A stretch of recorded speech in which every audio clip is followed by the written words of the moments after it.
Welcome to the treasure room.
Ten, 9, 8, 7, 6, 5, 4, 3, 2, 1, 0. Prepare for vault door opening.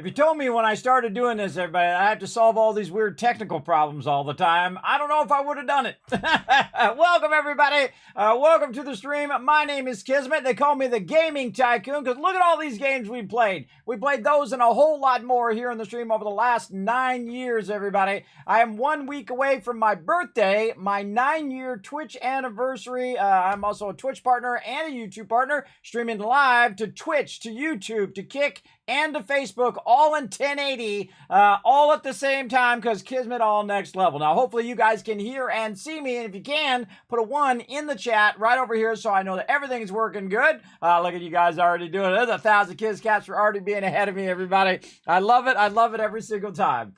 Now we're going to play a wonderful game, and it is called Eco. Oh, wrong button. This button over here. It is called Eco. Now, I'm standing in the game right now. Looks like the sun is either rising or going down. I don't know which, but one of those others. We're going to take you on a tour today. Now, of course, my team can go ahead and jump in. The updated info is over on the Discord. What we're going to do is run around for a little bit. And then I'm going to talk to all my team. And what we're going to do is do a bit of road work on my road that I made. That's the Tycoon Highway. And then also the Journey Bypass, which is the main bridge road and whatnot that we have out there. What's going on with my mouse over here? Calm down, mouse. There we go. So we're going to get into that. And of course, when it's daytime, you'll actually be able to see something over here. Let me see if I can turn my light on at least. There we go. So we'll get out there and try to finish up this road. And then we have a meteor to wipe out, everybody, because guess what? Armageddon is upon us. This will be our last night for Eco, because it is confirmed next weekend is 7 Days to Die streamer weekend. So I'll be doing that all weekend long. It would be a complete takeover of the stream Friday, Saturday, Sunday, and then also a Monday, and then room all week long, everybody. We're going to be playing some serious amount of 7 Days to Die. Wrapping up all the way on to Saturday, and then we'll go back to our normal schedule as planned. I told you got lots of stuff lined up, everybody. Now, of course, we'll also have a birthday celebration, a 9-year Twitch anniversary, in which I'm going to be doing giveaways all week long, starting tomorrow, Sunday. We're just going to be giving away just absolutely tons of stuff for my birthday and for my anniversary, and also for streamer weekend as well. So definitely be around for all of that. If you're new to the stream, or you just popped in on YouTube or Kick or over on Facebook, hit those follow buttons, hit those subscribe buttons. You know what to do, because the subscribe button on YouTube is the same thing as follow button. So just go ahead and hit that sucker over there and settle in, because we're gonna get a whole bunch. Look at my look at Crazy already going to work. Nice job, Crazy. I see you there, wiping out all those spammers. Get them.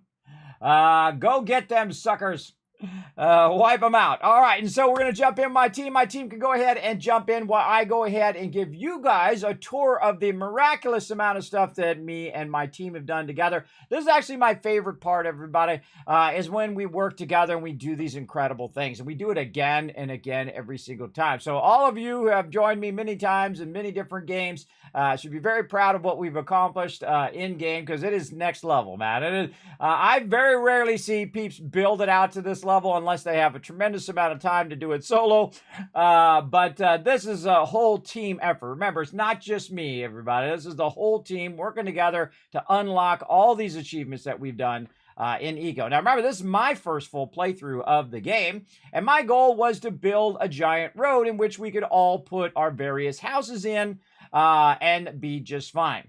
Now, one of the things that I did do last week is I did let the server run a little bit. Now, one of the things that I did do also is to prioritize using the food that was going to spoil first. So I went over to Dio's restaurant over there that she has right next door to me. She's right over there, right over next door. And so I went over there and I prioritized the food based on when it was going to spoil first. So then I took the food that was going to spoil within an hour, 2 hours, 3 hours, whatever it was. And then I went and used that for creating blocks. Now, those blocks are for road tiles. Now, I made myself a little factory, a little asphalt and concrete factory over there, really concrete and then asphalt factory, because you make the concrete first and then it becomes asphalt. And I put it where the resources are, so I could grab various resources from that local location and just simply drive them very, very close instead of driving them clear across the the whole entire world, which is 4 times larger than the normal world, by the way. The normal world is oh God, I forget what it was. 510 or something like that, and ours is 1,024 or something like that. I forget what the exact numbers are, and it doesn't matter anyway because you get the idea. Now, what the thing is, if you make it double the size, it actually makes it more than double because you got to think it goes this way and this way, so it makes it 4 times because it creates 3 more quadrants, so it's 4 times the size, and it is massive, everybody. It's a mega server brought to you by the awesome people over at GPORTAL, everybody. By the way, they don't have shirts. I got this shirt done myself. I did this shirt just for me, just to show them off how much I love them and how much I think that they do such a phenomenal job. Best server host I've ever had, everybody. I just turned it off when I'm done, so I had went in there and I was working a little bit on those asphalt tiles so I can build out my road today. And at the end of today, we're going to go ahead and blast the Meteor. Now, they've done a whole viewing area and whatnot. I'm not sure if they're done with that or not. I'm going to go ahead and let them have plenty of time all night long to build out whatever they want to do. Do not put enough power down where someone's accidentally going to hit the button, because we want to have a whole moment where we all get together and we press the button because it's like a whole team thing and wipe out that Meteor. And that's pretty much going to be the finish of this particular playthrough. You guys want to be here to watch it happen. It's going to be epic. And then what I'm going to do is leave the server on. Now, our Enshrouded server, I'm going to be turning that off and then wiping that one completely out, and we're going to be putting 7 Days to Die 1.0 release on there. It's going to be super exciting. And we're going to do that next Friday. And then, of course, I've already invited my crew. If you haven't responded to me, make sure to go to your Whisper on Discord, my crew who normally hangs out with me. And we're going to spend Friday, Saturday, Sunday, and probably going very, very late in the release version. And then after Sunday, after the streamer weekend, we're going to wipe it on Monday, and we're going to play all week long. And then we're going to wipe again. So we're going to do a third wipe. So we're going to do wipe. We're going to start with a fresh playthrough. And I think we're going to do Navigating this time. I think we're going to do Navigating for streamer weekend, because I haven't done that in a really long time. So we'll take a look at it, see if we want to do it, or we might just change our mind and do a random. We'll see. We'll see how it goes. But then we're going to play with all of you starting on Monday, because it's going to drop on Monday for everybody else, and then streamer weekend on June 21st, 22nd, 23rd, which is my birthday. I hope I make it to 54, everybody. I just try to get one more day at my age, everybody. Just one more day. That's all I ask. And get one more day tomorrow, and so on. That's how we do at my age, everybody. And then what we're going to do again, go all week, and then that following Saturday, we're going to invite everybody again to come join us for a fresh start, and then that will be our actual experimental playthrough that we'll play every Saturday from then on. And that's going to be super, super fun, I think. I think it's going to be incredibly fun. I'm going to definitely enjoy hanging out with the crew with that, because 7 Days to Die, one of my favorite games of all time. Go snatch it up before it goes release, everybody, so that you guys can get it for cheap. It's going to go up. Now, remember, they haven't raised the price in 12 years, everybody. It's been $10 for 12 years. So go and snatch it up while you can. I think it's like $20 or something like that. It's the best return on any investment in my entire life, everybody. $10 for 3,000 hours. And that's not a lot, everybody. Some people have 5, 10, 20,000 hours in 7 Days to Die. If I had that much time, I probably would have burnt that much time up, because it's on the level of Fallout, everybody. Because Fallout 4, I have about 3,000 hours, or just over 3,000 hours. And Fallout and 7 Days to Die have just under 3,000 hours. So that tells you, everybody. That tells you how much I enjoy the game. So again, we're going to go on a tour first in the game. And we're going to show you all the cool things that were built by me or my team. And then we're going to get into building some roads. And then we're going to go and we're going to blast a meteor. So now you know what to suspect or expect from tonight's stream. Let's get into it. First person I see in the chat today is Wist. What up, Wist? 1,000 Kids Cats for the chat for Wiz coming in and rolling in. And don't forget to go out and hit that retweet, everybody. Click that link. Go hit that like button. Hit that retweet button over there on what I call X Twitter. Go over there, show some love. And then my mods are watching right now. The second you hit 5, they're going to give you a double if you do it before I get out of the screen right now. So hurry up. Go crush it right now. Foggy in the chat. What's up, Foggy? Thanks for coming in. We got Paul coming in. Hello, Paul. Thank you very much for showing the love. Paul, always very consistent. Every single stream, right at the very beginning of the stream. I appreciate you, Paul. Don't think I don't see you there, man. I see you there every time. I do. I do. I appreciate you. Olaf coming in, hanging out with his Viking. Reminds me of my Norse background there. Yes, very much. I should get my little, every time you do that, I should get my little Viking helmet out. I got it around here somewhere. Wombat coming in, showing the love. We also got Dio in the chat, the wonderful Dio chilling out. I tried to save as much of that food as I could, Dio. I used up the rest so that wouldn't go bad. So I did use up quite a bit, and you'll see why here in a bit. Olaf coming in, saying hello and hanging out. Nobody touched my road tiles either. Nobody touched my road tiles because they're a limited supply. Don't touch my road tiles. You can touch the lower level ones that are above my house here, but don't touch my other asphalt road tiles. I will be using those. Laser Day, let's go. I like the way you think, Harry. Olaf, T. Harry, thanks for coming in and hanging out. My awesome mod Crazy in the chat. Everybody show him some love. Also, Foggy going to be backing him up in the chat as well. Keep these spammers out of here. I appreciate him big time. Paul bringing the ones. Wisp bringing it. Foggy, Dio, Crazy. Thank you very much. Crazy doubling up on it, going on Kick and on Twitch. Thank you very much for double checking me on both platforms. Box Kicker coming in with a 1 as well. Another 1,000 KizCast for dropping those ones in there. Let me know everything is working. I appreciate that big time. Now, how about you guys? I'm super excited to show you guys, give you guys a big grand tour of what we've done in Eco. Let's go into it.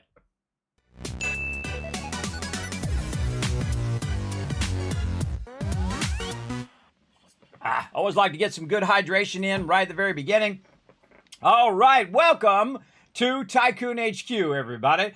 This is a dream I started with at the very beginning of this playthrough. Which is a giant road with everybody has their own individual house, and then they are doing their own individual stuff from those particular locations. Now, of course, we also have remote locations that we've been using as well. Now, since this is my first playthrough, what I've done is I've let my team first choose what they want to do. And then I've chosen what I want to do. I'm more like the governor and the TDOT or the highway construction person. And so I've kind of set this precedent. Okay, we're going to make this road, and everyone's going to have their houses on this road, so we can make a little bit of a city to really test the game. And this is our first playthrough, by the way. We went big on our first playthrough, and man, it has really come through. It really has. I'm very impressed with the Eco, everybody. Remember, it's still in early access. Really exceptionally great game. Very deep game as well. A lot of things to learn in the game. I couldn't recommend it more, everybody. Incredibly fun. We've had so much fun in the game as a team. Now, this is my little pitiful house over here because I've been busy collecting resources and whatnot. Now, of course, we have our upgraded trucks. We have random buffalo running around. And in my little house, everybody, I have a little bit of a workbench in here, a little moose head or whatever that is. Deer head. There's a little house like this with a little bed in there. Nothing too fancy. Up above here, I have some storages. Now we have the smaller storages and the larger storage. Large storages here, the 12 by 12s are my favorite. They are massive. Hello, Dr. J.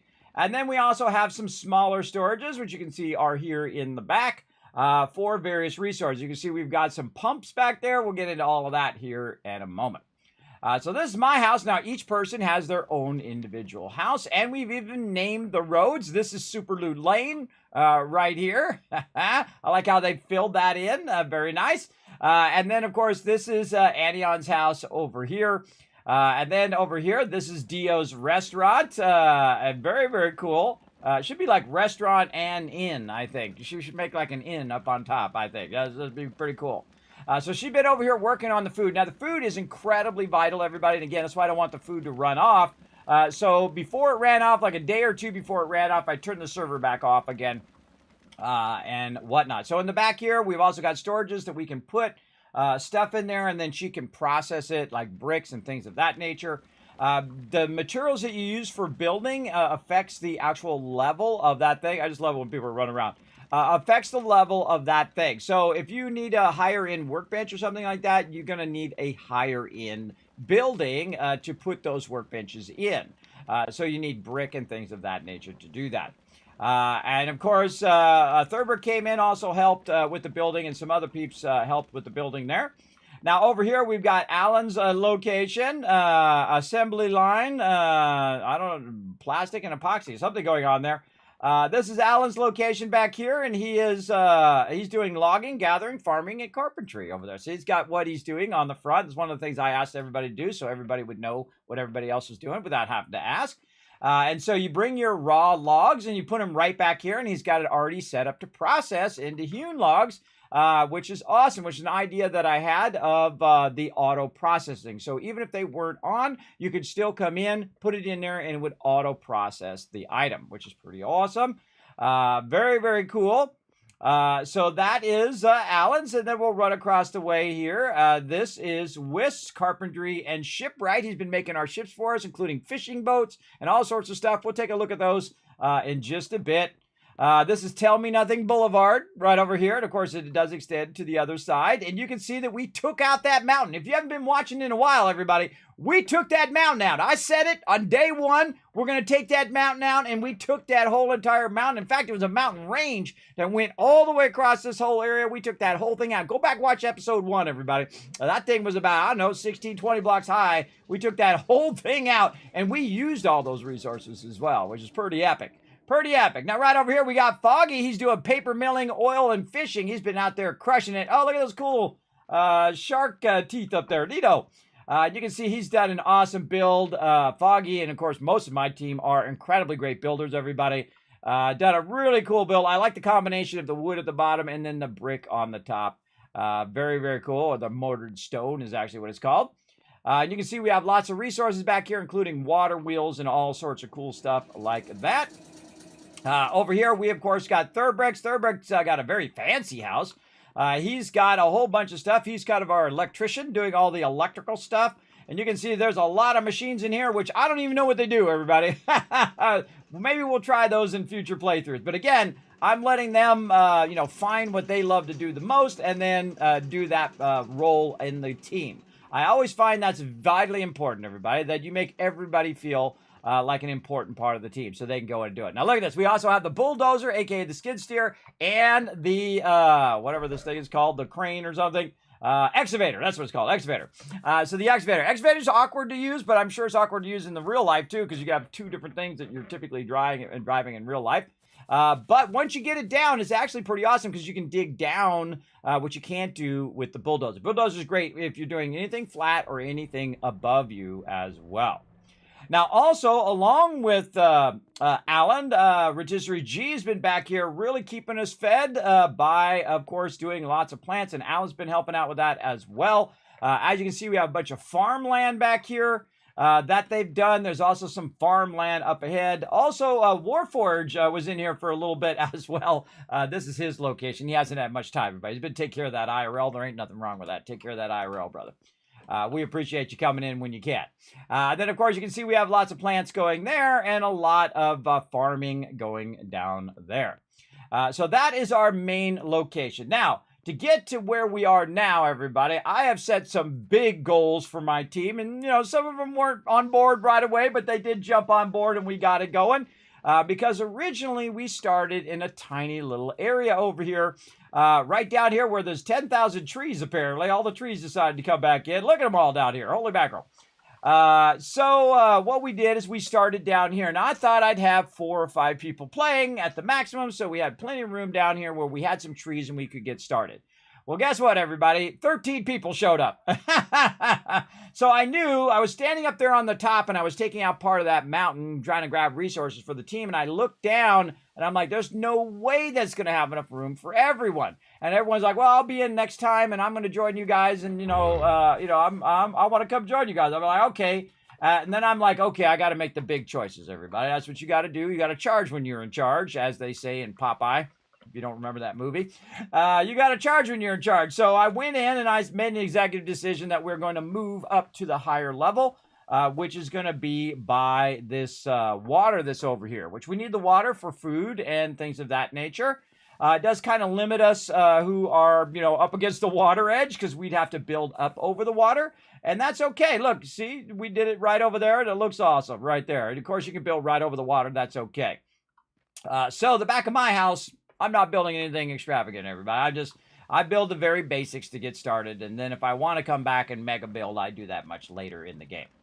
Now, one of my big projects was to work on the street right here. And I set the precedent of how wide the street's going to be. It's going to have curbs on the side, which you can see. This is considered to be the curb. And then these are the main roadways going in both directions. Now, I wasn't going to make this, go on forever because this is a tremendous amount of work. You got to think that you got to collect the stone. You got to take the stone and you got to convert the stone. Now, originally, some of my other peeps were doing that for me, but they had to drop out because they had IRL stuff to do, like Anion and Cat and so on. So I took over that role and started to convert and create tiles for the road so I can continuously build the road out so we could get to the different parts of the world. Now, we look at our overall base, everybody. Our base is huge, but it gets even bigger, everybody, because our server's 4 times the size, because look at that sucker, everybody. It is absolutely massive. And it scrolls over and then, loops because it's a round world. So if we go in and we make it a 3D world, you can see that it loops around and whatnot. And you can see that we have a road that spans across here, goes under the rock here, or through the rock, goes down here. We're going to go take a little visit to Rose's place here. Now, for speed, everybody, I built one on the outside, and I kind of zigzagged it through here so it would make its way over here to the sand. Because I didn't like how slow the boat was, everybody. I felt the boat was too slow. So I just wanted to drive out there and then drive back because I'm the one doing a lot of extraction, everybody. I'm going back and forth and back for hours and hours and hours, by the way, for 2, 5, 10, 12, sometimes 19 hours, going back and forth on those resources.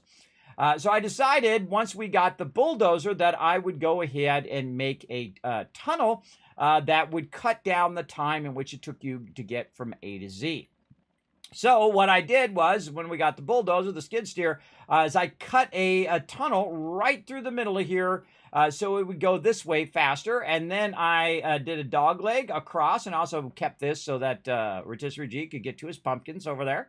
And then I made a dog leg that went over here. Now you can see that we've got some stuff going on over there. We'll go over there. We'll check that out here in just a moment. And again, you can see that over here, we also have a tree farm that we'll go by that they've been doing as well. So very, very cool. Now, there is some other locations toward the end here, which we'll go take a look at. Actually, I'll get in my car and we'll drive over there. And again, we're going to go on the full tour. That's Mr. Non-You coming in saying choo-choo with that 83 months. Holy mackerel, everybody. 83 months of sub love. Let's show them lots of love in the chat. And as you can see, everybody, we can get in our truck and we can drive around. Now, as you put down road tiles, it does make you go faster when you're driving on the roads. Now, remember, it's on a server, so sometimes it has that server lag, so you have to wait that server load lag. That does happen. This over here is Unforgiven's location. And then down here, Cat B built an awesome location that's still working to this day, by the way. We still use it to convert stuff. So it's over there converting things as well. And you can see the awesome farm that Rotisserie G and Alan and everybody's been working on over there. Very, very cool. And you also see the grain silos as well. Very cool. Over on that side, again, I had a mission to take down that mountain, and I did. And we used all those resources as well. Now, another big project idea that I had was just to make it easier for everybody to use resources and pass those resources on, was to go in and to put storages down underground. Now, this actually is accessing the storages that are underground. And so we're going to go ahead and head on down there. Now, my team should be working on food, by the way. Make sure to work on that food because some of that food is going to spoil. So let's make sure we get that food going straight away to help out Dio when she's in. So she's good to go on some of that food for tonight. Now, remember, tonight is the last night for me, but that means that my team can continue to play on the server until I decide that that time is up. Which means I'll leave it on for a while, everybody. Now, down here, you can see I've dug a deep hole underneath the actual roads. And this is kind of like the pipe access here. As you can see, we've got our pipes running here, and that runs over to Alan's location. And then I've kind of dug this back out. Now, we actually filled this all in, everybody. We filled it all in to make a nice solid area underneath here. I gave them a huge project, and they came through on it, and they crushed it. And then I changed my mind, as I often do. And I decided, wait, we'll put a bunch of storages under there, and we'll take all those resources back up again and reutilize those resources, which we also did. So I came down, and I picked it all back up again, and I put it in there, and then we were able to reutilize it over at Rose Place for crushed sand and stone and road tiles and all sorts of stuff that we used it for. So as you can see, I came down here and I worked on a lot of this down here as well. And if we jump down here, you can see that it does go way, way down here. And these storages are awesome down here. That was one of my better ideas, where they can access it from those areas up on top. Very easy to access up there. And you can see I've built a ladder where I can climb on out of here as well. There we go. And then we can climb back up and we end up back on top of the road. So I built that under the road. I had an idea right after the last time I was on. I could take the bulldozer down there now and bulldoze all that out and actually put storages right next to each other all the way down the road if I wanted to. Now, we don't use the storage as much as we used to because now we have all of the trucks that we can use for transporting. But it is great to have that ability to just say, hey, I put it in the road, number 1, number 2, number 3. So I put 3 of them down there. You can see that I also have a bunch of tiles, which they can go and use now, and so on down in there. So again, I did work, oh, look out, try to get right over there. I did work on a ton of stuff off stream as well, and I'm going to show you that here in just a bit. But that is our location. Oh, let's go look at the dock. I almost forgot. So that is our main city, and that's everybody working together as a team to make all that happen. Now we're going to go down Tell Me Nothing Boulevard. These are all things from my stream, everybody. There's Whist over there. And now everybody's going to work. See, I don't need to tell them what to do or whatever. They're going to go to it. Hopefully they're working on food and stuff like that because that's our team's going to need that. So I'm just going to roll down here for a minute, just kind of pull off over to this side. Now you can see we have multiple boats. We can see Foggy's out here. He's got his boat going. Looks like he's bringing oil or doing something with oil there. They're collecting plastic and other resources like that because we're going to need our power. And we're going to need that power so that we can shoot off the laser, hopefully today. I'm not sure if we have enough power yet. But you can see we have different boats. This is a fishing boat in which you can actually use the thing for fishing, which is pretty cool.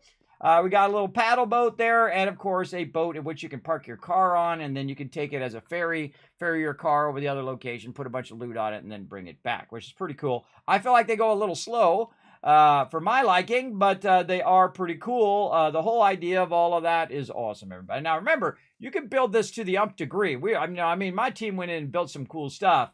But we could, build a lighthouse and a warehouse and all sorts of stuff if we wanted to. We could really go nuts on it if you wanted to keep going and going and going, build a whole, thriving city out of it. Now, they also have public servers where you can go in and you can play with other players and just keep the whole entire thing going over and over. I feel like the number one thing, though, is food. You definitely want to keep that food going. Otherwise, everybody is going to run out of stamina. Oh, speaking of, I'm going to pull over and grab myself some food here before I go. Now, again, we did make some refrigerators to store that food last time. So a lot of that food is still in there and still fine. Again, I did organize it based on which ones we're going to run out first. Like right here, we've got 7 hours on that. We've got this bake roast, which has about 9 hours. So we still have enough time on all of that stuff in which they can go in and utilize it. Now, I'm going to grab just a few basic salads here and be fine. And then I'm also going to go over here and put this into here, right over there. Oh, there we go. And put all that stuff in that place. And then, oh, my icon didn't update. There we go. Okay. Now, I just need a little bit of food for right now while they're getting the food ramped up and going. Now, that's going to be one of the problems when I have the server running 24/7 is that someone's going to need to do they're going to probably end up having to do their own food because the food is going to spoil if the server is running 24/7. Normally, I turn it off after the stream and then we turn it back on again so that we can manage that food, but that'll be something they'll have to manage with. Now, we're going through that tunnel that originally, oh, look at the lasers over there. Originally, I haven't gone over there on purpose, everybody. We're going to go at that at the end of the night so they can work on that, do whatever they want to do over there. But as you can see, Alan and Rurum had come in and originally made this tunnel, and I came in and widened it with Cat B, and then, of course, added the road tiles so that you could get from A to Z faster. And this is what Ro's been doing. He's been working hard over here, everybody. He's been working hard. Now, he's also been converting a lot of resources that I've been bringing over and everybody else has been bringing over. A lot of stone and other resources in here that get crushed or converted into bars or whatever it is. As you can see, we have lots of copper bars, lots of gold bars, all that stuff being processed in here, as well as steel bars and iron we had a real big problem with at the beginning, but now we know how to do that. And we also got other resources in there. You can see sandstone and things of that nature. And they're making sand and bolts, and they've got all sorts of various other things in there. But this is mainly our main conversion area, and we have it away from the town because it does pollute. Now, another thing that it does is it produces waste material, and that waste material, you can go down the elevator, wah! Down that way, like this, or you can just take the fast way down like I did. This elevator actually works, by the way. If you press that thing, you go up and down. But way down here, you can see that he has put this stuff in here, and this is called wet tailings. Now, these wet tailings need to be way down in the earth, otherwise they affect the planet. Our planet's 4 times bigger, so it's a little bit easier when we have a bigger planet. Next time, we might start with a smaller planet and see how that goes. But you can see that he's put all the waste material under here, and of course, my team has all helped each other make that happen. This cart right here is actually tremendously useful in the game, everybody. Always have yourself a cart with you at all times. And you can see that we can go up, down. There we go. Oh, and actually, we can just fall down. Can we just fall down? Nope. Yeah, there we go. Whee! All the way to the bottom. There we go. And as you can see, again, it's a lot of wet tailings down here. And he's kind of working the, I think this is the bedrock. Yes, this is the bedrock down here. And you can see he's got lots of wet tailings over here. And basically just blocking out and getting rid of all those waste materials so that it doesn't pollute the planet. Now, they call it eco for a reason, everybody, because you got to have a balance between what you're doing and trying to extract resources and, you know, get trees and food and all of that stuff, and have the ability so you don't pollute the planet so much that the planet is useless, but you also need to get to a point where you got to destroy the meteor that's about to come and destroy the planet. So you got a kind of a catch-22 there, right? You got to do some stuff. But you don't want to do so much stuff that the actual planet itself gets wiped out. So, yeah, you got to watch out for that. And he's got lots of cool machines over here. You can see he's got his water wheels going there. Now, there's several different types of power. There's electrical power and mechanical power. This is mechanical power right here. And you can see he's got lots of pumps that are pumping out water and doing all sorts of interesting things, everybody. We're not going to go over every single machine in here. But he's got the serious industrial machine over here making some quicklime and stuff. Very, very cool. Let's see. That one's not... I don't see what that one's doing. And this one doesn't look like it's crafting anything right now. Oh, he's got that disconnected. Probably on purpose. Oh, and then charcoal steel right there. And so these are all just a complex networks of items that you need to produce across the progression of the game so you can get to the higher end stuff. The higher end stuff being the bulldozer, the excavator, and of course the higher end trucks, the steam trucks, and of course these trucks, which are the very, very high end trucks. There's Ro right there. There he is doing his thing. Now up above there, he also has tons of storages. Now, of course, we started with the smaller storages, and then we've upgraded to the massive, massive amount of loot that's up there on the top. Of course, it's always raining and dark whenever I'm trying to do a tour.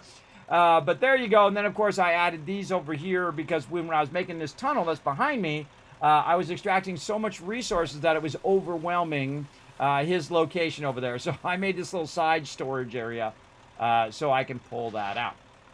So you saw our main city. You saw our docks there. You saw our production area over there. And again, this is everybody working together, everybody. And then this is a road that I did through the hard work of everyone. Now remember, it's a combination of everybody's work to create the bulldozers. Now, the bulldozer was my ultimate exciting thing that I wanted to do. It's called the skid steer in-game, but I just call it the bulldozer for short. And I went in and I bulldozed this tunnel to save some time so that we could just cut across to get those resources and bring them back in the case of iron or gold or sand or whatever it is that we needed, we could go ahead and run it back from the desert area, which is actually plentiful with a whole bunch of different resources, depending on where you put your base. It very much reminds me of 7 Days to Die. And we're going to talk about that when we get over there. So let's get on Kismet's Journey Highway Bypass, which Dio named it. Very nice. Because I love to go on the journey, everybody. Tell me nothing. I wanna go on that journey and enjoy every minute of it along the way. Now, we've extracted tons of resources from this tunnel as well. Tons of copper and other resources like that.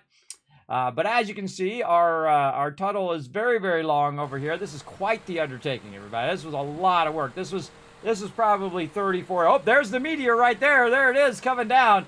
I don't know how I perfectly lined that up with the road, everybody. It was just a complete accident. But we still got like 14 days. So we've got plenty of time. Now, along the way here, they've come over and decided that this is a great place for growing trees. Hey, more power to them. And they're over there doing what we call a tree farm, which is something we also do in 7 Days to Die. Remember, we're going to do 7 Days to Die stream a weekend next week, Friday, Saturday, Sunday, for my birthday, everybody. We're going to have a birthday celebration. I'm going to be 54 years old. Can you believe that, everybody, that I'm still alive at this point? I'm amazed, everybody. It's by pure force of will that I'm still alive at this point, because I've been having some rough years, everybody. Almost a rough decade coming up in another year. But as you can see, look at this. This is the asphalt road, and this is a bridge that I built to get us out here a little faster. Woo, man, it's fast. It's very, very fast over here as well. Now, that way is, I left that there for Rotisserie G, so he can go to his pumpkins. Go check that out. But as you can see, you kind of have to wait for the server to load a little bit. And you can see we have the kind of cobblestone road here. And of course, you start with the dirt road, then you can do a cobblestone road, and then eventually you can get to the asphalt road, which is what we're doing now. And we're going to get up here just to kind of show you guys. I left this road, and then it just kind of flattens out into rock and things of that nature, and then has a stopper so you don't go flying off the end. But here's all of his pumpkins out here. Very nice. Love the pumpkins. So my team can come out here and collect those when we need some food. So we're going to go ahead and back out of here. Now, there is no turnaround right here, so I got to back. Actually, I think I have a turnaround back there somewhere. I'm going to go ahead and back my way out of here. And I can always back to the transition down here because I did make that wider. And you can see I've got safety rails on there now because otherwise you go right in the water. And I'm one of those people that would do that, right? Because I would look away or I'd look at the chat or whatever, and I would go into the water. Now, I'm going to be doing this tour, and then I will talk to my team here in just a bit, and we'll check in with them, see how they're doing, see if they're excited for 7 Days to Die weekend. And as you can see, you go way faster on the asphalt road. So this is my ultimate goal, everybody, is to create these asphalt road, and I would consider that my part of the playthrough done. Right, and again, this is a whole combination of my team working together. Now, off stream for the last, I'd say 4 or 5 days after we played on Saturday, I went in and used up any food that was going to go bad and put it toward the processing of some road tiles. And you can see that I've got a whole stack of road tiles. But if you've known me more than 5 minutes, everybody, you know that I don't just do 1 stack of road tiles. I do 2 stacks of road tiles. I do 3 stacks of road tiles. I do 4 stacks of road tiles, 5 stacks of road tiles. And if you thought that was a lot, everybody, how about 6, 7 stacks of road tiles? That's right, 7 stacks of road tiles right there, everybody. That's 1,000, that's 7,000 tiles. Kismet goes big, baby. We don't fool around in this stream, everybody. We don't fool around. Now, that's actually quite a bit of work, and I'm going to show you how I did that off stream because I used the power of time. Now, this is my little tiny little factory that I built over here, and that's all from these 2 water wheels, by the way. 2 water. I know, right, joggers? I know. And of course, this is, again, the combination of my team. So I hit up my team, and now that they've kind of established what they wanted to do, and I've decided what I wanted to do, which was to make road tiles, I kind of enlisted their help to say, okay, what do I need to do? What upgrades do I need to add? And we added some nice advanced upgrades that took less resources, but it still took a lot, and it still was a lot of my time to do it. But we went ahead and we ran a whole bunch of asphalt tiles. In there, you can see over here, we're converting limestone so I can create quicklime. Over here, I had it actually still doing it, crushed shale and crushed sandstone. And that's because I have a lot of extra sandstone nearby, which I'll show you as well. As well as we have a mine that does shale, does gold, does, what is it, clay, and a whole bunch of other stuff right over here. Now, the greatest thing about this particular location is that it is very close by all of the resources that I need. Like, great example, all of the sand. Now, that's a lot of sand there. That's because Kismet extracted that. Now, I extracted 6 rounds, by the way. 6 rounds of sand, because I already had 1 round. So I extracted 6 more rounds of sand from my little place over here. And I'm going to show you, because it was a lot of work. And you're going to see, if you watched it last time, everybody, how much has been taken out now since the last time. Look at this, everybody. Whoa! Yeah, Kismet's been working in here. Look at this. It's like a whole entire cave system in here. So I went in here and I extracted a lot of the sand, and then I also extracted even because, the sand's going to be mixed with your sandstone. So I extracted the sandstone as well as the shale and, of course, the limestone, and used all of those particular resources to create my road tiles, which I'm going to use for making that road. And my goal is to get it all the way back to the primary location and then build it over there. Now, one of the things I do ask people to do is not to take someone else's stick away, or don't do something that someone else is doing.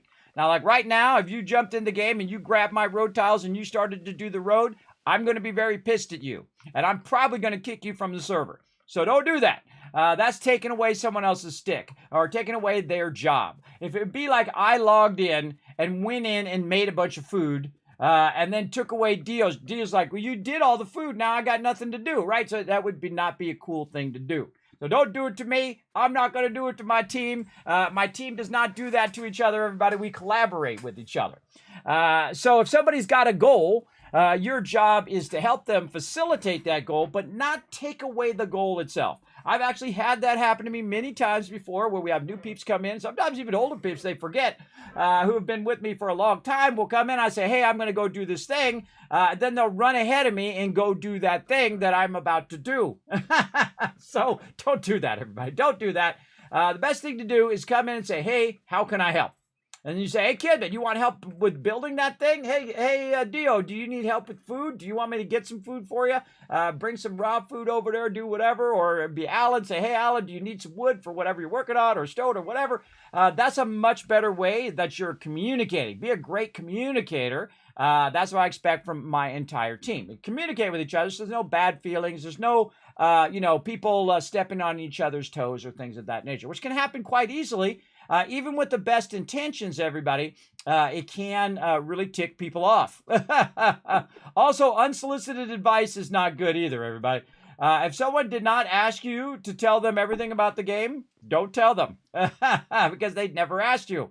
And you can see I've gone in here and also brought this down a little bit. One of the things I would do over, if I had to do it all over again, is I would make this 6 levels down. And then I would leave a flat space like I did here, or a nice wide space too, about this long. And then I would cut it down again, another 6 levels down. And the reason why is because you want one level that you can actually, stand on, like the above level here. And then you would want to, be able to take out all of those levels, which you can. You can take out 5 levels. And then you would want to start working your way down.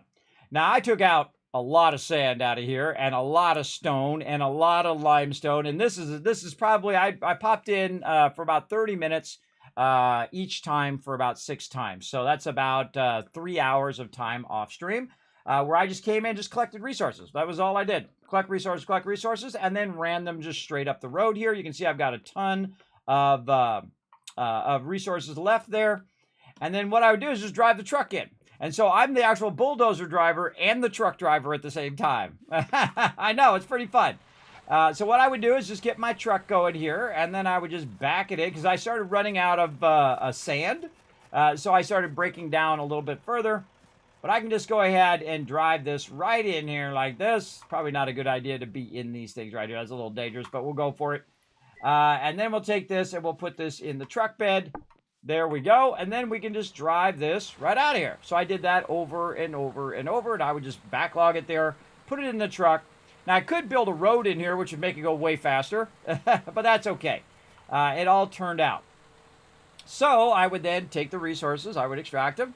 I extract the sand and all the other resources that I needed, and then I would just run them up the way. Now, again, since I had so much extra sandstone, it was a smart idea to also utilize that sandstone in there, because I can always get a lot more sandstone, everybody.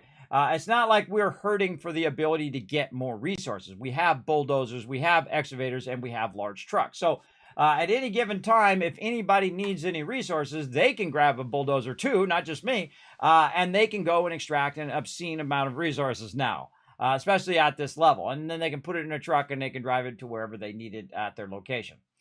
So as you can see over here, oh, but that was actually in the wrong one. I got to put it over here in my shell output. There we go. As you can see, I can move this into the input. Now, this is like a drop box. So you drop that in there, and it will automatically then start to process that inside here. I think it's this one. Yeah, you see it turning. See how it's turning now? And now you see I've backlogged and queued it up. I did that because the food was about to go bad, so I used up all the food right there for crushed stone and for crushed shell. And then I decided, okay, I'm going to do a couple stacks of road tiles. And I thought, a couple stacks, that sucks. Let's do 3 stacks. I'm like, 3 stacks sucks. Let's do 6 stacks. And then I was like, well, I got a little extra. Let's do 7 stacks. So that's 7,000 road tiles, everybody. I think we might get the road done today. We'll see. We'll see if that's enough. Now, I got to get from where I'm at, and I've got to go across the bridge. I'm actually most of the way across the bridge. You can kind of see it right there.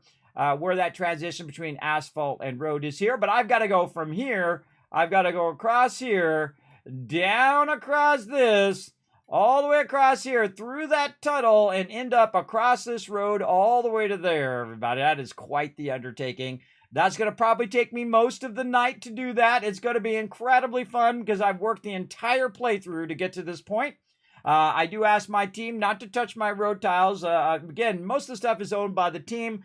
But when you have a big goal, everybody, you want to see that goal through to the end, right? You want to see it through to the end, that's for sure. So that's one of the things that I like to do. I like to go in and see it to the end and feel like, okay, I finished it off. I put the last tile in. I did the thing that I said I was going to do. And this was the ultimate thing that I said I was going to do in game. So that is the grand tour of all of that stuff.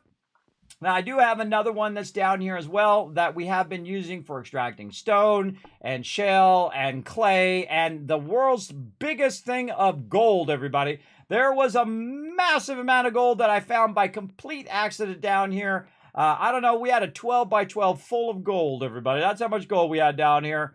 And it's right here, and then it's down here, and it's down in this little corner down here. Like this little, I just kept following the gold. Wherever the gold would go, I would keep following it and following it way down here. And I think there's still some gold down here, but yeah, there's some right there. Right there, and some over there. But I also found some gold up above while I was extracting some rock as well. So there might be some more gold up there. Now, I don't know if they need any more gold. There is stacks of gold and stacks of copper over there. I don't see Thurbrick on right now. He might come on later. I did see that he was off playing on another server for right now. I don't know if he's going to be in tonight. Hopefully he is. We'll find out. We'll find out. Now, again, tonight is the last night. We're going to try to get our lasers going. So hopefully he gets in and we get to work on those that power. Bam! There's 1,000 kids caps right there for the chat for Jockers taking that Polypop reward as well. And you can see I have tons of storages nearby. Now, my ultimate goal was to make a bunch of drop boxes that I could literally just get the resources and drop in. So this is a sand drop box. Drop all the sand in. This is limestone over here. Drop all the sand, limestone in there. This is for shell and for sandstone. So I dropped in there. Now, I don't need any more sandstone, so they can come over and grab that sandstone now.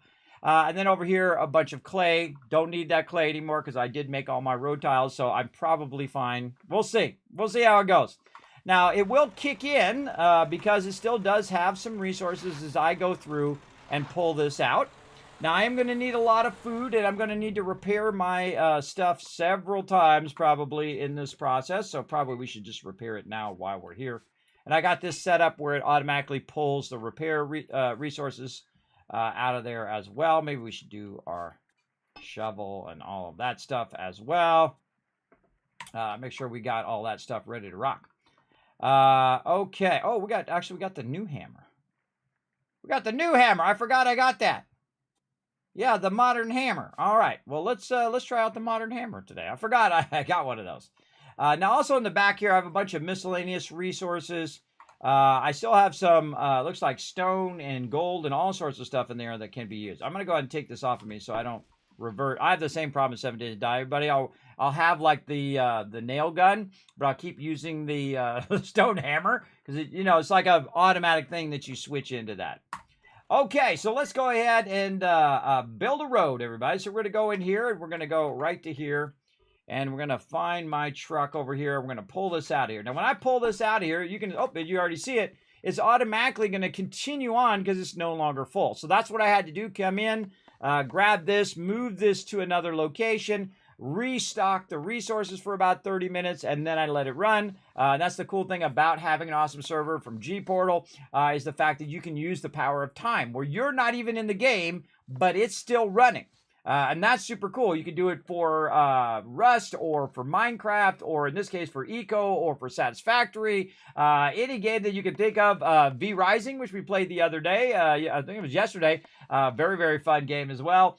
Or so on and so forth. Any kind of game, server-based game you can think of. And that's why I like to use the power of time, because I only have so many minutes in the day.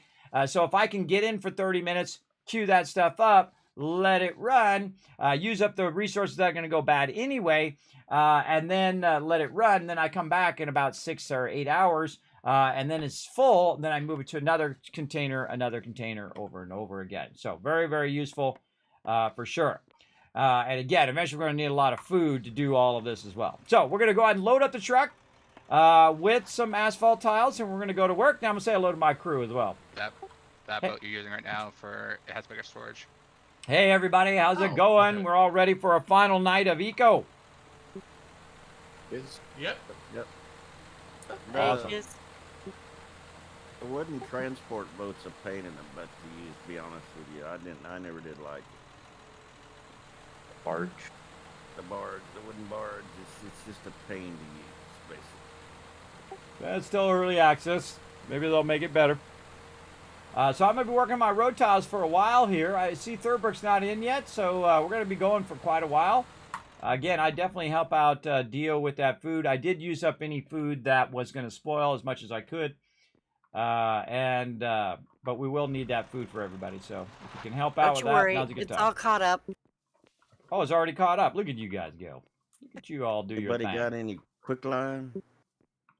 I got a lot of extra resources over at my location that I no longer need. I don't know if you guys are watching the stream, but I said I was going to make a stack of road tiles. Well, I made 7 stacks. You know how I am. So if you do need some sandstone, it's over there. There's some clay over there, some sand, whatever you need, and a bunch of extra resources sitting over there that you can go ahead and grab.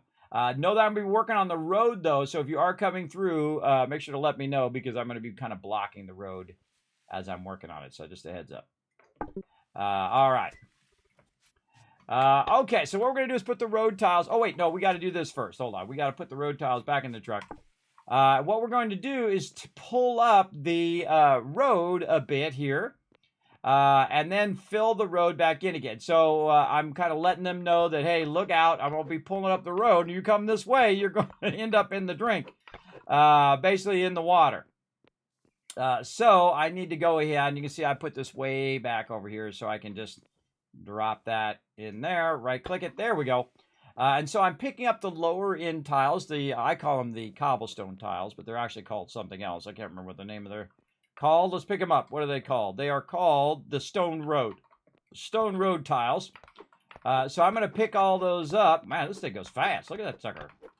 I'm going to pick all those up, and then they can use those in the local town for side roads, which I think looks pretty cool as side roads.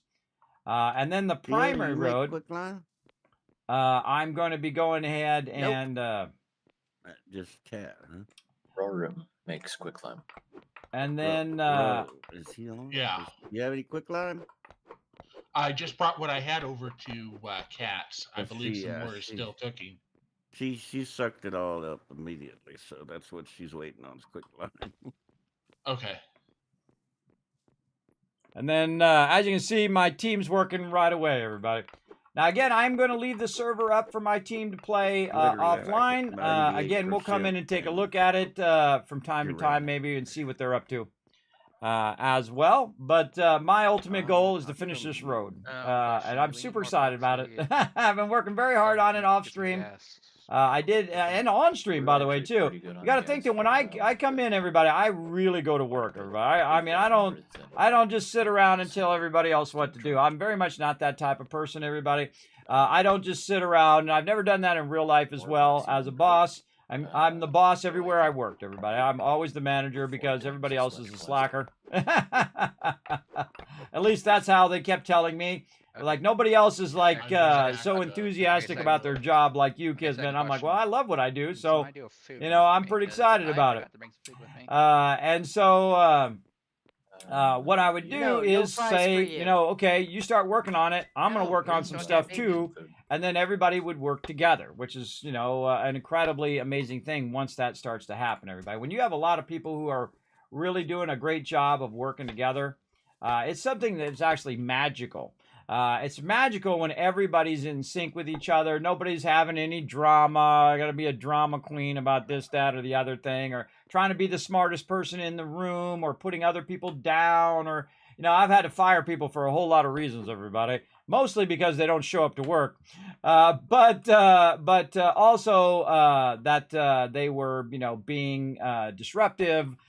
They were, you know, being rude to other people or whatnot, or, you know, you got some IRL stuff. You know, everybody has the IRL stuff, everybody. You're not the only one. But I suggest not to bring it to work.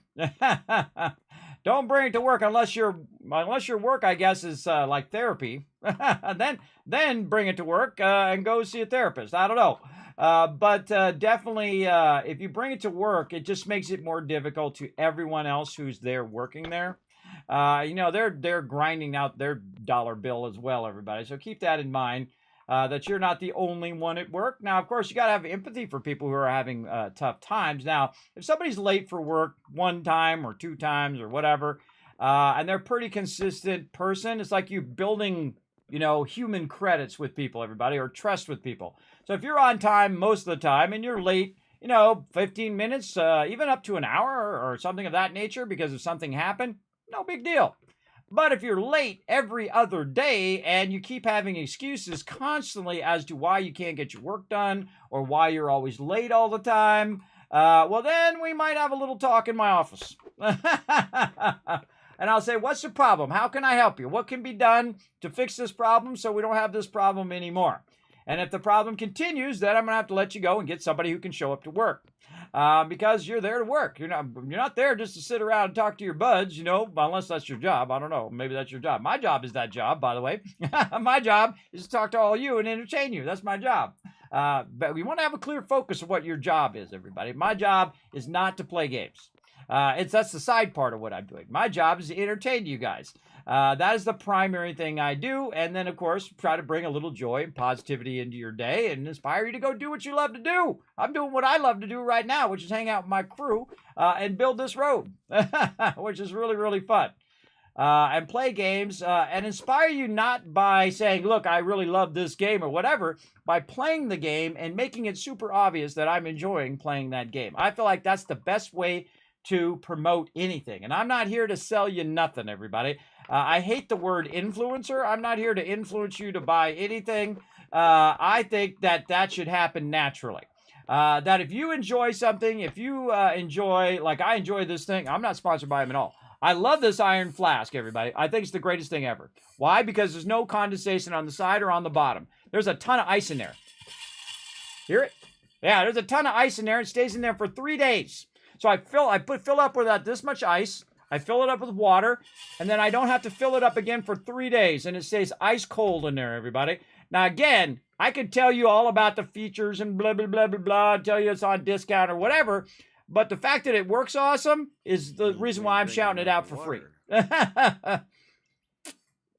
If you have a great game or a great product, I'll shout you out. I'll shout you out. I don't mind because you know why? Because it saves you all the hours that I spent going through and buying different ones of those. 'Cause I have a whole bunch of them. I'm sure you guys do too. A whole bunch of those different flasks, and you try different ones, and it got water all over your desk or wherever you're at, and you've absolutely hated it. Or the straw doesn't work, or, you know, something happened to it that made you dislike it, right? There's some drawback of it. There's a drawback to everything, everybody. I just got to the But, so I'll bring you. Again, if something is awesome, I don't mind sharing it. I think that's perfectly fine. I think it's perfectly fine to do sponsored stuff as long as you're straightforward about it. I see it even with some of the big streamers, they're very deceptive about who's sponsoring what. They think like, oh, well, I'm just gonna, you know, keep it on the DL, everybody. If this is a sponsored stream, everybody, you see it says sponsored right there, or actually down there. Then it says sponsored. This is sponsored by GPORTAL. And you know what they've done? They've allowed me to have the server. They're paying for the server, everybody. It's like $3 a month. They're supplying that $3 worth of server, because it ain't that expensive, everybody, to get yourself a server over GPORTAL. In fact, it's less expensive because I'm going to get you 10% off. I almost forgot. Let me give you guys a shout out right here, GPORTAL. Again, follow that link. Go get yourself a thing. They are the best server hosts, everybody. I've had some pretty bad server hosts in the past, and some good ones. And now I've got a great one. And again, I don't mind shouting them out, because anybody who does the job at the level that they're doing it, and they're doing it so excellently, where I never have to think about it again. I don't have to think about the server anymore. Before, what would happen is I would have problems, like first, my other server host, not my last one, but my other server host, they would literally do maintenance in the middle of my stream. And they're like, well, stream at a different time. And I'm like, no, this is when my audience is watching me, everybody. This is the time in which I normally stream. I need the server during that time. And they're like, well, sorry, there's nothing we can do. And I was like, there's something I can do. Not use your guys' service anymore. I paid them like a year in advance too, everybody. I said, I'm not using your service anymore. They're like, well, sorry, we don't refund. I said, oh, the hell you do. I got a lot of friends, everybody, who are lawyers, everybody. I could lawyer up if I needed to. Big time, over $100, by the way. I said, nah, let me talk to the manager. Hey, manager, this is not what I signed up for. I'm a streamer. I use the server during a certain time. If you guys are going to do maintenance during that time, I would like a refund, and then we'll just call it quits, and that'll be it. And so they did refund me, but I don't mess around. I don't mess around. You provide a bad service, I'm not using your service. And I'm not going to say it on stream for any amount of money. No amount of money is worth losing trust with the people you care about, which is you guys in my stream, and my family, and my wife, and so on and so forth, and friends. There's no amount of money that's worth that. I can tell you that. I've had friends go down that road, and I can tell you I don't talk to those friends anymore. I don't have anything to do with them, because you know they will do anything for money. And some people are in desperate situations, everybody. But these people are not in desperate situations. They are very wealthy, and they are still like that. They are still like, they'll screw you over for the smallest, dumbest thing. And they'll lie to you, they'll steal, they'll do all of those things, even though they are very well off. Now, some people do it because they survive. That's understandable. But still, you got to choose who you want to be. I'm not telling you who you are or who you should be, everybody. But me, I choose not to be an a-hole. I choose not to be, lie, cheat, steal, mislead people. Again, not because I'm better than anybody else, or I'm choosing a higher purpose or something of that nature. Some people are like, oh, I'm so wholesome or whatnot. Oh, no, I'm not. No, I'm not. I'm of the old school, everybody. Us of Generation X are not afraid to tell you like it is, or stab you, or punch you in the throat if you get out of line. We are not shy in that way. You guys put a 1 in the chat if you know what I'm talking about. That's why they'll go after the boomers, and they'll go after the Gen X's, not the Gen X, but the millennials and whatnot. But they will not mess with Generation X, because we were literally left, sink or swim, bro. You survive or die. That's it. That's how we were rolled. That's how we grew up. You survive or die. Our parents weren't around, man. We were off there lighting fires and shooting off stuff and firing off dangerous fireworks and climbing up on buildings and going down into manholes. I've done that. Very dangerous. Don't do that. It's very stupid. Throwing lawn darts at each other. Using all of these dangerous products, which now they've outlawed because, too many of the Gen Xers died from it. All of that stuff, like not using a helmet when you're riding a bike, which is very dumb because you can very easily injure your most important thing that you need in your life, called your brain. Yeah, all of those crazy things are from my generation, and the fact that those people are still alive means that they went through some stuff. And I didn't mean stuff, you know what I mean. They've gone through some stuff, everybody. And I've been in a lot of fights, and I've been in a lot of, I've seen stabbings and people shot. I've seen people die right in front of me. I've had to survive by learning to take care of myself. Now, that is a good thing. Self-reliance is a very good thing. And it's not like my parents weren't around. They were busy working. They were trying to, survive and pay for the family and do all of that stuff. And that's an honorable thing. I try to do the same thing for the last, 30 years. And whatnot, trying to hopefully turn this streaming thing into something, but even not, it does keep me alive, everybody. That's an important thing as well. But again, we don't mess around. We don't mess around. And also of the generation where we don't like liars and thieves and whatnot. We're not into that. And that's because the boomer generation was like the flower generation, everybody. They were all about the drugs and alcohol or whatever, and then they say to Generation X not to do that. They were the test people for all them drugs and alcohol and whatnot.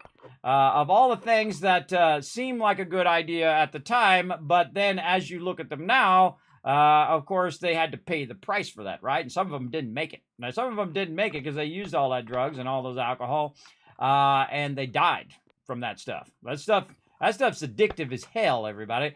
Especially alcohol is super addictive. So many people have died from alcoholism and all of that stuff. It's going to get heavy subjects here for a second. And so on. That stuff is addictive on purpose. They don't care about you, everybody.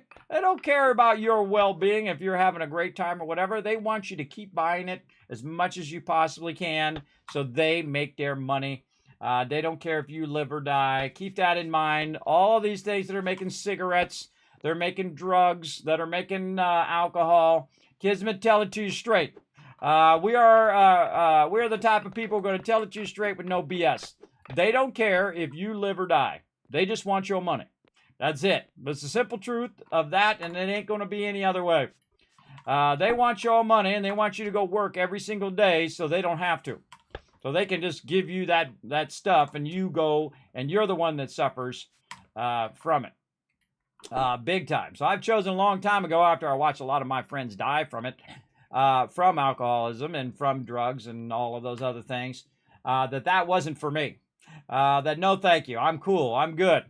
Of course, there was a whole, time in which, when I was very young, even before I should have been drinking, that I experimented with all that stuff. Drinking and not so much drugs, but definitely trying alcohol and waking up and not realizing where the hell I was, everybody. I woke up and I'm like, where am I and how did I get here? And I'm sure some of you have done that. Put a 1 in the chat if you've ever done that, everybody. That you drank so much alcohol that you don't remember anything that you did for like the whole night. And then you woke up the next day in a gutter, in someone's front yard, in a pool, in someone's house that you didn't even know. That kind of stuff, everybody. That's the stuff you go through when you're young. If you're still doing that at 50, everybody, then there's something might be wrong with you. You're still going through that childhood phase of learning how that can affect you in the long run, especially cigarettes, everybody.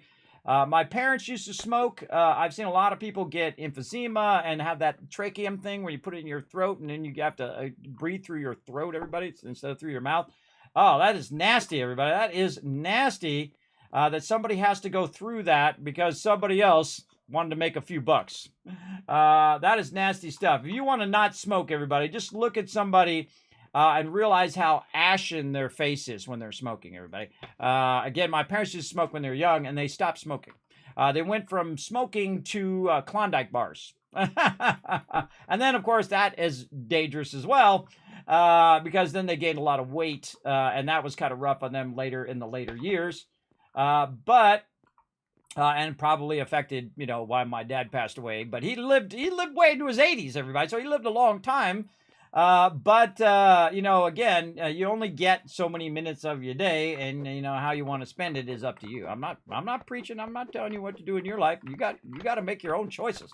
You can't rely on other people to tell you what your choices are. You've got to be responsible for your choices, number one.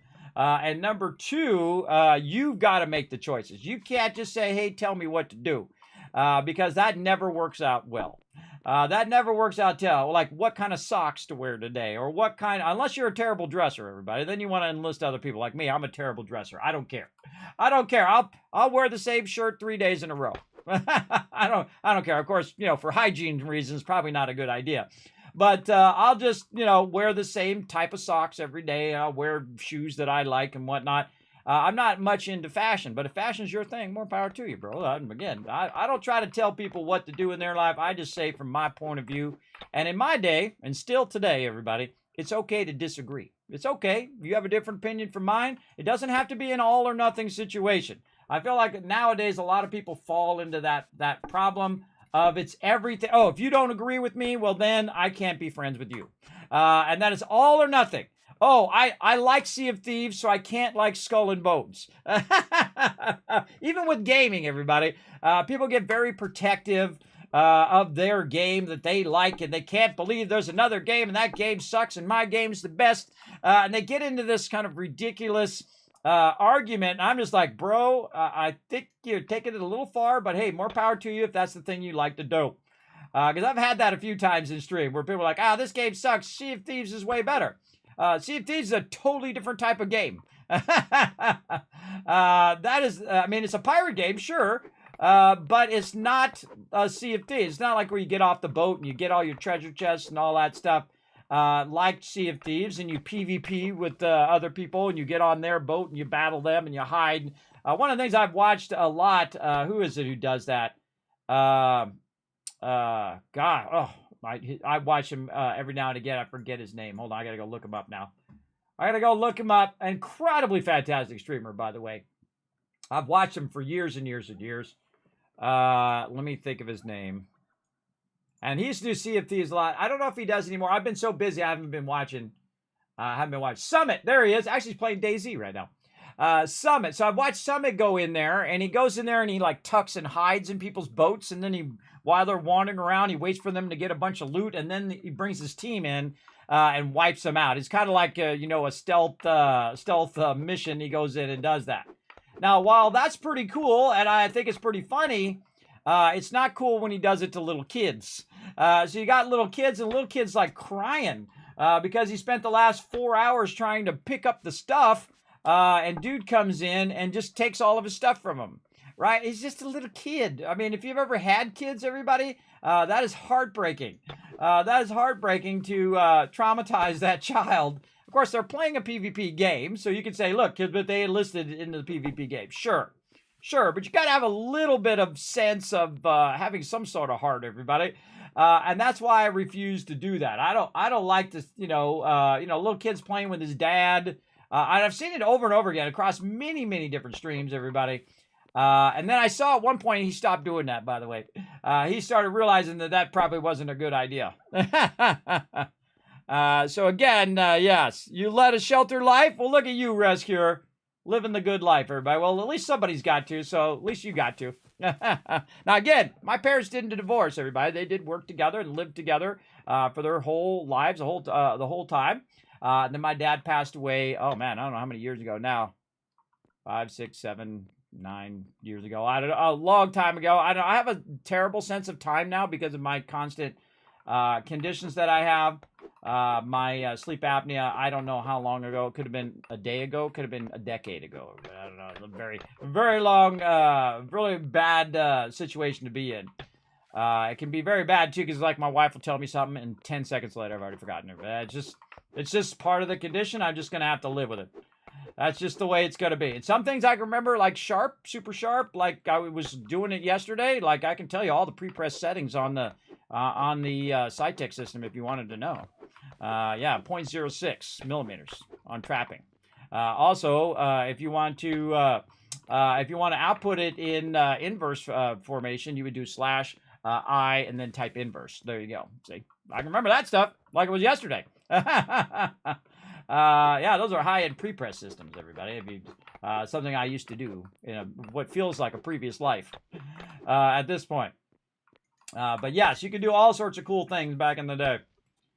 And so, again, they lived a good life together. And then when my father died, my mom, she went and traveled around. So that was like what she's doing now.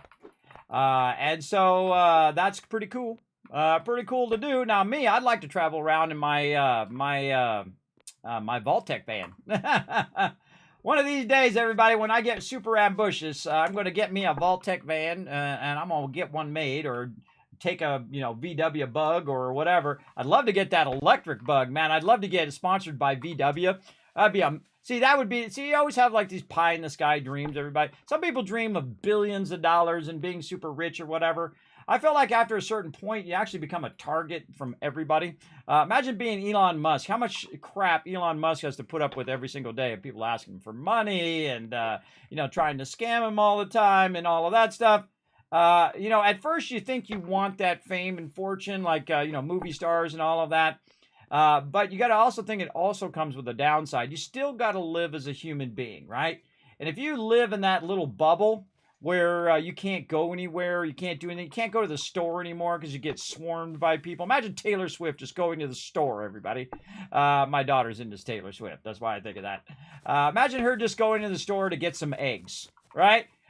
People would lose their minds because humans are lame. They can't just let celebrities or people they see on TV do normal things. Now, I think the one who actually did it the best is Keanu Reeves. He's just like, no, I'm not playing that Hollywood game. I'm going to go around and just be a normal person. And then, like most people, we'll just leave them alone, which is awesome. I love that, everybody. I love that people just don't bother celebrities. I'm of that old school, everybody. I've seen lots of celebrities. Grew up in Los Angeles and Orange County, and I've walked by them a whole bunch of times. Like I'll go to an art fair or whatnot that's have because I'm an artist as well. And so I'll walk along and I'll see some famous person and I'll say hi and they'll say hi and I'll just keep walking. I don't need a selfie. I don't need to do all of those things and get all excited about seeing this famous person and I could show everybody that, look, I saw this famous person this one time. And again, if that's your thing, more power to you. But know that if you do that when they're with their family and they're having dinner or something like that, at least be aware enough that you should probably wait till they're done with dinner before you do that. Don't interrupt their time that they're having. Don't go to their house and camp outside their house, everybody. I see people do that. Oh my God, that is like a fight or flight response moment for them because they don't know. You could be some crazy person coming in trying to get famous. They can go full on John Lennon on you. Somebody could go full on John Lennon on them and kill them just so they can say, look, I was the person who did the thing. And that's a scary thing, everybody. And again, that's what comes with celebrity is that people do crazy things. And there's people out there who need mental help. They need help with their mental disabilities and problems that they have. And they act out in that way because, there's a lot of scary people in the world, everybody. There's definitely is. And I've met a lot of them. I've met a lot of them in my day. That is for sure. Along the way, because I've met people from all over the world, everybody. And there's one universal thing that people want. And that is to have a better life for their kids. That is usually a universal thing that I've found. Their kids will have it better than them, and then continue that on with their kids, and so on and so forth. I found that's pretty universal. And that the way that parents look at their children, too, is how they should look at everyone, I think. Because there's a softness that happens when it's your child. When it's someone else's child, they're annoying. But when it's your child, if you've never had that experience, everybody, they are the most beautiful thing that's ever created in the world, ever. And hopefully you found a significant other who's the same way as well. Like my wife is that way for me, and my kids are that way for me. They are the most beautiful thing in my life. Ooh, get me. In my life. And I had to make a choice, everybody. I could have went on to be very wealthy, and I was making lots of money, and I could have went on and done that, standard, corporate crap. Where you're just all about the dollar bills, right? You're all about the dollar bills and just keep going up that trajectory where you just save all your money and you invest your money wisely. I should have bought a bunch of Apple stock back in the day, everybody. I'd be trillionaire at this point. Shoulda, woulda, coulda. And of course, I went back in time in my hot tub time machine. I'd be all about that. But do I really regret any choices that I made along the way? Not really. Very few. Because I chose the path of family versus the path of selfishness. If you just think about yourself all the time, that is a huge path of selfishness. And while in the short run, it seems like it's a wonderful thing, over time, it'll be a very lonely experience. Because even the richest people in the world, everybody, speaking of Elon Musk, have relationship problems. So if you can have good health and have a good relationship with somebody that you like, that, I think, is the most valuable thing in the world. That is what the true value of living is. And I've been very lucky to be with my wife, who I still love just as much or more to this day, 31 years later. She is my everything. She is my central of everything that I do. She's above all things, money, power, resources, whatever. Above all things and above all people, even my kids. That's right. If my wife says, hey, this is what we're doing, and my kids say we're doing something else, I'm saying, no, you do what your mama says. I always have her back and she has my back. And if you can find just one person in your life that's like that, everybody, that one person that always has your back every minute of every day. When you come home from work and you're like, oh, man, I'm having a rough day. And they go to you and say, oh, well, really, what happened in your day? Right? They actually care how your day went. And they take the time to see how you're doing. Right? That's an important thing, I think, in life. And it has an immeasurable value that you have somebody there for you and you're there for them. You are their number one priority and they are your number one priority. And that's one of the very first things that I established with my wife. First, I'm a gamer. I love to game, and I'm into technology and all of that. And that I will set her above all things, and then she'll set me above all things. And then that's it. That's the secret, everybody. That's it. It doesn't have to be more complex than that. Now, if you're struggling when it comes to money, if you're having a rough time, you lost your job, whatever, well, that stuff is already established ahead of time. And if they're not appreciating you, watch out for that as well. If they lose respect for you and they're treating you with disrespect, demand respect. And if they're treating you really poorly, everybody, then demand to get the heck out of there. Because if they treat you badly for a long period of time, it is time to peace out. Because they're not going to change, because you can't make them change. You can't make other people change at all. You can't make them do things and what. I mean, the police could try. But we can see how well that works. But you can't make anybody do anything. And you can't make your kids do anything. You can't do any of that stuff or make anybody do anything that they don't want to do. So the best thing to do is worry about what the heck you're doing and do the best of what you're doing. And then I kind of lead by example, everybody. I come in, I get up every day, I do as much as I can, and then I do the same thing the next day. My kids need my help, I help them out. I try to do kind things for other people, not because I have to, because I choose to, because that's who I am. That's the person I like to be. And of course, to your own self, be true, everybody. A little Shakespeare for you. Be true to yourself, because you're the one who has to live with yourself every single day. So if you're a terrible scumbag and you feel bad all the time, you might want to check out what's going on right here. Me, I have it rough, everybody. It's pretty suffering every single day. And again, even the nice guys have to suffer, everybody. But I did some crazy stuff in my youth, everybody. Maybe it's from all those crazy things I did in my youth, especially probably my loss of hearing, because I was always in the water all the time for like 90% of my childhood. All that stuff has consequences, right? Drugs, alcohol, being in the water too much, you might lose your hearing, or listen to music too loud, whatever it is. All that stuff comes with consequences. But again, that's how I prioritize my life. Now, that doesn't mean you have to do that. Again, I'm not telling you what to do, just telling you from my point of view what I think is important to me. And you've got to find what's important to you. What's the one most important thing in your life? Once you have that thing, life becomes so much easier. You're not so worried about money all the time. You're not so worried about doing all that stuff. Of course, you still got to survive. You know, you still got to get. Oh wait, we're missing a little part there. We might want to just fill that part back in again before we leave. Because if I leave in 2 seconds, someone's going to come around the corner and fall right into that hole. There we go. Just fill that in just in case. All right, so there we go. We almost got the bridge almost done. Now, of course, I like to chat it up, everybody, while I'm building and whatnot. My team's working on all their stuff over there as well. Everything but the wake up. I always made it home. There, you always made it home. Look at you go, crazy. I have woken up, and then my friends tell me I broke their piano. I've ended up in yards and stuff like that.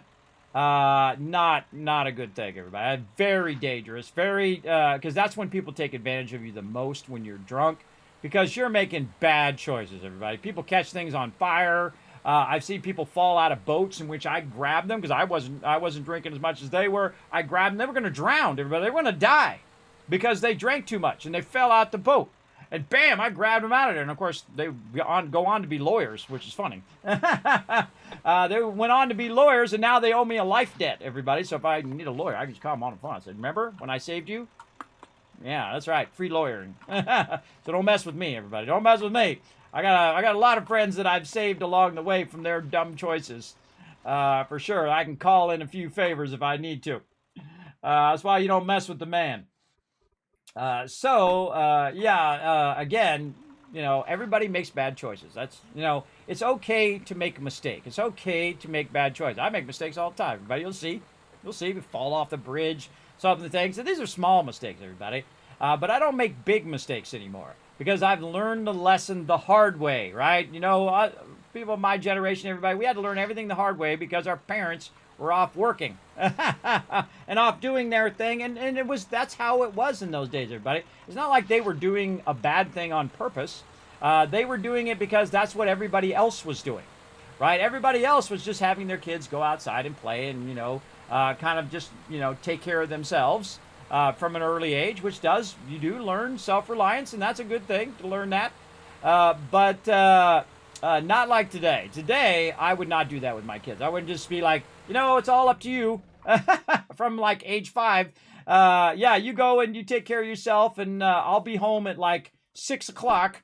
So when you come home from school, you know, you got to make your own food. You got to do your own laundry and your own stuff. I waited way later in their life for that, everybody. This way they could focus more on being a child first before they had to work on, you know, getting all of their stuff squared away. Which they do. They have all that stuff squared away. So I slowly transfer responsibility to kids as they grow up. So as my kids were getting older, I was saying, okay, now you got to learn to tie your shoes. And you got to learn to put on your own clothes, right? Because when they're little, you got to do all that stuff for them, right? And so on and so forth. And now that they're 16, they're learning to drive. So I'm teaching them responsibility with that, all about insurance and how to fix a car and, you know, oil changes and making sure you have your insurance papers in the car and that you have your license with you at any given time. All of those kind of more older lessons that you teach them. And sometimes it'll go in there and sometimes they'll learn it the hard way, everybody. They're going to be who they're going to be. I don't tell them who to be. I don't say, hey, you're going to be a football star or you're going to be this, that, or the other thing, or, you know, you're going to go be an artist like me. I think that's the worst thing you can do to a child is force them to do something that they don't want to do. Now, if they love doing that thing, that's different. They come to you and say, hey, I love doing this thing. I want to do this thing. That's awesome. But to force them to be a football star or baseball star or whatever that people get forced to do, they still do it to this day. They still force kids who are not interested in football to play football. I think that's like one of the weirdest things that they haven't learned that lesson yet. You ask the kid what they want to do. They're like, oh, kids don't know what they want to do. Sure they do. They're not dumb. Kids are not dumb. They learn at an exponential rate that adults have forgotten because they've lost that childhood wonder. A lot of people have. Me, I haven't. I love learning new stuff. I think it's awesome. But some people lose that childhood wonder, and thus they don't progress in life. They just stay at a certain... It's like playing a game where you don't level up anymore, everybody. I've seen it time and time again where people just are stuck where they're at because they're closed-minded. They don't want to know anything else. That's it. They're good. And hey, that's their thing. More power to them. Remember, it's their life. Their life choices. They can choose whatever they want to do. And then the consequences of those life choices are also on them. And this is something I also have taught my kids. When you make choices, when you treat people badly or you talk to them badly, those all have consequences. And when you make those choices, you're going to get the appropriate responses. If you treat me poorly, to others, do unto others as you want done to you. I guess you want me to treat you poorly. Is that what you're saying? No, I don't want you to treat me poorly, but I want to be able to treat you poorly. That's not how it works, especially not in my generation, everybody. You walk up to somebody and you start saying some stuff like they say on the internet, they're going to stab you. They're going to kill you. Yeah, don't do that. Don't be talking smack on the internet and go do that in real life. Because in real life, people don't mess around. But you start being disrespectful to certain groups of peeps or even just people randomly, you're going to die from that for those who are younger. I'm sure all the older peeps already know all of that. Yeah, you do that in real life and you're going to die. So if your parents haven't already told you that, Kismet telling you the straight skinny on that right there. They don't mess around. If you, do some of the stuff I see people do online, they start talking smack. No. No. I would never go up to a biker gang and say, hey, your bikes suck. And I think all of you suck and I hate tattoos and blah, blah, blah, blah, blah. And start talking smack. Right, I know a lot of awesome people who are in biker gangs. Everybody, there's a lot of decent people out there that people judge because they think they're lower than them or whatnot. I don't think anyone is lower than me. Everybody, only people who think they're above other people. Those are the people who are lower than other people because they don't realize that everybody puts on their pants the same way every day, and everyone has the same. Everybody's got hopes and dreams of what they want to do in their life and whatnot. I mean, there's some scary people in the world, and most of those scary people look just like normal people. Those are the scariest people. The people you think are scary are really not the scariest people. The scariest people who act like a normal person, but are completely not there, everybody. They're like psychotic, everybody. They have no feelings, no emotions. They don't care about anybody else. They're kind of dead inside. Those are the scariest people in the world, and they look just like the normal person. They look just like, like an uncle or an aunt or, an old lady. Those are the scariest people in the world. Yes, old ladies. I'm just kidding. I'm just kidding on the old ladies. But you get my point. You get my point over there. All right. We got to move forward. That's what we're doing. We got to move this up into the truck. We don't have enough room. We don't have enough room. I'm going to put it on me. There we go. All right. I'm going to move forward just a little bit here to my truck and get off the road a little bit. Now, I like to chat it up a bit while I'm doing this. Oh, I forgot to turn my team back on. I like to chat it up a bit while I'm doing what I call repetitive items, everybody. So I'm just doing this repetitive road work here and loving every second of it. See, I might be too far with my truck this time. Let me back up the big mama here. Over here. So I like to chat it up with the chat because that's what I do. There you go.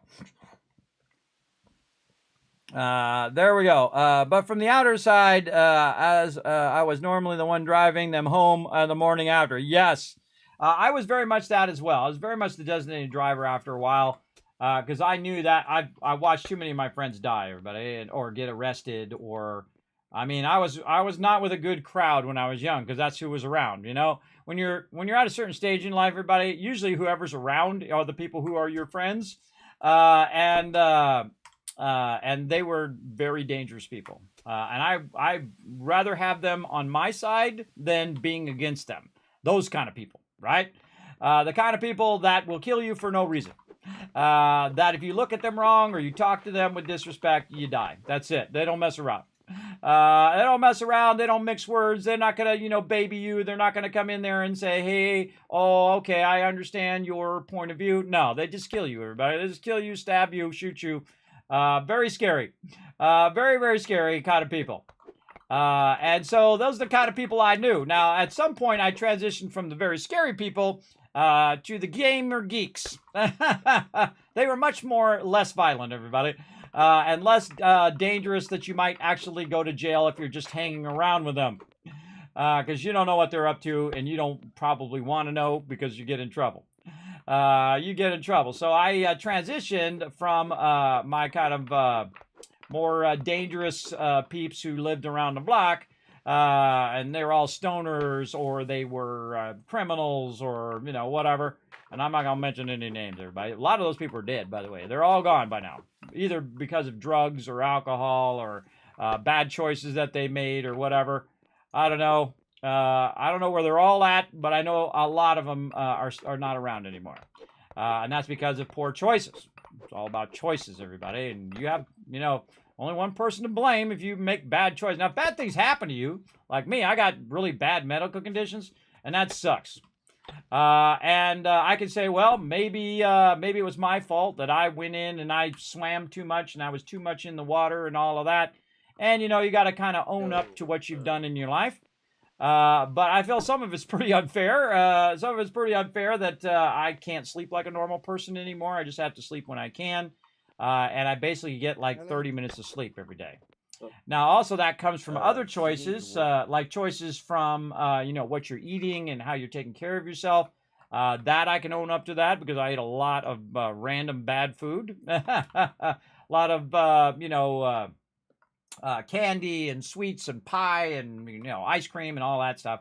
A lot of that stuff to an excess. And fast food as well, because I'm definitely the fast food generation, everybody. We grew up on that stuff. Now I can barely eat that stuff anymore without it making me very, very ill, especially here in Tennessee. I don't know, Tennessee has like the worst fast food. I feel like California has like the best fast food, and then Tennessee has the best like normal food, like really good food, everybody, like excessively good. Like really, really good. Because, this is like the down home South, everybody, where they make exceptionally great everything, I think. But again, like if you taste the difference between California food and Southern food, it's like the California food has like no taste. It's bland. And then the Southern food is exceptionally good. Now, of course, there's other locations that have exceptionally good food too, different cultures and whatnot.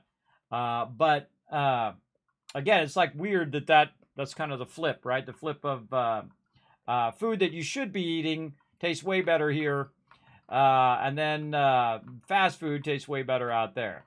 And I've tried it still to this day. But when we go out there, we have like In-N-Out Burger, whatnot. In-N-Out Burger, exceptionally good. Like me some In-N-Out Burger. But I don't eat it every day anymore because that's how I gained 100 pounds, everybody. Because I was taking care of life. You know how it is. You take care of life. You're trying to enjoy the benefits of your hard work. So you're going out and eating, and you're eating out all the time. You might go to fast food, or you might go to a restaurant or whatnot. And you stop taking care of yourself. You know why? Because you take care of your family. You're out there grinding, right? You're out there working every day. You're out there, trying to put food on the table for everybody else. And I did that for many years. And I, you always think, oh, well, tomorrow I'm going to go to the gym. And then it'll be the day after that and the day after that. And you're like, okay, wait a minute. I'm going way too long without this. And then you'll start to do it again. And then you'll fall out of the practice again because of insert reason here, right? Because of you had a bad day, you had a bad day with your spouse, you had a bad day at work, you just didn't have time to do it, or whatever other reason you give yourself. And I've given myself plenty of those reasons as well, so I'm right on board with you on those reasons. But ultimately, you made a choice not to do it, so there's no one to blame but you. You're the ultimate blame for everything that you got going on, I think. So that's how I look at it anyway. And so I try to work at it a little bit each day, right? Try to work at it just a little bit, work on your health, try not to eat so many bad foods, which I've been doing really good on that right now lately. And try not to eat so much sweets and things of that nature, and just look after your health. Because, I'm 54, everybody. I'm in the back 9 of my life, everybody. Most people, they live 40, 50, 60, maybe 70, 80, because you think everybody's living to 70 or 80 if you're young. They ain't living that long. I know plenty of people of my generation, people I knew already gone at 30, at 40, gone at 20, a few of them, some of them at 15, gone. Yeah, out of there. So there's no guarantee that you're going to get a long life, everybody. I'm amazed I'm still around. This is nothing short of a miracle, everybody. And of course, thanks to all of your guys' love and attention here in the channel. I appreciate you all now and forever, by the way. I appreciate you coming in and showing that love for sure. But I think it's nothing short of a small miracle. I never thought I'd live to 50. For when I was young, I thought 50 was super old. I thought it was super old, and I thought, well, geez, man, I'm never living that long. Because that seemed like a super long time, and here I am, 54 next week, everybody. And if you get as long as I get, congratulations. I would consider it a massive achievement. I would consider it a real life cha-ching, get that achievement unlocked. Of course, I haven't got there yet, everybody. Still got another week to go, but we'll see. We'll see how it works out. I'm too hungry to do that. Oh, I got to go back and get some more food. I got to get some food. Now, I always leave one left so that I can run back to town. So we're going to try to do that. We got this all. We're going to have to leave that blocked off. All right, let's run back to town, get some food. I always leave one food on my character so that I can still drive my way back and get some food. We're getting almost to the tunnel now. Now, again, we're trying to build out this road, and I built massive amount of tiles. And my ultimate goal is to build the rest of this road out all the way back. And it's going to be quite the undertaking. It's going to probably take all night long, so settle in. Settle in. And we'll talk it up in the chat, for sure. Well, I don't mean to be greeny, but I want my family, wife, and an airplane, and a series to be specific. Hey, got nukes, if you got a goal, that's one of the best things in life. But if you got a vision and a goal of what you want in life, you're like a freight train. Ain't nothing going to stop you. Like me, when I want to build this road, everybody, ain't nothing going to stop me. I just keep chugging away at it, little by little by little, especially if you have that ability to be relentless in what you want. Not relentless in the fact that you step on everybody else along the way, but relentless in the fact that you never give up. Because you're going to just keep running into tons and tons of roadblocks that block everything you try to do in life. But every time I start up the stream, I tell you, there's at least 15, 20 minutes of stuff I have to fix. Ooh, look at this. What the heck is going on over there? 15, 20 minutes of stuff I got to fix for no reason. I didn't touch nothing. I didn't change nothing. I don't know why I got to fix it. Why did it stop working? I don't know, because that's technology for you. That's technology for you, and that happens quite often. Let's go over here and see if we've got some salads. Oh, there's some salad. We got some fruits. Oh, there's a big stack of salads. I'm going to get, oh, okay, that might be a little much. That might be a little much. But all right, that'll keep us going tonight. We got lots to do. We got lots to do. Lots of road tiles to put down. Now, the rest of my team is doing a whole bunch of other stuff, food and all of that other fun. Oh, I see Thurberg's in as well. Awesome. And so now I'm going to have them muted for most of the time. If they need my attention, they'll just get my attention in the chat, everybody. And I'm just going to talk to you guys tonight most of the time while we're running around. I love listening to you, Kismet. Great advice. Yes, remember that advice is one of those things that you can take it or leave it, everybody. And again, I always leave it like this. I'm not telling you what to do. I'm just telling you from my point of view. It's okay to listen to other people's point of view. I know, it's a crazy idea nowadays, everybody. You can listen to other people's point of view and not be mad at them if they disagree with what you agree with. I know, and you could actually come to an understanding of why they agree, why they think the way they think, and you think the way you think, and maybe even think of something better than both of your ideas. Now, that is one of my... Ooh, that gave me goosebumps. Look at that. See? That is one of my favorite things in life, everybody. I've come up with a lot of great ideas in my life, in graphic design, in art, in production, in finance, and all of those things along the way. I've come up with a lot of great ideas. But you know what made those ideas better? Is that when I collaborated with other people who also had great ideas, and we combined those great ideas into a better idea, into an amazing idea, right? And that happens with my team all the time, and also happened with my team in real life, well, it's still real life, I guess. They're in real life. But I would come up with an idea, and we'd come up with a project for a client or whatnot. And then they say, well, what about this? And I say, oh, that's a good idea. Let's write that down. Let's add that to the list. And I say, oh, I also got this other idea. And then somebody else would have an idea. And then we would combine those ideas. And that's what actually graphic design is all about for all you want to be graphic designers out there, is combining symbols or combining ideas. This is why a lot of logos and whatnot are a combination of different ideas that are combined into one. Same thing with products, like a great example. You want to have, 1,000 songs in your pocket. Well, guess what? You just have this little player called an iPod, and you make it cool, by the way. You also make it enjoyable and easy to use and all of that stuff. I mean, there was a lot of MP3 players at this time. Why did the iPod take off so much? Because it had that click wheel, everybody. The click wheel was the magic. That was the magic of making that thing win, because the interface was so good. That's what made it so amazing. And even more so today. I mean, I got it on my watch, everybody.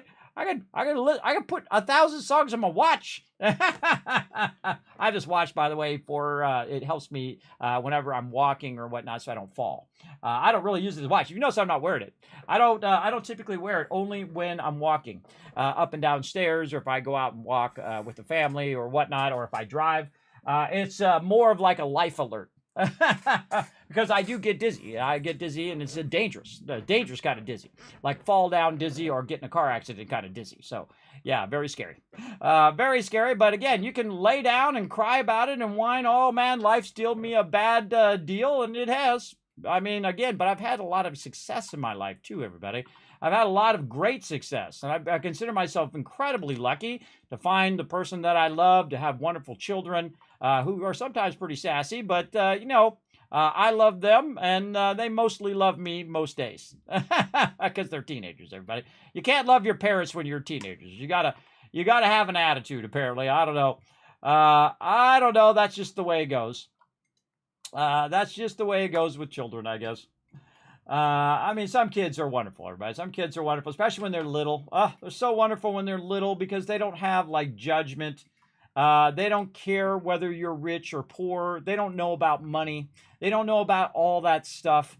If human beings could just be in that childlike state, not as in, they're constantly stuck in that state, but the fact that they are have that kind of childlike wonder, and they treat each other like most children do. Now, some children are horrible, by the way. I blame their parents, but some children are mean to each other. They're mean and hateful and whatnot. I don't know what's up with that. I mean, they might be having a rough time in their life. They might be, struggling. People are picking on them, whatever it is. There's usually an alternative reason why people are like that, or kids are like that. There's some sort of acting out or whatnot that's going on. So that's always what I look for first. Now, sometimes people are just a-holes, everybody.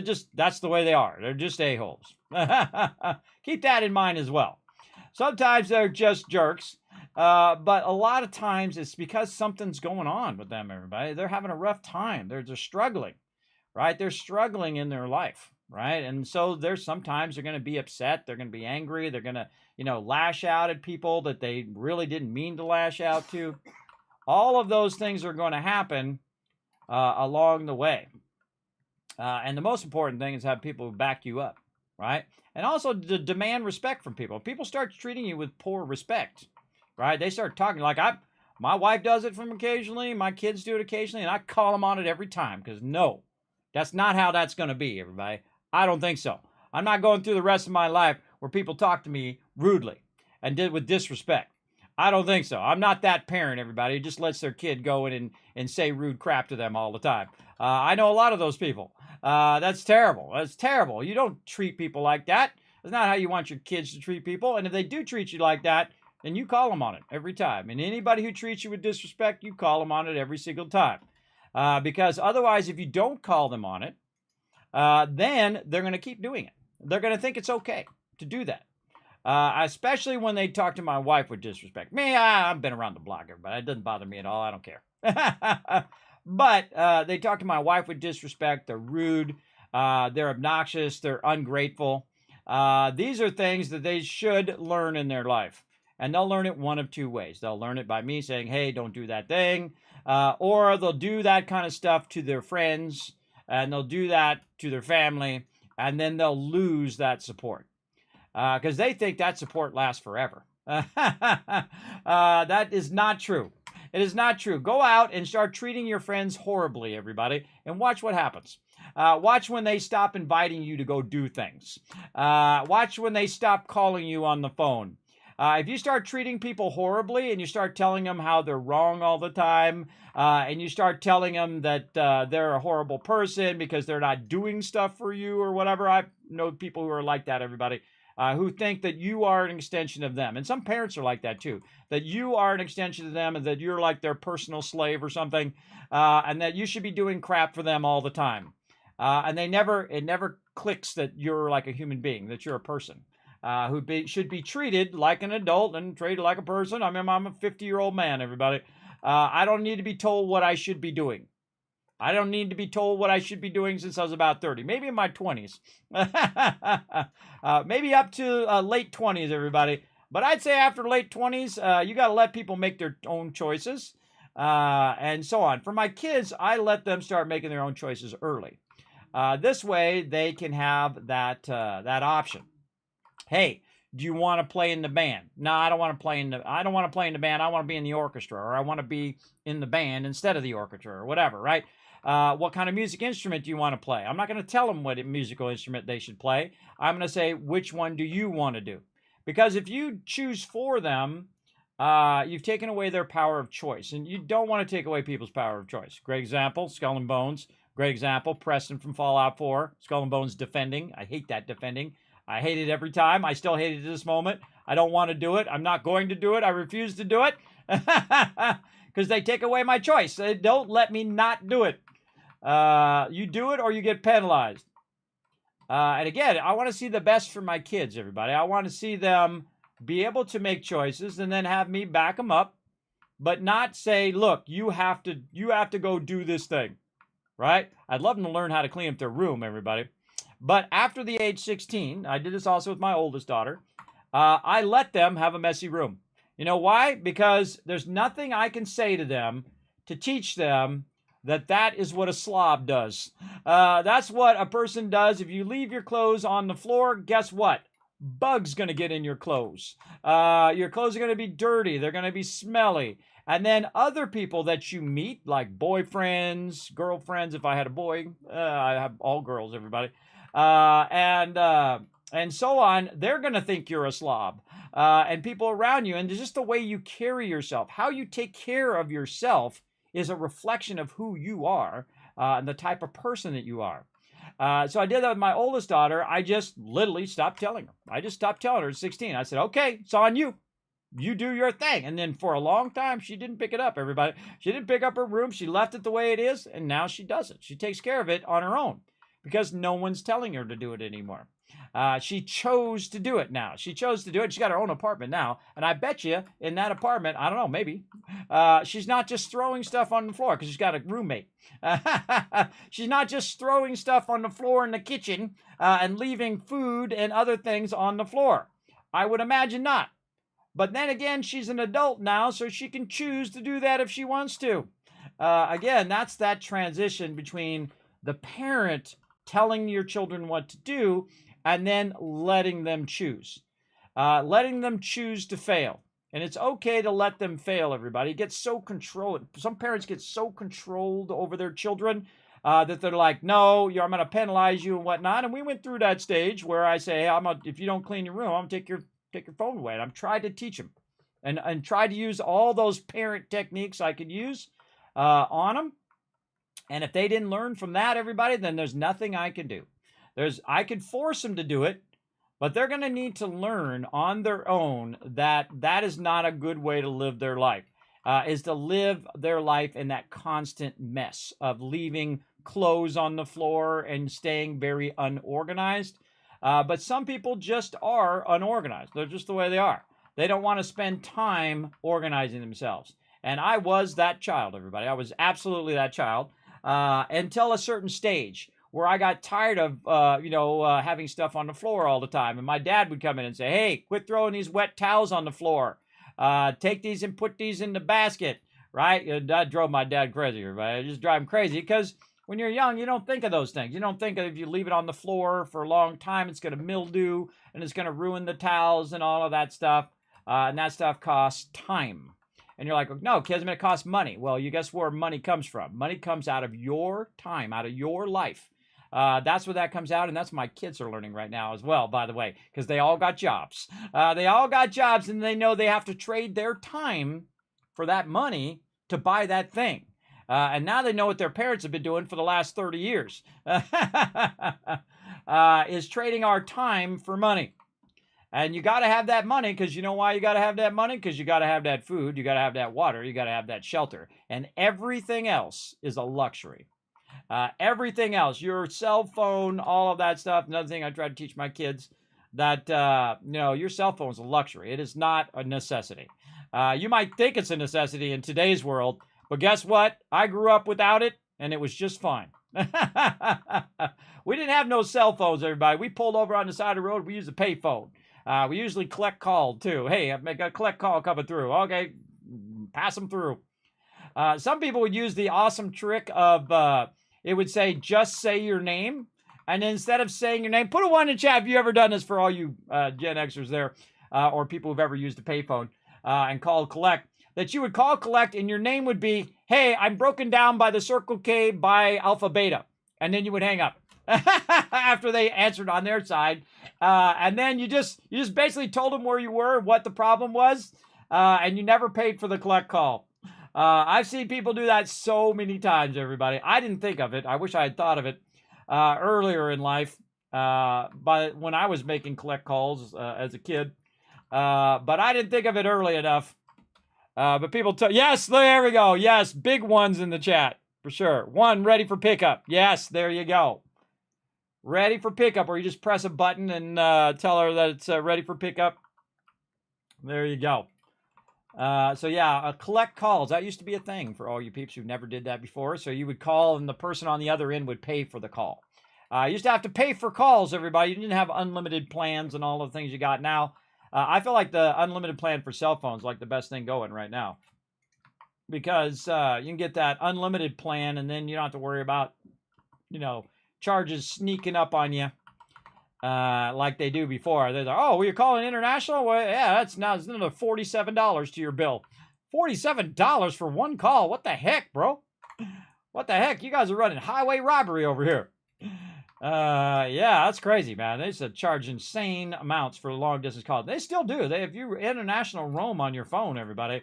I paid for a few of those for my daughter when she's gone on trips and whatnot. I paid those roaming charges, everybody. Those are lofty charges, bro. That's for sure. Absolutely.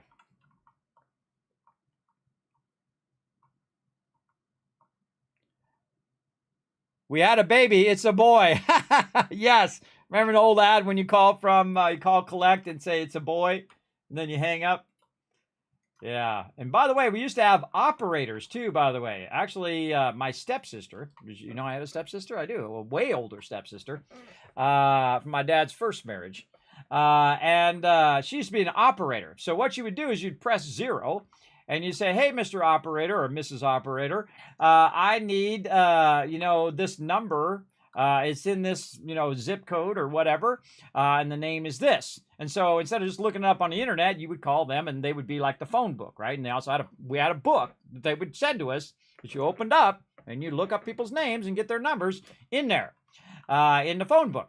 Now they have all that stuff online, and then of course you could just ask the person, and you're text the person now, and you already have their phone number if you're texting them, or you can email them, and then get their phone number, and then you can text them. So there you go.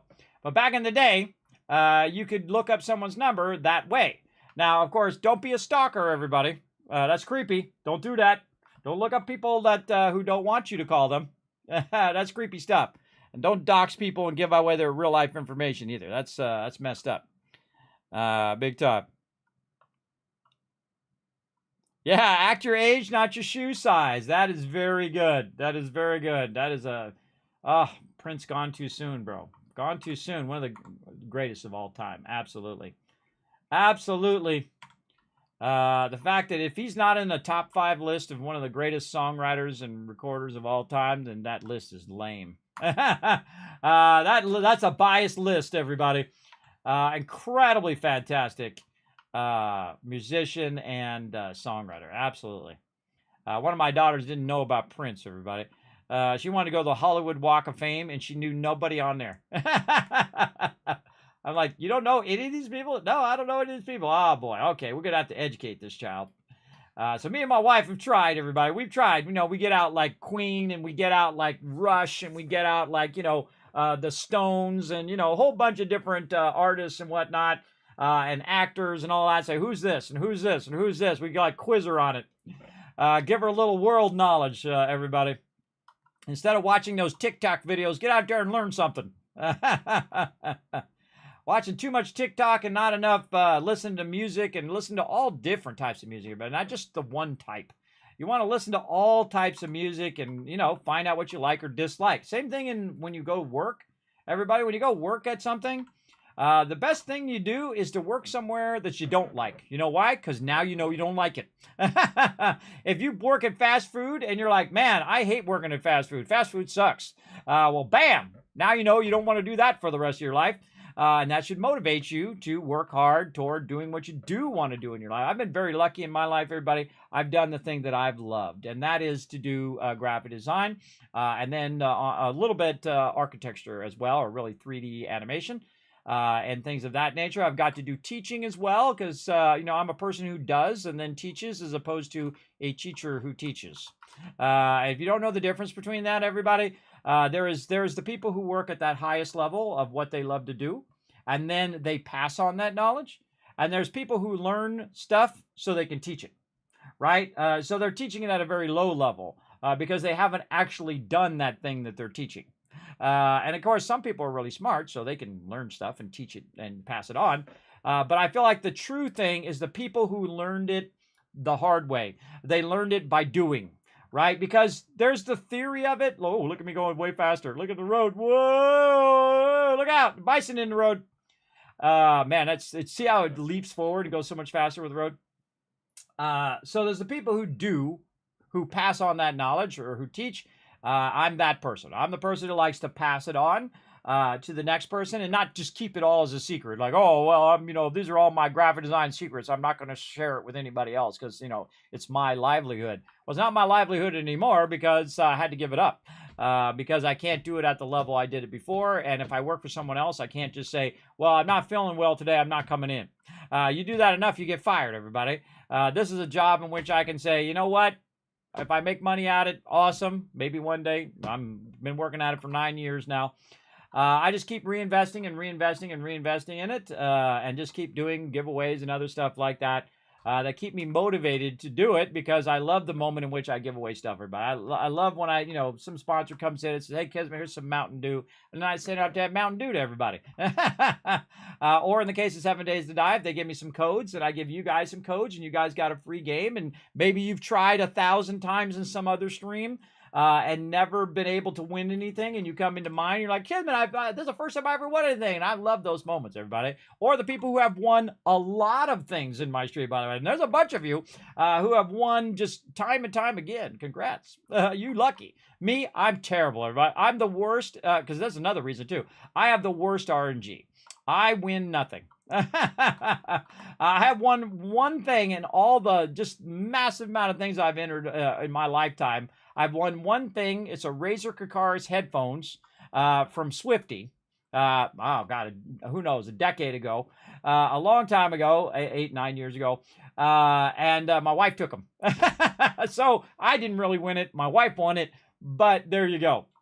Now you know, everybody. Now you know I did win that one thing. I really would have liked to win that 10 grand from the marbles competition. That would have been amazing, everybody. That would have been amazing. And I would have just took it and gave away PCs here on the stream. That's what I've done. I would probably gave some to my kids for their college. But the other 5 grand, I would have just made some, $1,000 PCs and gave 5 of them away. And as a thank you here on the stream, because that's just the way I think, everybody. I just think of, giving back to all the people who are kind to me. That's an old school way of thinking, everybody. Not everybody thinks that way. Everyone's like, oh, well, it's all about me and what I get, and I want to get everything from everybody else and screw them. That's a very much not old school way of thinking. That's more of a modern way of thinking of I'm the most important person in the world and everybody else can bite it. That's not always the best option. I think that's just me. But then again, I am of the old school. I am of the old way, everybody. Of like being a decent human being, not because you have to, because you choose to. I know. It's called leveling up in real life. That's what I try to do every day, everybody. And I'm pretty high level. I'm pretty high level in real life. I don't do things for selfish reasons. I don't have fancy cars or fancy things. Oh, Kismet love train. Oh, why didn't we hear the love train? What happened to my love train thing? Hold on, I got to reset. Come on, love train. What? Ah, there it goes. Hey, Subi coming in. Speaking of awesome people who help support the stream, Subi coming in, showed some love, 45 months of sub love, and also thank That's Mr. Non You earlier with that 83 months as well. Again, I appreciate everybody who comes in and hit that sub button, shows the love. I'm just going to take it and put it right back in the stream, everybody. You can see how many subs I have right there, everybody. 96 times 250. You can. Oh, wait, I'm putting the other stuff back down. You can see how much I'm earning here. I'm very transparent about it, everybody. And again, if I do get a large donation or whatnot, I just put it right back in the stream because that's what I've been doing for 9 years. Now, why would you do something for free, everybody? You might think of that, Kismet. Why would you do this for 9 years, basically for free? And also, it costs a lot of my money to keep it going year after year as well. Really, it's me and my wife's money because she's the one off working as well. And that's because I knew if I took disability, everybody, that I would be tempted to just sit around and do nothing all the time. So I decided not to. I knew that I would die. I knew that would be it. That would be game over. That would be the end. Because once you go down that road, that's a dark road, everybody. And again, if it's something that you need for your survival, then hey, more power to you. But I knew for me, if I just sat around and let other people take care of me and I would waste away in the bed and die. And so I just know that about myself. And I know, and I've seen that happen to other people. But, those were like, people who were in their 80s, 70s, and 80s, and not in their 40s. And so I knew the thing I would have to do is go out and do something. Keep myself busy, everybody. That's why most people who retire die within a year or two of them retiring. Because they have nothing to do. They've given up on doing anything in their life. Now, people who travel and, find some other pastimes to do when they retire, well, then they live a lot longer. And then, of course, if they have, good habits and they're making good choices and so on and so forth, the idea, they live much longer as well. So for me, I knew that would be definitely, look at this, see, now I can do it like this, everybody. It's very cool. I can take it out much quicker than having the worry of falling down a hole over there. For sure. All right, let's get some of this out of here. Show that we can, there we go. Put this down. Oop. And then this out of here. So you got to get all of the standard road tiles out first. Get this. Now we got a hype train going on. Everybody got 2 minutes and 30 seconds to keep that hype train going. We're 62% through. So if you do enjoy my story time here while I'm building a very long road, which is one of my favorite things to do, everybody. I love talking to the chat. If there was no chat, I wouldn't do this at all. I wouldn't do this at all. I'd find something else to do. I'd probably just do videos and things of that nature. Oh, here we go again. There's that kid who loves a Instaver coming in, also with the 62 months of sub love. Also, Third Brick. Again, I don't know why my sound's going in and out. Come on, sound. There we go. Third Brick also coming in with the 62 months. Or no, sorry, with the 22 months of sub love right there as well. Thank you so much. This one says it's missing. And Dio coming in, showing that love. There we go. Look at that. We're level 3 hype train. Now you got 4 minutes and 23 seconds to level us up to the next level of the hype train, everybody. So again, if you want to show some love to the stream, or if you want to give some subs to the chat, whatever you want to do, now's a good time to keep that hype train going for my team as well. Now, one of the things I love to do as well, and I've done this in the past, is, kind of pay back all the awesome people that come in and showed so much love to the channel. Like I had this crazy idea and everybody thought I was nuts, but I did it anyway. Was to anybody who donated to help my mods to get to TwitchCon. It literally cost me more money than I earned, everybody. And again, I'm just that kind of way, everybody. I like to give back kind of thing. So what I did is I went to TwitchCon and we collected a bunch of swag from TwitchCon, and we asked people, okay, can we have some extra to give to the people who donated to get my mods to TwitchCon? And they would give us extra stuff, which is pretty cool. And then I made these custom bags, and I did this several years in a row. And then I gave those out, and then I paid for the shipping for all of those, and I shipped them all over the world to all the people who donated to help get my peeps to TwitchCon.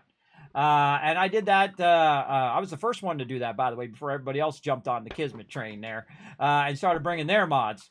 And so I would spend 6 months doing that, everybody. You got to think that's 6 months of my time times, how many hours I've spent doing that. Oh, fun detected.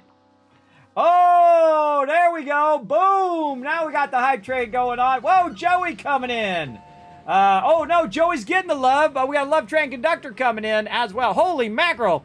Look at all that love. Isfer coming in also with the 510 bits, pushing us over. Level 3 complete, everybody. Here we go. We got a love train conductor coming in, showing that love. TM coming in with the 11 gifted subs. Great time to be in my stream.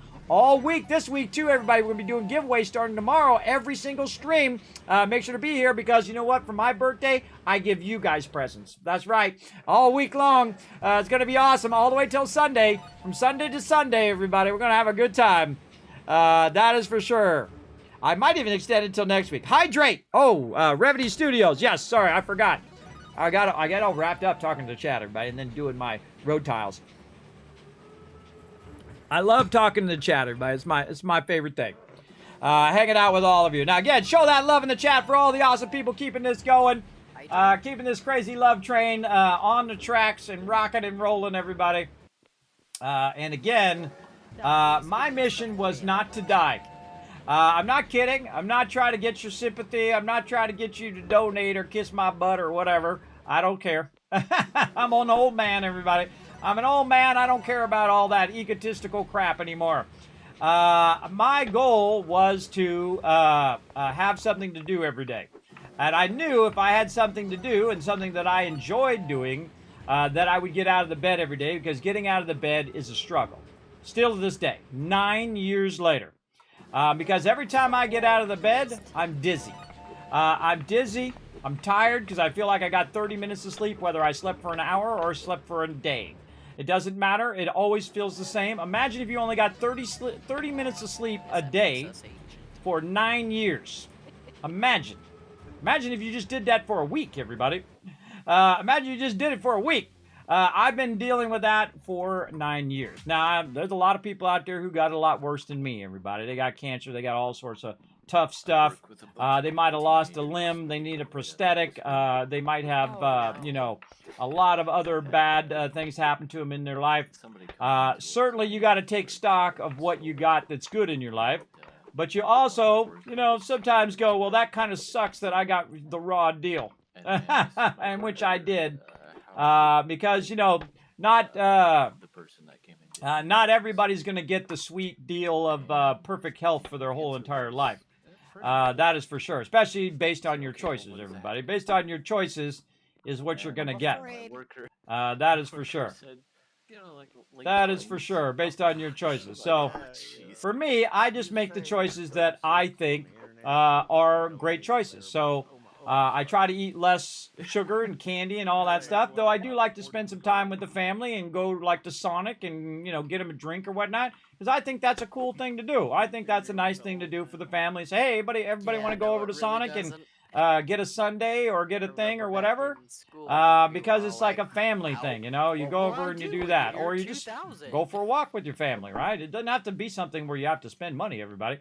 You can go for a walk with them when they need help. Like my daughter the other day, she was pulling out of the driveway and the car died. I can't even remember. And because the car died, she called my wife out there, who just very smart, everybody, but she's not as great of a problem solver as me. I'm just going to say it that way. I'm a great problem solver. I can solve stuff, but she can solve any problem. I mean, she's super smart. She's super smart and feisty, which I like most of the time, unless she's being rude, which sometimes she crosses that line between just being feisty and being disrespectful. And she knows I'm going to call her on it when she does that. So, sometimes people don't know where that threshold is. I know right where it is. I know right where it is, and I will call you on it if you pass over that threshold. And I'll call my peeps here on it, too, if they cross that threshold, especially when they're being disrespectful to each other. I'll kick you completely from the group. Absolutely perma-ban you forever. I'm not here to be your papa. Oh, look out. Ro coming in with the love as well. Thank you very much for those biddies. We're at Hype Train number 5. Oh, 20 seconds left. Oh, we're at 70%. So if you want to push us over one more step, now's the time to do it, everybody. If you got some biddies or something like that, you just got your 10K badge. Oh, congrats, Isver. Yes, look at you go. I see your emote. Awesome. 10 seconds left. Who's going to be the one to push us over? Who's going to push us over to level 6? Let's see. Let's see if it happens, everybody. I think it's nothing short of a miracle, everybody. One, that I'm still alive, and that I've received. So, oh, there we go. Oh, and there goes the hype trains going out to all of you guys. Hype train complete. Oh, let's share those emotes. I'm going to share mine. Choo-choo. I got a little love balloon or something with a little face on it. Oh, cool. I like that one. There you go, everybody. Share those emotes in the chat. They're being dished out to all of you right now. For all that love in there. I appreciate everybody coming in, showing that love. Remember, again, it just goes right back in the stream in the form of giveaways and other fun things. We're going to do a bunch of giveaways this week, so definitely hang out, everybody, and whatnot.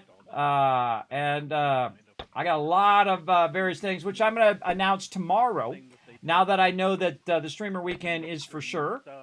And sometimes, by the way, I do it for my entire June, by the way. Now, getting back to my other story, where I was talking about my mods, I do stuff that I lose money on, everybody. And this is probably my main problem, is that I like to do stuff to the degree, to the highest quality, right? So I'll go through, and I won't cheap out on it. I'll go through and I'll hand embroider 100 different bags, everybody, because a lot of people donated to get my mods at TwitchCon, and I will spend hundreds of hours, totally more hours than is worth it. And then if you think of it, it adds massively to the cost if you're taking a lot of hours to do stuff. And so I'll spend a lot of hours so that the second you guys get that in the mail, and you open that up, and you got this custom bag with the Kismet logo on the front, you open it up and have all this cool swag from TwitchCon. And then also I would take the shirts that you guys got. So I gave out free shirts for peeps who donated certain levels. And we walked around TwitchCon and we got all your favorite peeps to sign it. One person, I forget who it was, hit the absolute jackpot. If you guys remember who it was, let me know. Crazy, if you remember, let me know. But we went and we got, we wanted to get Lady Devon's signature. She wasn't at the booth, right? I forget who this was. Maybe this was you, Itzfer. Was it you, Itzfer? I can't remember. I'm sorry. I have a terrible memory. I can look it up, though. I actually have it listed as to who I did that for in past giveaway lists. I have lists of giveaways that I've done in the past, everybody. There are hundreds and hundreds of them. And so instead of just getting Lady Devon, they got the entire Bethesda booth. All the devs, everybody. All the devs who make Bethesda games. And they all signed it, everybody, because I went up there and I was all dressed as the Wasteland Tycoon. And I also got that really cool influencer bag that they had. And I gave that away as well to the top donator as well. I could have kept it for me and say, look, I have this special thing. But you know what I would rather do? You guys are going to get much more enjoyment out of it. And when you opened it up and saw that surprise extra thing in there, I know that's one of those moments, everybody. One of those moments that some people will never forget. The time they won that cool thing, or they did something cool for somebody else. Like they went in and they supported, bringing mods, my mods at TwitchCon. By the way, I didn't even raise funds for me. That was just for my mods. And I spent that money and a whole lot more money on top of that on my credit card to take them out for dinner and do all that other stuff. It was a huge losing enterprise. My wife, of course, thinks I'm nuts. Why would you do it if you're going to lose money? And my accountant, same thing. Why would you do it if you're going to lose money? There's a point in your life where that's not as important, everybody. It's not as important to do every single thing that you do for money. Now, of course, you got to have enough money to survive. My wife's doing that for us right now. I did it for 10 years before. She's doing it for these 10 years. And I'm hoping that this thing eventually at least pays for itself. Would be nice at some point. And we'll see. We'll see if we get there. That's why I'm streaming a bunch of different platforms. I'm saying, hey, everybody, if you want to support the stream, now's a good time. So we can maybe eventually cross that threshold. And I'd love to get to the point where I could have sponsors where I could give away computers and I could give away some serious stuff, everybody. I mean, I give away some pretty nice stuff, thanks to very, very kind people like Bethesda Gear and Bethesda and so on. But that person won the absolute jackpot, everybody. That person won the jackpot. Anybody remember who it was? It was not me, but I have a shirt with Decided by Your Mods. Yes, so that was the next thing I was going to say. So not only... and here's the funny thing, everybody, about that particular shirt. That makes me laugh every time. It's an ego thing, everybody. See, now most people, and I assume so too, when someone says, hey, I just want one signature on there, I'm thinking, oh, okay, they just want my signature on there. That's easy. I can just get my signature. And then maybe get them some bonus signatures of my mods and whatnot, just for fun. But they said, no, I don't want yours, Kismet. I want Lady Devon on there. I think it might be TDK. Maybe it's TDK is the one who did it. I can't remember. I'm sorry. I'm sorry I can't remember. You're probably going to remember more than me. I have terrible memory because I have bad medical conditions that affect my memory and affect my ability to spell and say and remember things and speak and all of those kind of horrible things that happen that go along with those kind of things. You're going to see it happen here on the stream. I just embrace it at this point now because there's nothing I can do about it. I've seen all the doctors. Believe me, I've spent all of my retirement, which I had to pull out of the bank to pay all these doctors, and I have no retirement now. I'm 54 years old in about a week, and I have zero retirement. Zero. None. Nada. Very scary. Very scary. Oh, there he goes. What's up, Al? You know, that's just how it's going to have to be, everybody. That's just how life is going to be. Just gotta have to, you know, keep going, keep doing what we're doing, right, until the kids move out. And maybe I can rely on my kids. We'll see. We'll see how it goes in my old age. And I will eventually get retirement, hopefully, if it's still around by the time I reach that age. But I have a feeling like the day before I'm ready for retirement, some politician's going to take that away. And then I'll be, you know, panhandling on the streets, maybe. I don't know what I'll be doing. Yeah. You can't think of it? Yeah, me neither, crazy. But again, they absolutely hit the jackpot. So again, that was an ego. I mean, I don't have a big ego, but I don't care, really. I think it was funny, actually. That's the way I am. The person wanted Lady Devon's thing because they were a big fan of Lady Devon, which is a streamer, and she used to work for Bethesda. Sadly, she got laid off from Bethesda when they had all those. Whoa, look out! When they had all those cutbacks.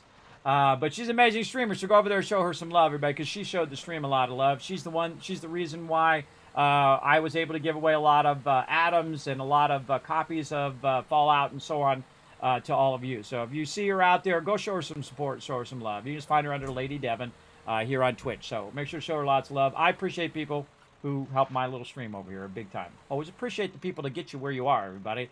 You know, your parents, your grandparents, friends, family, those people who helped you along the way, even if they are crazy. Not that I'm saying Lady Des is crazy, but I'm saying some of my friends I knew back in the day, they were crazy. But I still appreciate them having my back, though. Big time. But that was an amazing moment, everybody. That was an incredible moment. And so I was all dressed up as the Wasteland Tycoon, which they absolutely loved, because all the Bethesda peeps love Fallout, just like we love to Fallout, everybody. They absolutely loved it. I was actually on their Twitter page, and I was actually streaming Fallout 4 on the homepage of Twitch as well. Imagine this, everybody. A 45-year-old disabled man goes from trapped in the bed. This is an incredibly great story. Goes from if it didn't happen to me, I wouldn't believe it.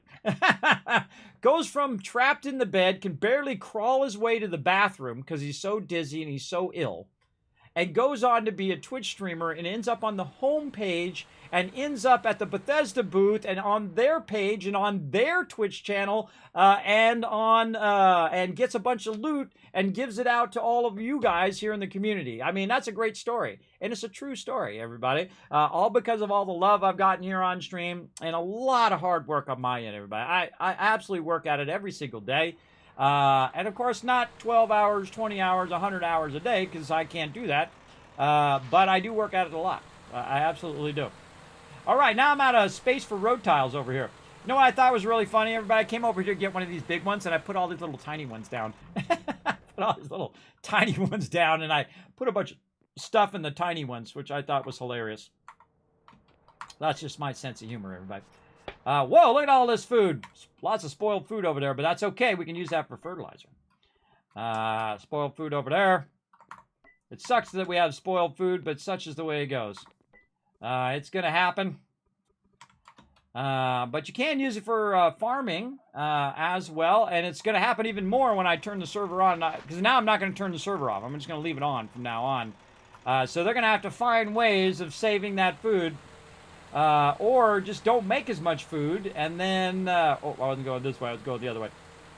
Don't make as much food, and keep the food that doesn't spoil, which I don't know how much of the food doesn't spoil. I know, like in Fallout, there's certain foods that don't spoil, like the canned meat stew, or raw foods that you can keep. Like a great example in real life, everybody, rice lasts a very long time. You can store that for a very long time, for decades, on some of that type of food. And that's where they'll put that, like in storage, you know, they'll put a lot of rice and things of that nature, so because it doesn't spoil as often, or as quickly. Unlike milk and things like that, which will spoil like in a couple weeks. So that stuff, not always that good. Unless it's powdered milk and stuff like that. But again, that person won the lotto, everybody. I was jealous. I wanted that shirt. But I gave it out to you guys. I gave it out. I was like, that's awesome. Again, every single person at the booth signed it. Then eventually we got Lady Devon to come over. She signed it. I signed it. My mod signed it. It was awesome. And then we did that over and over and over again. We went and we found all of like any big streamers we can find, or people that people actually requested. My mods hunted them down and stood in line for like 30 minutes, an hour, however long it took. They stood in line and went and got their signature on the thing for them. And again, all of that time and effort was to make it a special moment for the people who received those things, who did kind things for other people, and then in return got above and beyond kind things back for them. And that's what I love to do. I love to do that thing, whether I lose money on it or not. Because those are the things you remember in life, everybody. Not how much money you made on this thing and that thing, and how much you screwed over the next guy so that you could make the money and whatnot. That stuff is the stuff you shouldn't put in your memory. You know, a lot of things in your memory get erased for a reason, everybody. Either because it's trauma or it's something that you don't need for survival. Your brain is all about survival, everybody. It will just get rid of things that it doesn't need over time. Sadly, one of the things that doesn't go away from in there is heartache and pain. That stuff you have to live with for the rest of your life. The pain of it will dull over time, but I find that most of it never goes away, because at some point in your life, even if it was 30 years ago, and you were talking to somebody and something awkward happened, all of a sudden you'll feel awkward again, right? Put a 1 in the chat if that still happens to you to this day. For something 20 years ago, it happens to me all the time. I said something stupid, you put the foot right in your mouth, you did something stupid, you tripped, you fell, you did something that to this day, or maybe you did somebody wrong. I haven't done people wrong, everybody. People done wrong things to me, but I haven't done wrong things to them. Or whatever it is, and still to this day, you still are awkward about it. And it doesn't go away, everybody. I'm telling you, even at 50 plus years old, I still every now and again I go, oh, I can't believe I did that. Oh, I can't believe I did that. Oh, so embarrassing. So embarrassing, but you know what? I'm over it now. Just roll with it, everybody. Just live with it. It's okay. Just give yourself permission to make mistakes. It's okay. Make mistakes in life and then live with it. Live with it and roll on. Yes, big ones in the chat. For sure. But yeah, so I went through all that effort, lost money on it.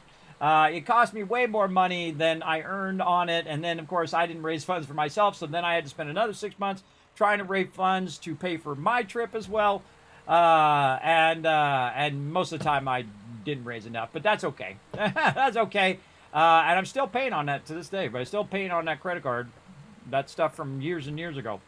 And I don't mind, everybody. I don't mind. I don't mind at all because the experience is what's most important. I can't wait around for another 20 years, everybody, to go do these things. To go and make myself, Vault-Tec van and drive around. I can't do that in my 70s, everybody, because I'm probably going to have a lot, even more medical problems than I have now, probably.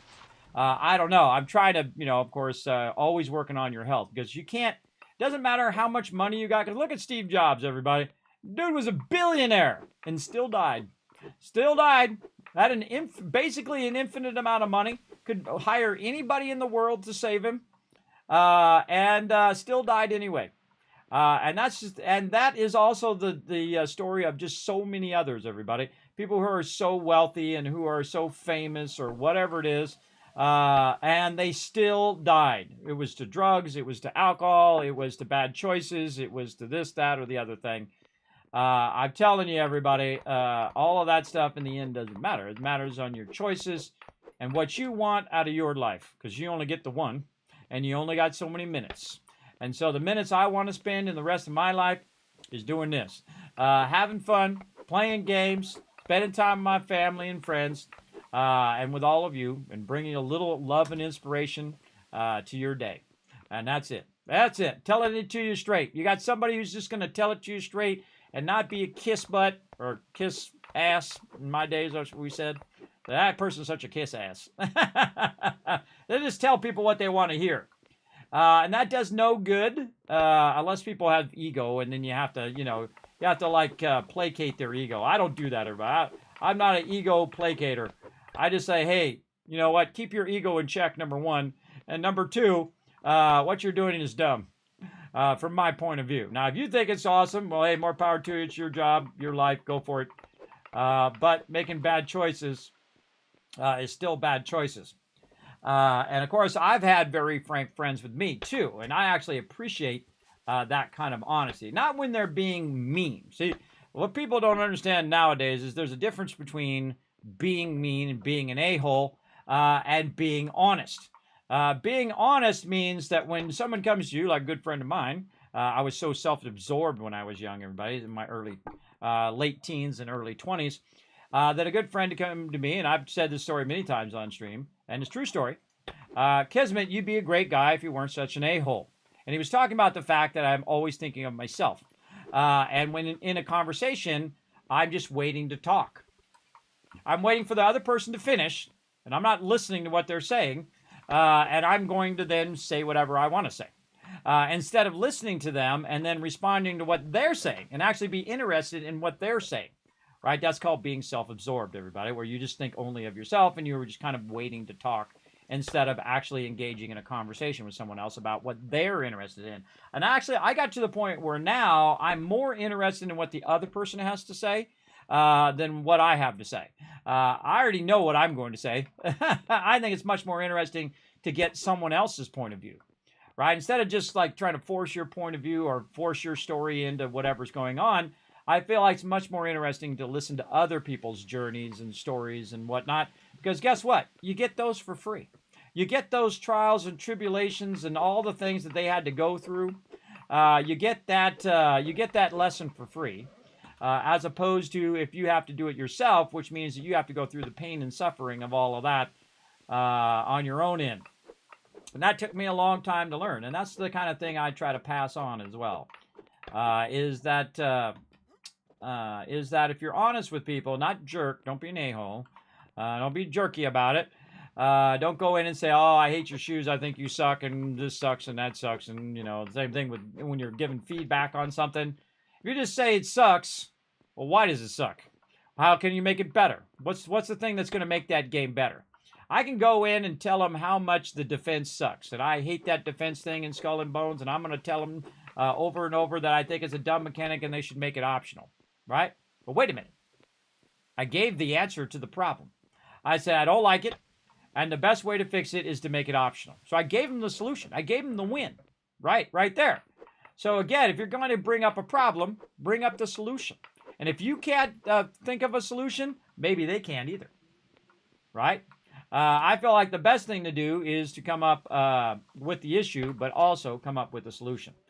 And I'm that type of person. If you don't come up with a solution and you just want to say this sucks, that sucks, and the other thing sucks, I just ignore you. And so does most everybody else. Most everybody else, if you just give unsolicited advice, or if you don't give a solution to the problem, then too bad. Now, when it comes to gaming feedback, I feel like that's probably the best time where to give suggestions and advice. Now, in people's life, you don't want to do that. You don't want to say, "Hey, that person you married is a scumbag, and you should not marry them unless it's like your child, or it's a good friend of yours." If you for guys, it would be like, the lady's like a gold digger and she just wants the guy for his money, and the second she gets his money, she's gonna leave the guy. That's a guy thing. For you ladies, it'd be like the guy is abusive, or he's a jerk, or he doesn't really love you because he's sleeping with your friend. Yeah, that's how that goes. Or flip those, everybody, because it does work both ways as well.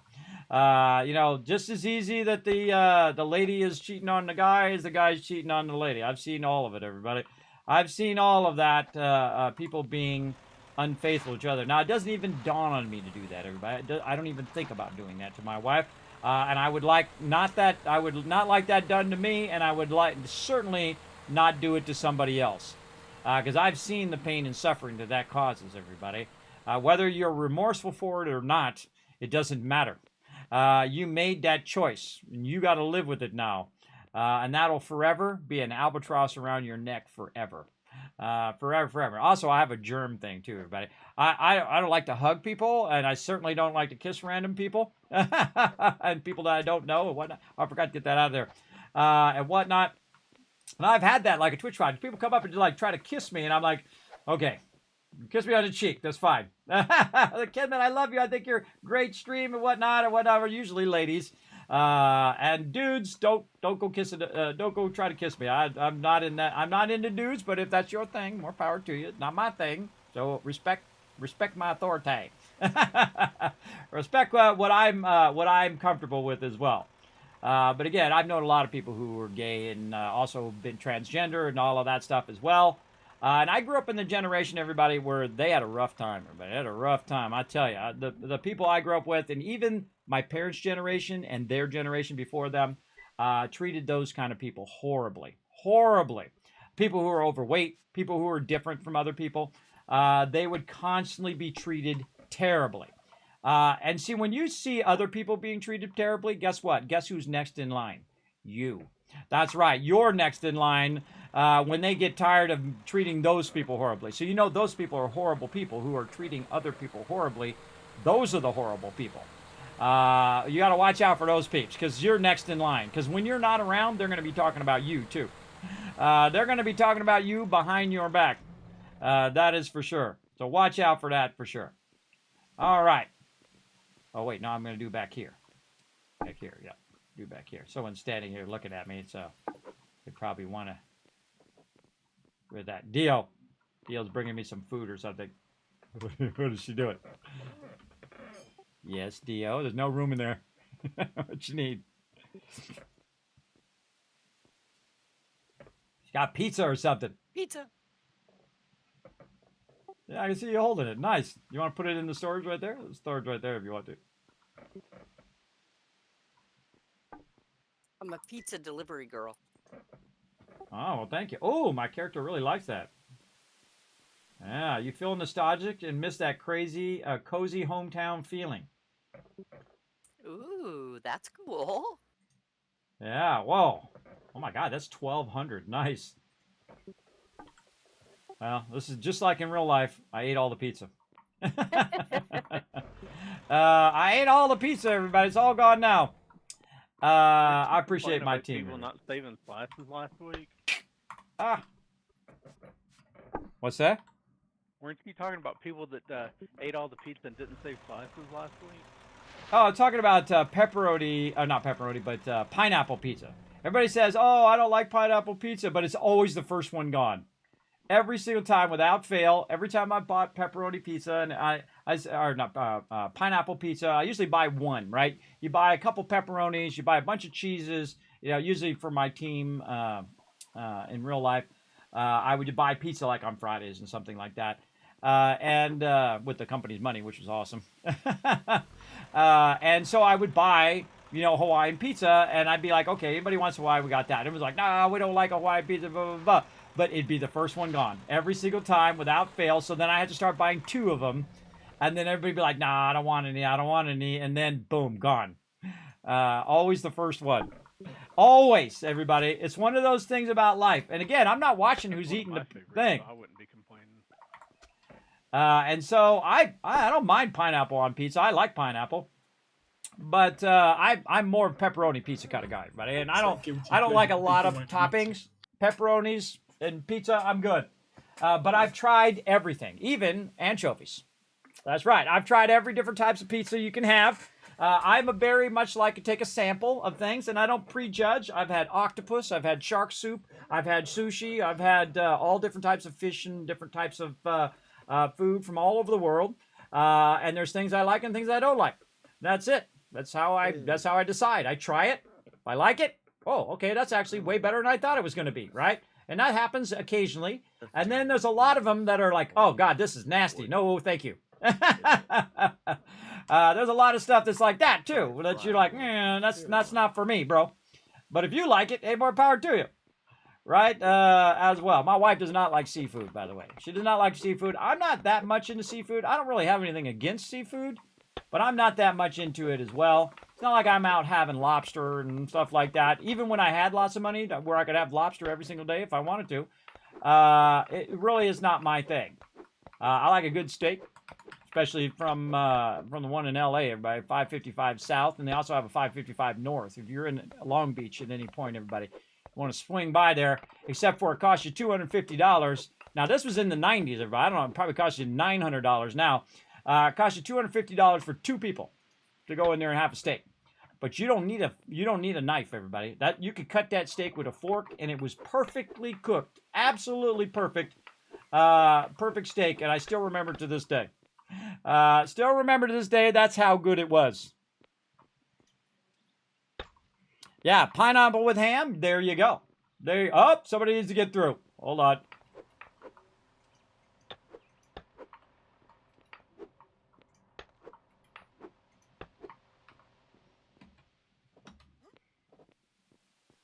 I gotta move all the stuff out the way.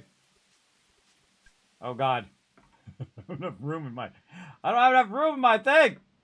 Uh-oh, we got a problem. All right, we got a bit of a storage problem here. All right. I gotta move over here so I can get to. Oh. All right. Get the stockpile out of there. All right. All right. Give me a second. There, Mister. Down and pull the stuff back down in the truck.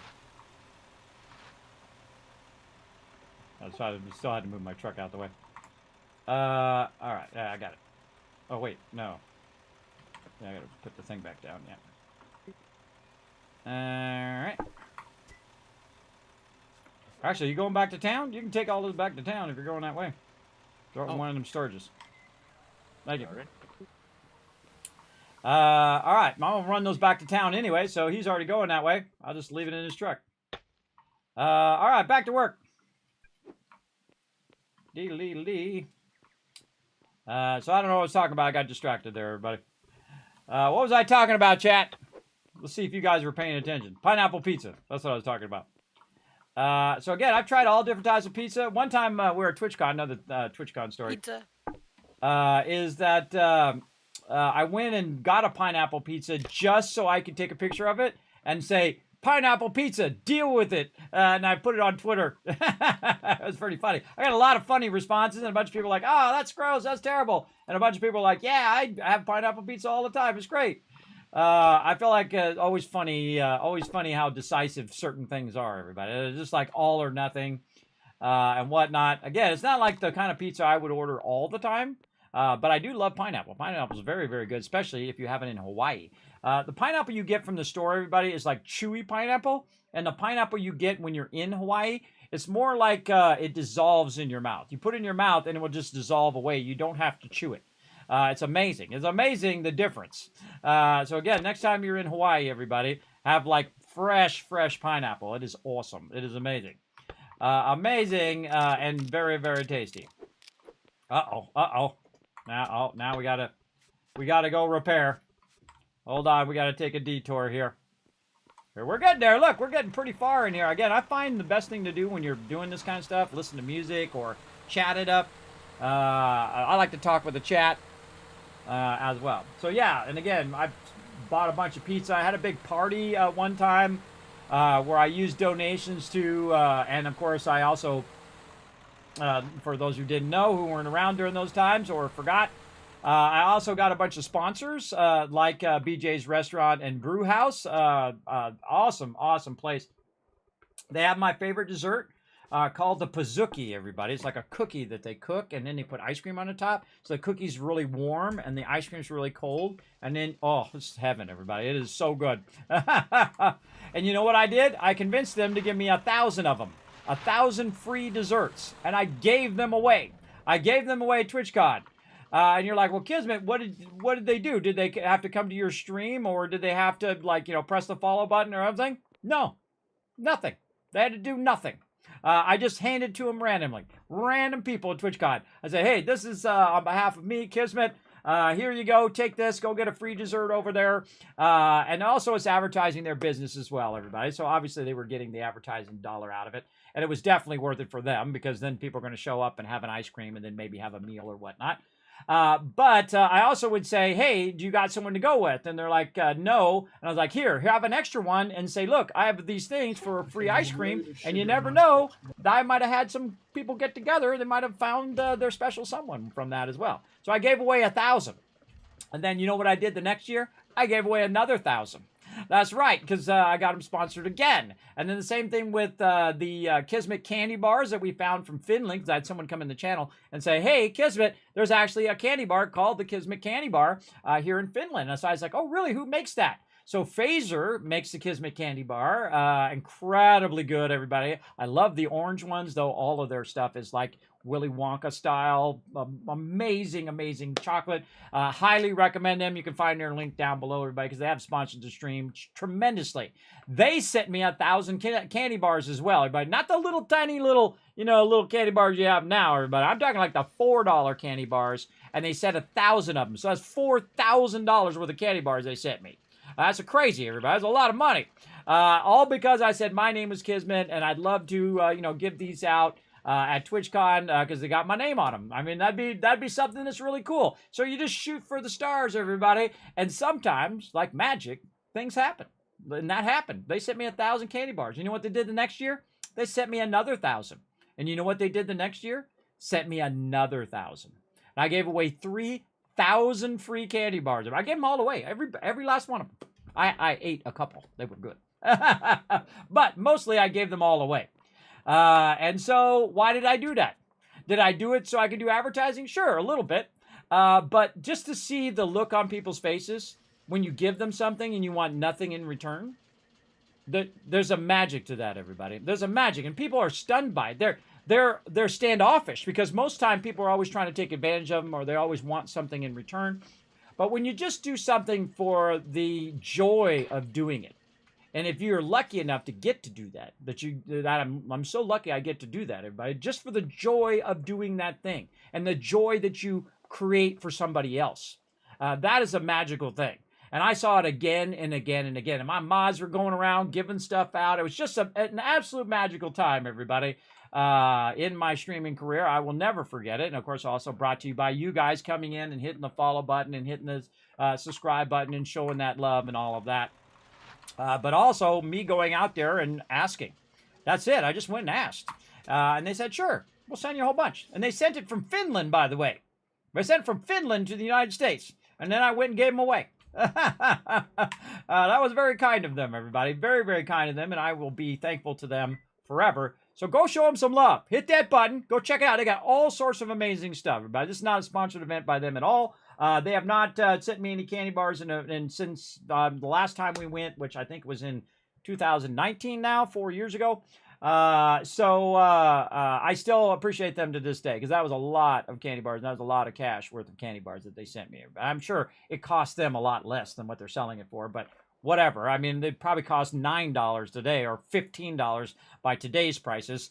But in those days, they were like $4, $3 to $4 each. And they were the big, thick candy bars. But they're not the little chintzy little candy bars that they try to pass off as a regular candy bar now. I mean, this is some serious stuff right here. What am I doing? I'm backing out of here. That's what I'm doing. I'm going the wrong way. I'm going this way. I'm talking to you guys. I get distracted real easy. I go into automatic mode. But yeah, I never mind pineapple on pizza. I don't mind. And again, that would always be the first one that disappeared, even though nobody wanted it. I think some people wanted it, but they just didn't want to say because, you know, you have that peer pressure of other people saying, oh, this is terrible. I can't believe you want to do this thing. See, the great thing is I'm not affected by peer pressure. Screw them. Screw them, everybody. I don't care what other people think and say, oh, you got to be this way or you got to do this thing because I say so. No, I don't have to do scrap. I don't have to do a damn thing. Oh, that's why I was going to repair my item. I was going to repair my hammer. That's why I was going over there. Because now I was about to use my hammer. I could see it was broken down in the bar. So yes, that's how I live my life now, everybody. I don't answer to nobody. I have a rough life in the fact that I have those constant medical conditions every single day. And of course, there's people who have it worse and there's people who have it better. That's just how life is, everybody. You're going to have your struggles and you're going to have to choose. Lay down and die or get up and live. You're going to have to try to live the best life you can live. And I'm going to try to live the best life I can live with the conditions that I have. And just, you know, spend the rest of my time that I don't know how much time I got left, but spend the rest of my time that I have doing things that I enjoy and bring a little joy to other people. And it's as simple as that. And you can spend your whole life making money, everybody. But as a good friend of mine told me many years ago, very smart guy and very wealthy guy as well, you're not going to wish that you worked more at the end of your life. Because I used to work all the time, everybody. Massive workaholic. Still am to this day. That's why I'm always working on the stream and stuff off stream and whatnot. I'm trying to find a repair workbench in here.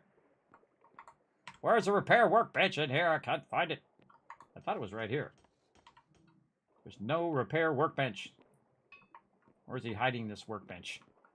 It's in here somewhere. Thought it was in here. It used to be outside. He moved it. Where's this repair workbench?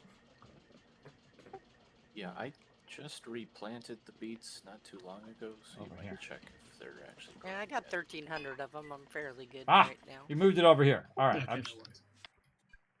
Oh. Steel bars. There's 15.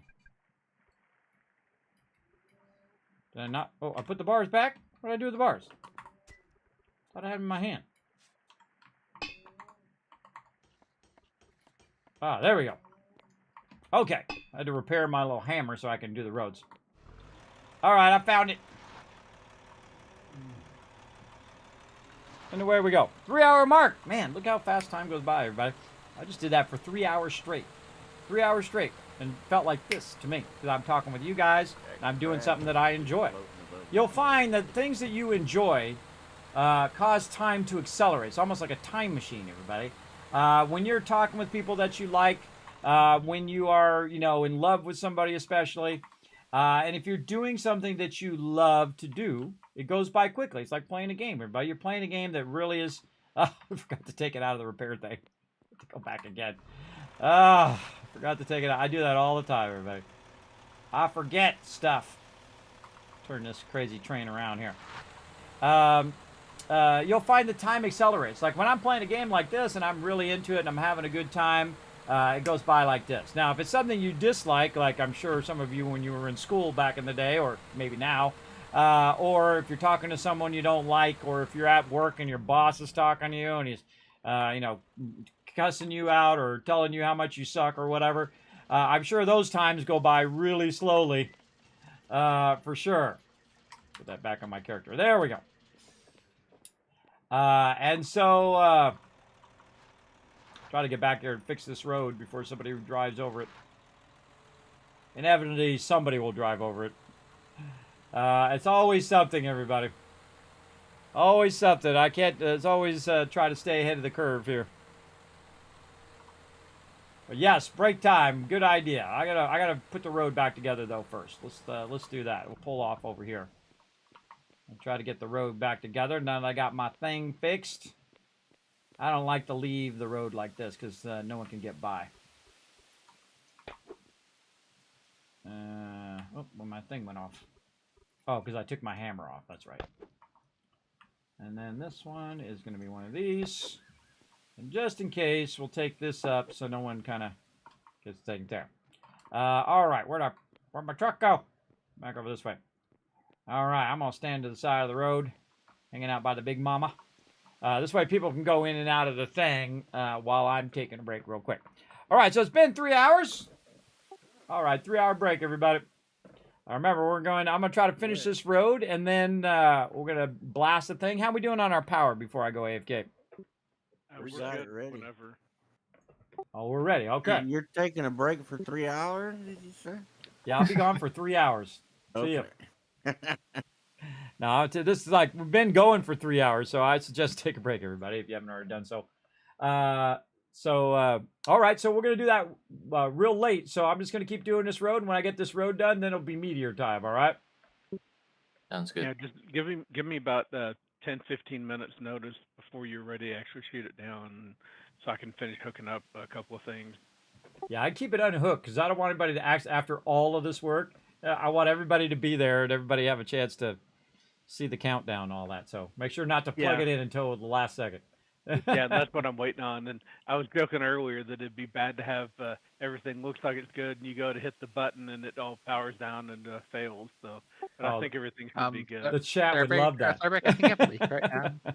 The chat would love that if it failed. Oh, We're yeah. gonna press a You want my button, fountain? and it's like it smokes and just never fires, and then the meteor Very crashes pretty. and Question, kills us. why? That would be a No, funny ending. Why not? That would totally be awesome Very true. if it just like smokes and then the meteor crashes into us, we all die. That would be an epic ending to this playthrough. You like that better? That is totally the Armageddon ending. Yep. I like that. What, we try to shoot it down, and all of a sudden it comes towards us in retaliation. Like, It breaks into 4 pieces and hits us with 4 pieces instead of 1. You know, like what was that movie? It wasn't Armageddon, but it was some other movie where the meteor actually hits the planet and everybody dies. I forget what that movie is. Was it Deep Impact, was it? Or was that Yes, different one? Deep Impact. That was it. Yeah, where they're just standing. They're just like they go to the beach and just stand at the beach, and the tidal wave comes in and it kills the main characters. I was like, oh well, that's a happy ending. Yeah, thanks for being my memory chat. There's 1,000 kids caps. Yes, that's scary, everybody. Those kind of ones like that. Instead of the ones where like actually Armageddon, where they save the planet and they blow up that thing. I'm just playing with and whatnot. over here. All right. All right, going AFK. All right, going AFK there. I'm going to mute my crew and go ahead and pull up some fun for all of you so you can de-scramble some words in the chat. And, of course, the more you guys work together, the more love I'm going to give you guys when I come back here. Again, good to get up, stretch the legs, walk around. We're going to come back and keep on working on this road. And I think I have enough road tiles, considering I haven't even gotten halfway into the second one, and I made 7 stacks. 7 stacks of 12 by 12 roads is 7,000 road tiles. But hey, they'll be there if my team needs any road tiles. They'll certainly have a lot extra. They can go after I'm done doing this, everybody. And when I let the server run, then I would just unlock everything so that peeps can use all the stuff that I was using and you know, take it down or move it or do whatever they want to do on the server. Now, also, by the way, when we're doing, I should tell them that before I go. Hold on, I almost forgot, everybody. By the way, when we're doing Streamer Weekend, I'm going to have Eco on all week, but while we're doing Streamer Weekend, I'm going to have Eco off, so you guys are not tempted to go play that instead of 7 Days to Die. So we're going to have that turned off. And again, check your Whisper for the 7 Days to Die information for those who usually join me for 7 Days to Die. And for those who are not invited this time, don't feel offended, because on Monday, we're going to reset the server again. We're going to play all week till Saturday. And then we're going to reset the server again on Saturday, and then we're going to play every Saturday like we normally do. So, just a heads up. Just a heads up. Okay, now, mute them again. Mute them again. So yes, so I will have the eco off during the streamer weekend. So we're all focused just on 7 Days to Die. And then I will turn eco back on again. And then I'll just leave it on after that. Okay, so let's see. Words on stream. There we go. Now I got to make the magic happen over here because it does that link, and then I have to fix the link every single time. It sucks. Boom. There we go. All right. Now I think it's working. Let's see if we can get it going. I'm always working my magic, everybody. Here we go. All right, descramble the words. Watch out for the lock because the lock's going to make it where you can't actually do another word until that lock rolls off. That's what that little bar is. When it hits the lock, then you can do another word if you got the word. Now, if you didn't get the word, do as many words as you want until you get a word. And then when you get a word, it locks you. So you just can't do all the words. This way, everybody has to work together in chat, and I love that part about it. So work together. If I see you working together, when I come back, I'm going to shower you guys a bunch of kiss caps because we're going to be doing giveaways all week long. That's why I save up all of those pennies, everybody, so I can do all these giveaways during birthdays and holidays and fun things like that. All right, here we go, everybody. I am going to start this up and take a break. I shall be right back.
All right, I'm back, everybody. Let's see how we're doing. Come on, let's work together on this one, everybody. We're going to get it. We're going to get it. What we got? Ooh, look at you guys go. Look at you guys go. Come on, step it up, chat. Come on. Wake up a little bit. Let's see. Let's see. Come on, let's try to get the whole board. Dated update. Oh, those are some good ones. Oh, what's a bigger one than update? Oh, man. Tape. Did somebody get tape? I don't think anybody got tape. Somebody got taped. I'm going to put tape in there. There we go. Got it.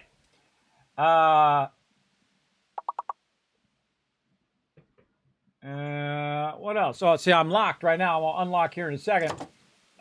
Date. Yeah, we already got date. Peed. I don't even know what that is. I'm just making these words up. Other way.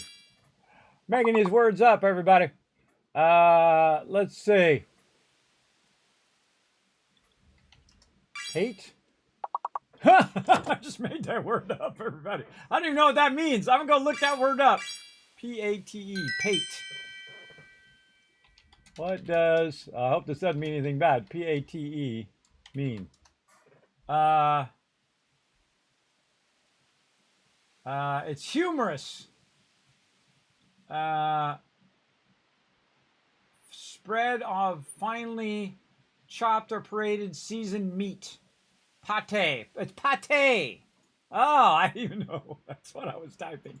I didn't even know that's what I was typing. Nailed it. All right. Well, did we get 100%? Oh, no, I was looking at the internet there. I'm going to say we got it. And then, oh, wait, hold on. Oh, I'm going to cancel this. Hold on. Cancel. Sorry, my bad. I got to stop off the auto thing. My point thing is not working. Why is it I have to solve all these technical problems constantly? Why doesn't it just work? Hold on a second, everybody. I gotta get the bot to work here. I gotta park the bot. I gotta rejoin the bot.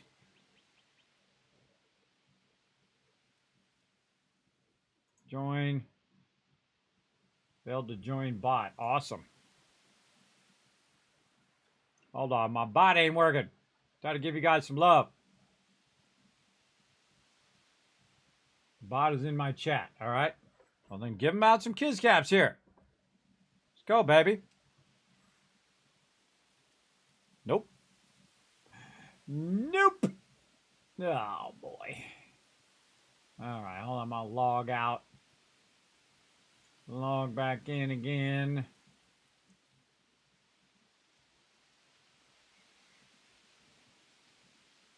Try it again.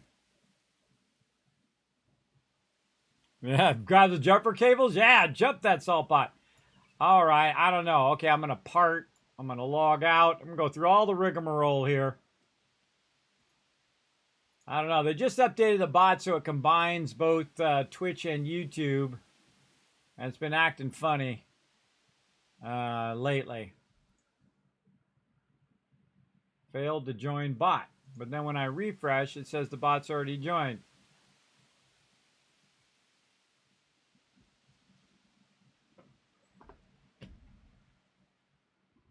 I'm trying, everybody. I'm trying to give you guys some kids caps. All right, it's broken. I hate doing this stuff on stream, everybody, because it just sucks up my game time. It just sucks up all my game time, and I don't like it. I'm going to just go on their Discord. Go on their Discord and see what's up.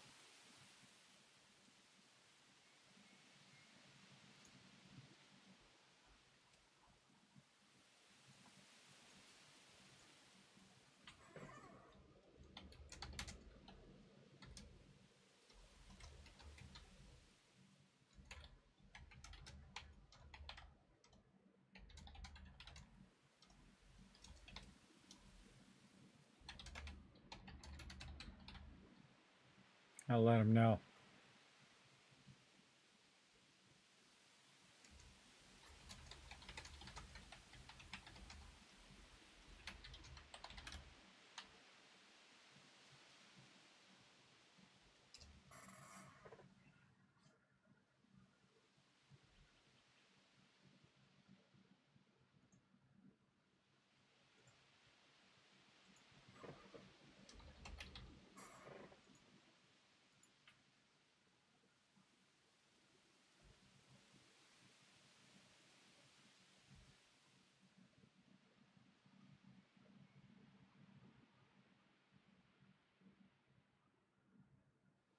Oh, yeah, other people having the same problem.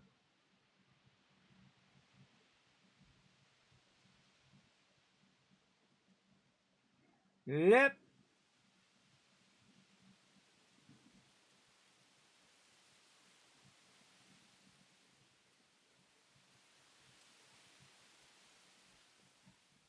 Looks like bot's down. All right, we'll try again later. We owe you guys 10,000 caps. Mods, remember we owe them 10,000 caps for crushing that whole entire, all of the words. All right. We'll get you guys hooked up. Don't worry. If it's not today, it's another day. So make sure to be here every stream, everybody, because you might miss out on those 10,000 caps. Again, don't blame me. Don't blame me. I tried. It wasn't from lack of trying, that's for sure. Oh, wait, I can just park my truck over here.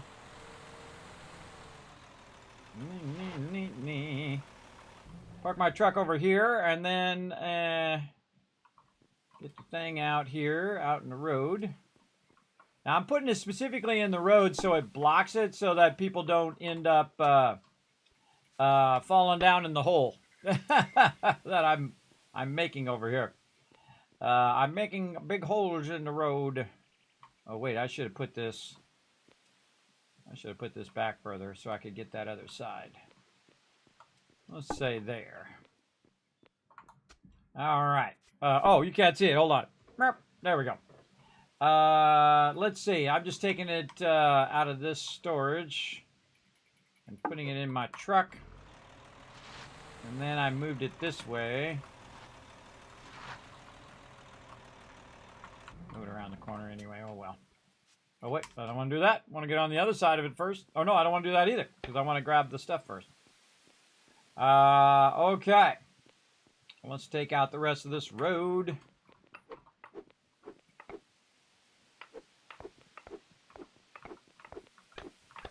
I can only pick them up 10 at a time, but that's better than 1 at a time, everybody. That's for sure.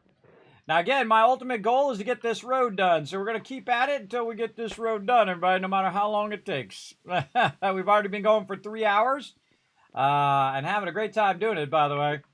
Again, it's kind of cool when you set yourself big, gigantic goals like this, everybody. And then, like, that one day that you're finally to the point in which you can do those big, massive goals, you're good to go.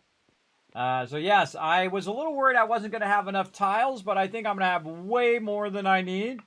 But we'll see. We'll see how it all ends up when we run the rest of these tiles across here. So I'm picking up the old tiles, which are the kind of lower end tiles or the slower tiles, and replacing them with the asphalt tiles here.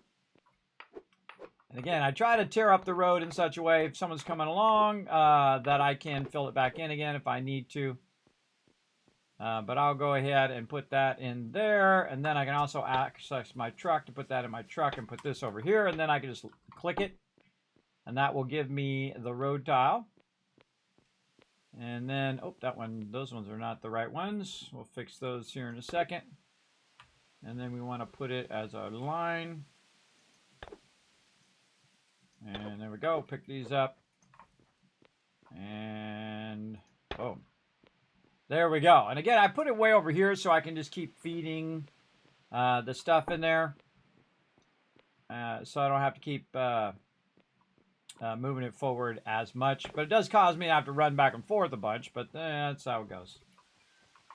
That's how it goes. I feel like it's very efficient. There's 2 ways to do it. You can do it ahead or you can do it behind. I do it ahead so it kind of blocks.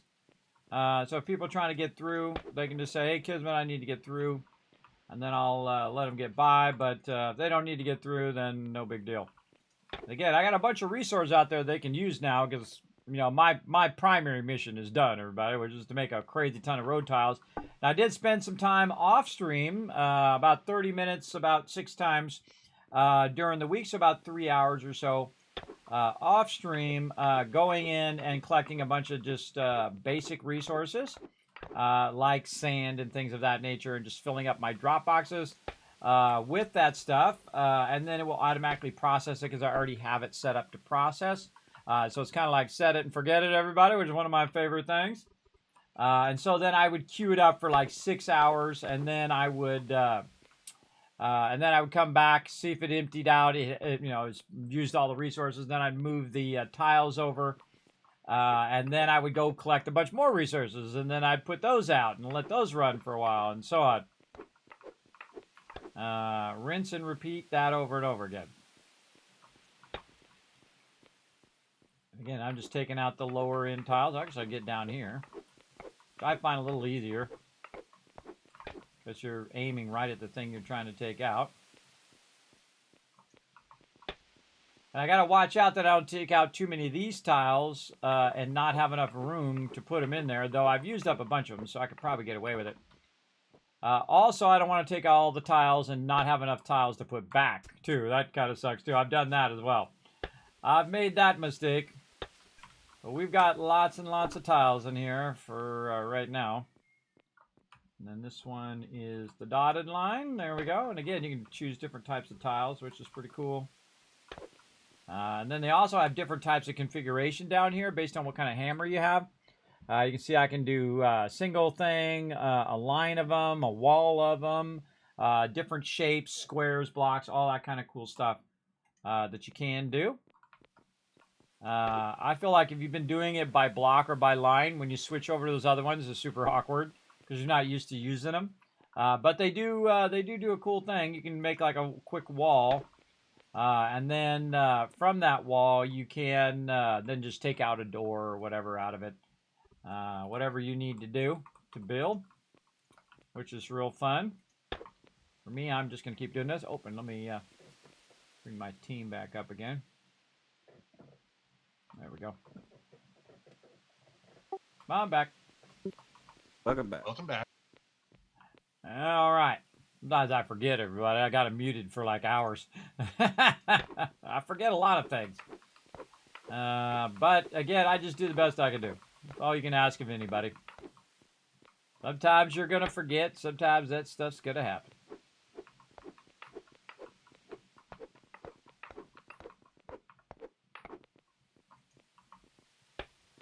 I want to take one block. Epoxy and plastics. Get this all synced up. See how I've got this extra block right here?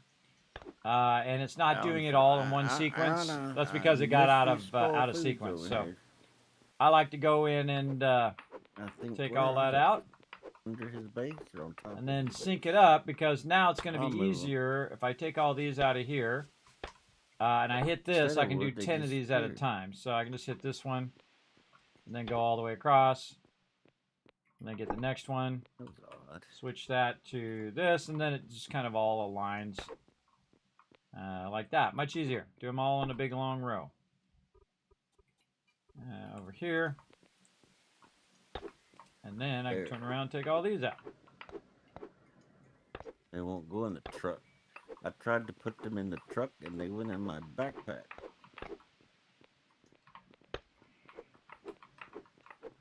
Now, some people have problem with repetition, everybody. I never do. Never do. Do the same thing over and over and over. This is because of production, all my years in production. I can do the same thing over and over again for endless hours. Because that's like a learned skill, everybody. It's not like it was easy in the beginning. It's a learned skill to be able to have the discipline to do repetitive work. And usually you get paid a lot less for repetitive work because people think it's easy, but it's really not mentally. Mentally, it really requires some serious dedication to making it happen. That's for sure. Okay, let's just put this out here now. And I should just do this in groups of 10 and then just keep moving that forward. And maybe we'll try that. All right, and my hammer's got a lot of room left. Yes, go like this. Yeah, there we go. Go in there. If you get down in there, it's a lot easier just to do a row. This is something I do in 7 days a die. You'll see me do it this weekend. Streamer weekend coming up, everybody. Again, my birthday, 9-year anniversary. Oh, it's going to be crazy. All week long, by the way, too. Starting Sunday, tomorrow. We're going to be doing giveaways. We're going to have like a whole birthday week celebration. And then, of course, culminating with Streamer Weekend. Gonna be pretty fun. Very fun. I love doing little celebrations in stream and whatnot of those milestones that we unlock in here. Let's do the ones over here because those don't require me to change blocks. Look at me being all efficient and stuff. All right, and then we'll do the side edge one because that's going to allow us to just do the side edge. And then we grab this, and then we rotate the side edge. Look at that efficiency. Boom, nice. And then we'll switch the last one to the center. I thought that was a wall when I was from distance. Nice. Okay, we definitely are running out of tiles. So let's see how many tiles we got left. And we'll just put those down, and then we'll go back for some more. We have 15 tiles left. All right, so we'll do 15 tiles. Now on these, I can just go to town because I know it's going to be 10. I'll just put it in the truck this time. And then this, I'll just watch it. There we go. There's 15. And then we'll just take it directly out of the truck. And this one is a basic block. And get this other 5. How did you do that there, Rick? Do them all at the same time. What? Never mind. Found it out. Boom. There we go. Nice. Okay. Now, while we're here, we should pick this up so no one gets tripped up by that. While we're over here, we should run down the way. Now, we're getting there, everybody. We're getting pretty close. Look, we're right there is where Rose thing is. So we're almost to the turn.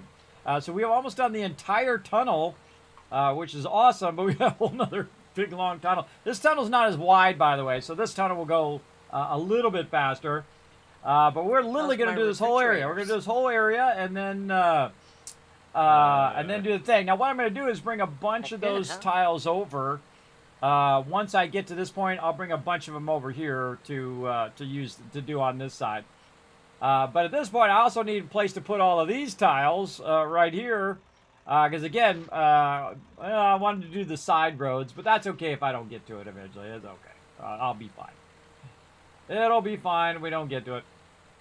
But what I can do is come over here, because I do have an extra thingy, and just put that right there, and then I don't know what you there. call this. I'm building maybe get some more of these when I go back. I think I have some more back at my other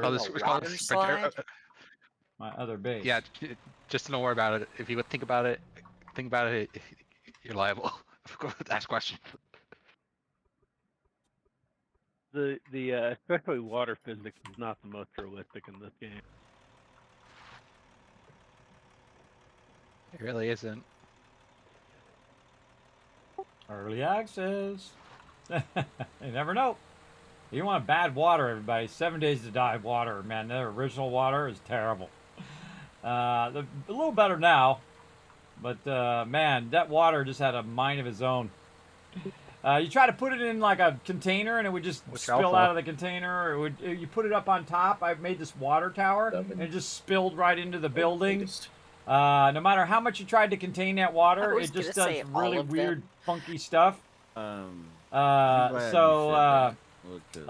one of the weirdest things in there, but they have improved it somewhat. I hope they improve it even more. But we'll find out. We'll find out again next week, a week from today. I just know. Or actually, no, a week from yesterday, week from Friday. Friday, June 21st through the 23rd, Streamer Weekend. Zombies. And then on the 24th, we'll be resetting the server, and all of you can come and join us. Again, if you don't have 7 Days to Die, and I don't know how possible you couldn't have it, because I've given away over 100 copies of it here in the stream. But if you don't got it, go grab it, everybody. Go grab it up right now before it goes up in price. And again, I like the fact that they gave us an advance warning to that. Look at how fast it's going. Oh, it's awesome. Oh, man. Very cool. I love everything about it. It's so much easier to do this when because it's super flat now. It's all on the same level, so you don't have to go up and down and do all of that. So you can zip over here like it's nothing, everybody. I mean, it goes very fast. It's like a minute. to get over here, where before it can take up 5-10 minutes, especially with a dirt road or no road at all. It is way slower. So putting in the more advanced roads, very, very useful for sure. And you can see I still got stacks and stacks and stacks of them over here. That's a lot of hard work right there, everybody. A lot of hard work to get to that stage, and a lot of hard work of me collecting tons of stuff as well. But we've got plenty more over here. We got to get more storages while we're over here too. Got to remember that. Having it scored off to the side. And, well, let's get this over here. You doing, Thurbert? It's still churning away. It's still making more of them. Yeah. I'll be there. But I'll let it run out, and when it runs out of resources, it runs out of resources. Simple as that. All right. I usually have some extra storages around somewhere. Let's see.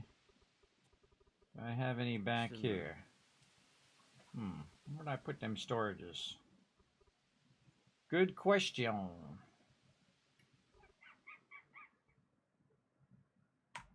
Good question. Probably over this way. I'm a farmer. The who, 1971. Storage is there. Crazy ton of mortar over here. They can come grab that mortar too if they need it. Really, they can grab all this now because, again, when I finish the road, then I'm pretty much going to be done with the playthrough. But we'll definitely come back and do another playthrough because this game is awesome. Oh, I got some storages down here I can pick up now. This game is awesome. So it's already awesome in early access. I can only imagine all the other awesome things they're going to add to the game. Look at my cool bulldozer, everybody.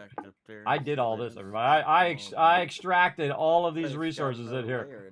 There's a lot of resources I got, and then used all that to make all these road tiles, which is very, very fun. Now, of course, I'll take the tractor and make the tractor available for everybody to use. Actually, I'll probably pick it up and put it in a box.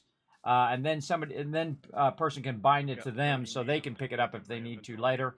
Same thing with my truck. I'll take the truck and I'll put that in a box. Anything that has like my name on it, I'll put it in the box so they can have their name on it, so they don't have to have me log in and move it if it gets stuck or whatever. Very important to do that at some point. All right, got me some more storages. Heading out of here. That's just very interesting. Again, I don't need the truck and bulldozer bound to me if I'm not going to be playing. That's not going to be very useful. Also, I noticed, by the way, they got this cool new achievement system in 7 Days to Die. Definitely want to check that out. They have massive updates to the game, everybody. You know they have over 750 locations in the game? I had forgotten there was that many locations, everybody. I thought it was like 200, but 750 locations. And it's not like Fallout, everybody. When you go into Fallout and you go to some locations, they're all like boarded up and blocked. Where in 7 Days to Die, every single one of those locations you can go in. And you can tear it down if you want to. Tear it down, knock holes in it, turn it into a base, do whatever you want to do with it. The whole entire world is destructible and also rebuildable, and you can do whatever you want with it. That's what's really cool about that game, everybody. It's taken them a long time, though. It took them 12 years to get to release. But I say make it great, man. Take as much time as you got to take to make it awesome. That's what I say. I think I'm just going to keep my truck over here on the side. And we're going to work away on this right here. All right. Back to it, everybody. Back to it. Oh, we got to take the tiles up first. Let's just do these 5 right here. We'll just do those real quick. Oh, over here. We'll do those real quick.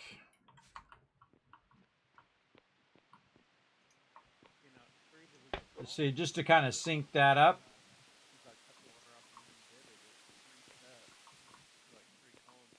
And then get this going. Coming down.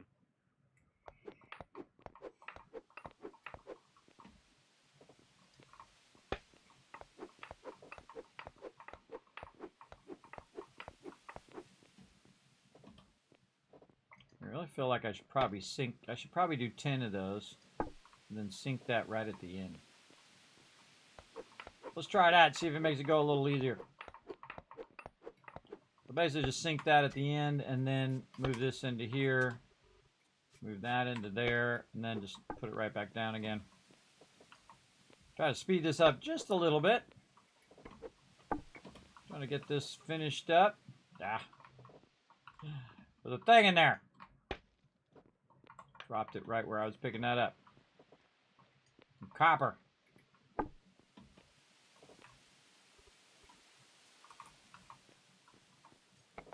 I'm very much task oriented, everybody. I like to go in, have a giant task, some sort of mega build task, and there we go. And then I can just put this back in my truck. Pick that up. I lost the This meter. back in my truck. It was Hopefully, freaking no, not evil enough there. room. Sorry, I didn't mean to knock you off. That's how it goes. Looking down on my phone. What happened? This and this one. Get out of there, maybe. We should put it back here. I got a space problem.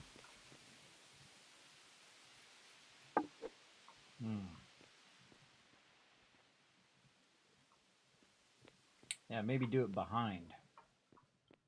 Maybe do it behind. Hold on. First, let's get my truck out of here. I like to have my truck up ahead. That's just me. But I'm talking about leaving these extra tiles behind and putting them off to the side like this, since they are make it difficult for me to pick the stuff up. And then I can just go through and take 10 tiles out. How many more you need? Then I know exactly where to put my thing down. Build. Right there. And then do some more dish. I don't know. Again, I'm always trying to find a more I could efficient go, way of doing what I'm doing. And then, pretty much as high especially up since as I there's a wanted little to, kind when of I went turnout there, I'm going to go ahead and just do this. So, look, it's giving me some I'm not extra sure how high stuff I could here, go, too. though. I don't know how high the skybox is.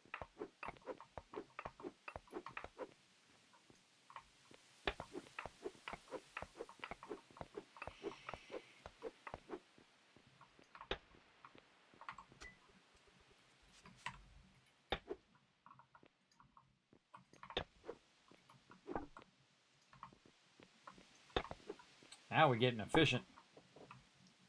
Efficient tile setting. Boom. Hey, what's up, Bommel? Everybody say hi to Bommel in the chat.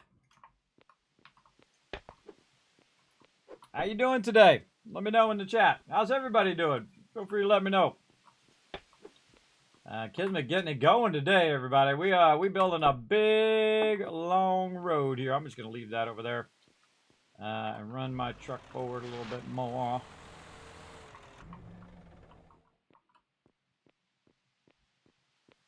Yeah, I can do both things. It just dawned on me. I say what I can do is take out 10 tiles without putting down the storage. When I get to the end of the 10 tiles, then I know exactly where to put the storage. Much easier. Now we're thinking. Usually I do it about 20 tiles ahead and just run back and forth, but this feels very much more efficient. More efficiente. And then I'm going toward it, so doing that. Oh, it's actually if you do it in sequence. I'm going away, and then I run back and do it.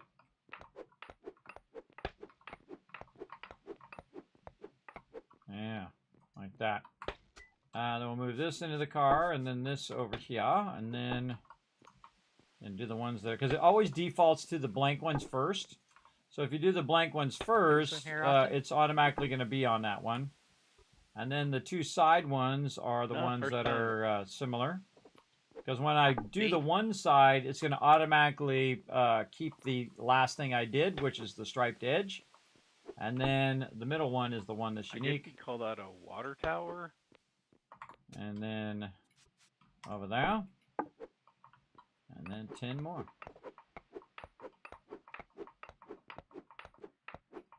Definitely going to have to move my truck. You don't want to move it too far, but you definitely don't want it to be in the way.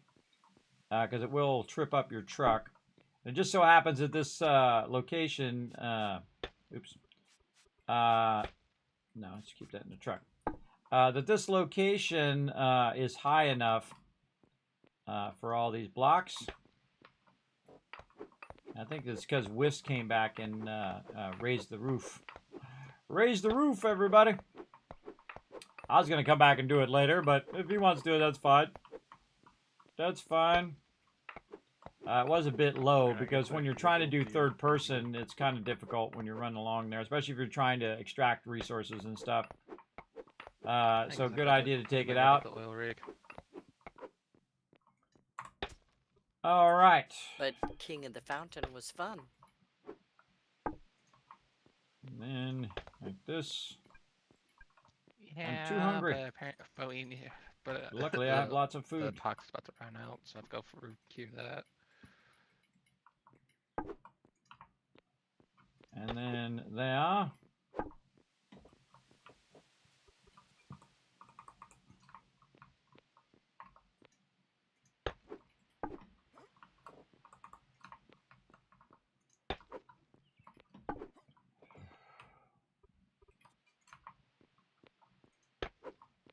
All right. Back in the truck. Move forward. We're getting our efficiency way up.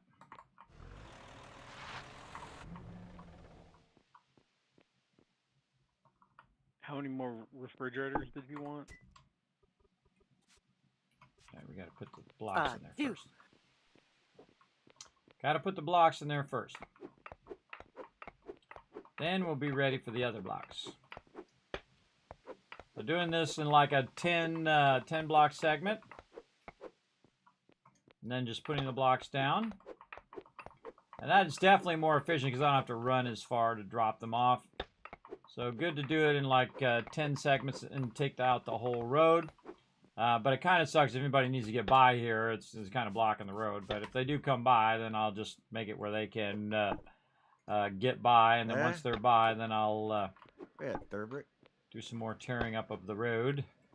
What? Yeah. Again, I like to get to this point, and usually you get to this point at the end, everybody. In the beginning, you're doing it the less efficient ways, and then you kind of learn as you go along. And I love that progression, everybody. That's called real life progression, where you learn better ways to do stuff, right? You learned a faster way, an easier way, and that's what life's all about, right there. Learning better ways to do stuff. Oh. Epoxy and plastic. My hammer done. Yeah, it's not even halfway.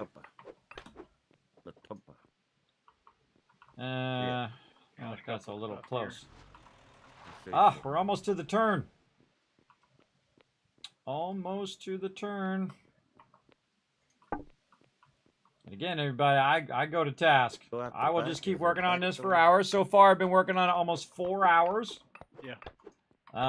Again, this is my final thing that I want to do in the game. Now, again, my team's working on a bunch of other stuff, whatever they feel like working on. Here, see, is your pile. We also have a viewing area, which I haven't gone to yet. I'm going to wait till we're ready.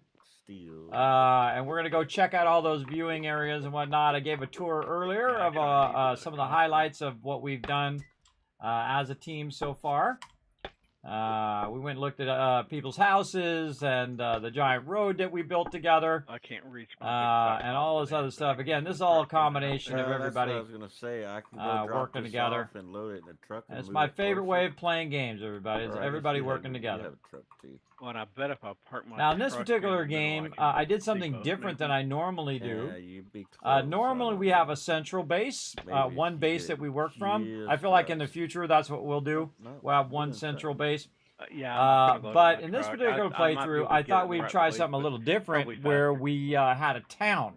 And everybody had their own individual responsibility, and they had their own individual house where they could manage whatever they wanted to do. So if they wanted to do food or gardening or whatever, they would have a house in town, and then if they needed to, they could go create a remote area away from the town, like in the case of Rose thing there.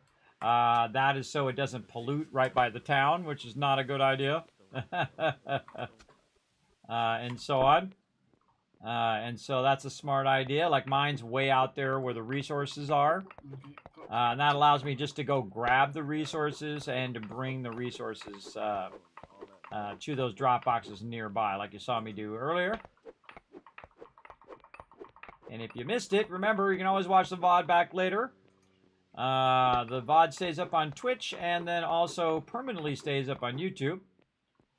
Usually rolls off in about 60 days because I'm a Twitch partner, so it lasts a bit longer up there on Twitch.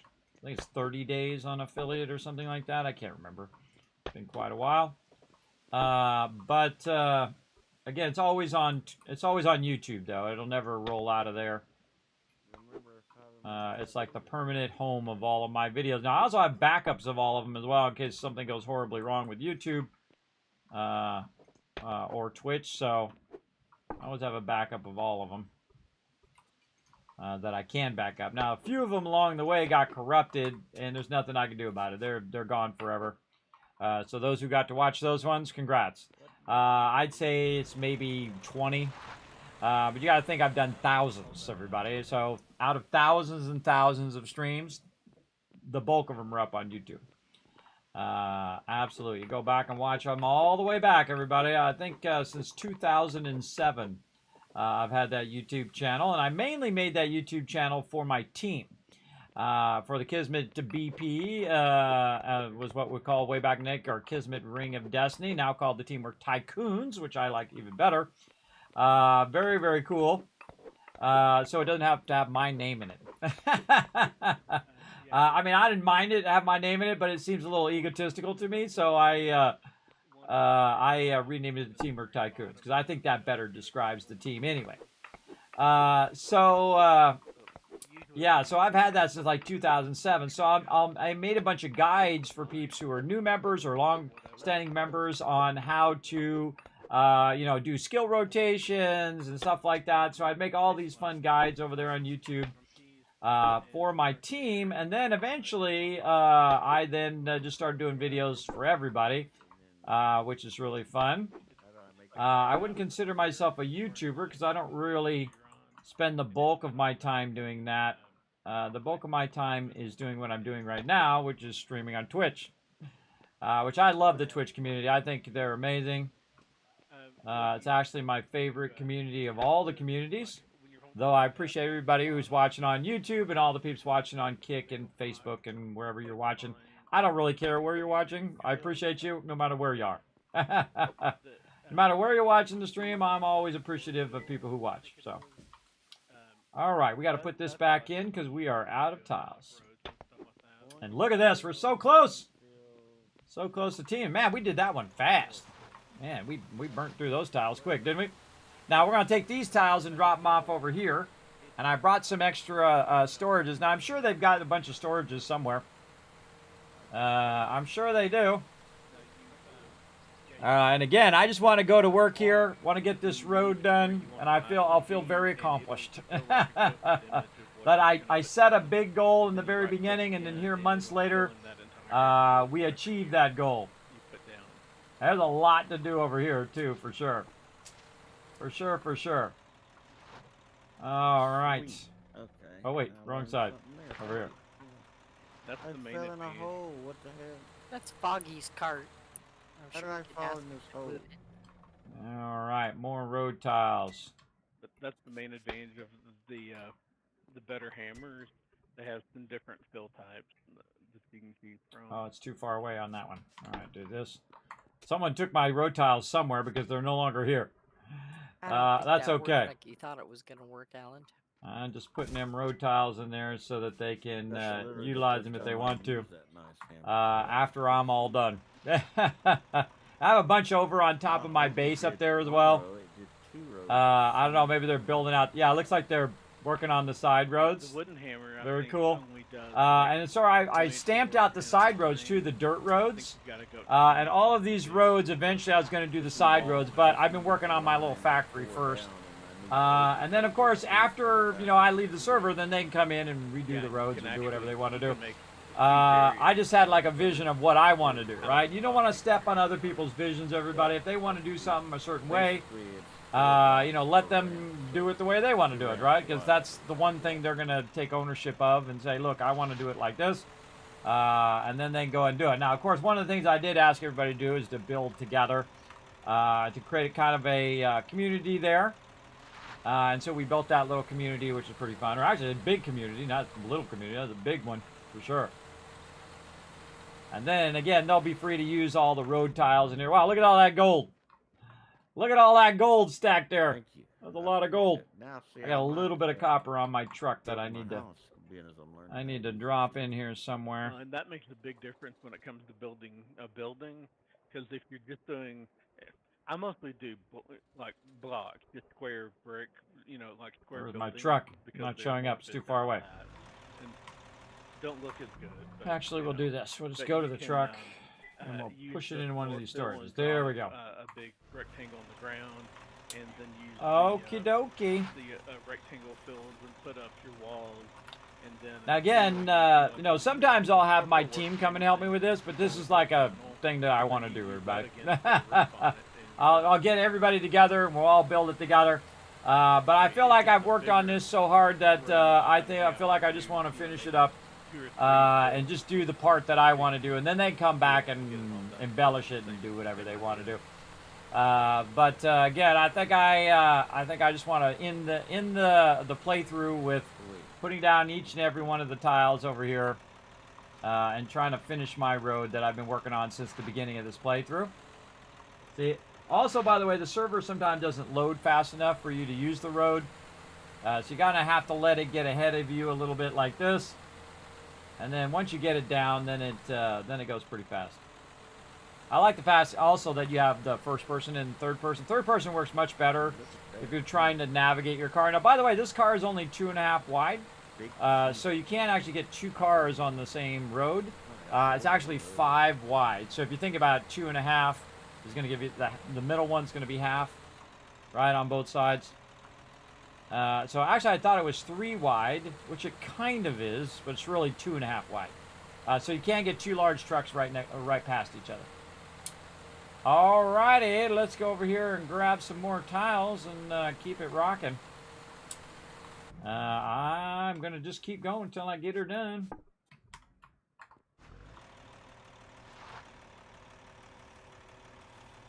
Get her done over here. And again, we'll let the server run probably till Friday, and then I'll turn the server off.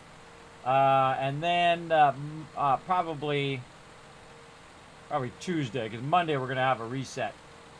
So Tuesday I'll probably turn it back on again if I remember.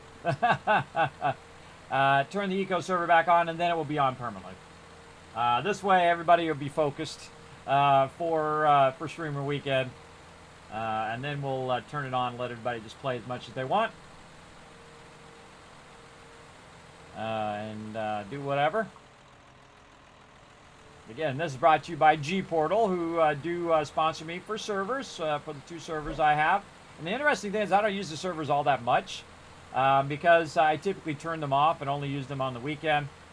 It's not like we're playing on them every single day. So a really good thing for them. They get a lot of advertising for just next to nothing cost-wise. But that's what happens when you're awesome, everybody. I don't mind shouting your name from the rooftops. I don't mind at all. Actually, let's back in here. Back in. Get over there. There we go. I was going to make it go this way, everybody, but I thought, we'll just make it go straight across and then bend the other way. I feel like that was a much better idea in the long run. All right, let's go back here and just finish this corner, and then we'll... What the... Okay. Second there, I thought it disappeared permanently. We'll finish up this little section here that we... Oh, take that out first. Oh, come on, put it in the tank.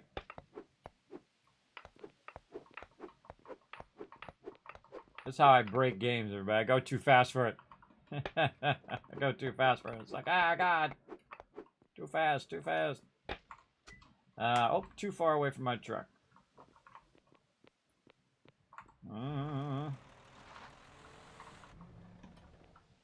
Park that a little closer.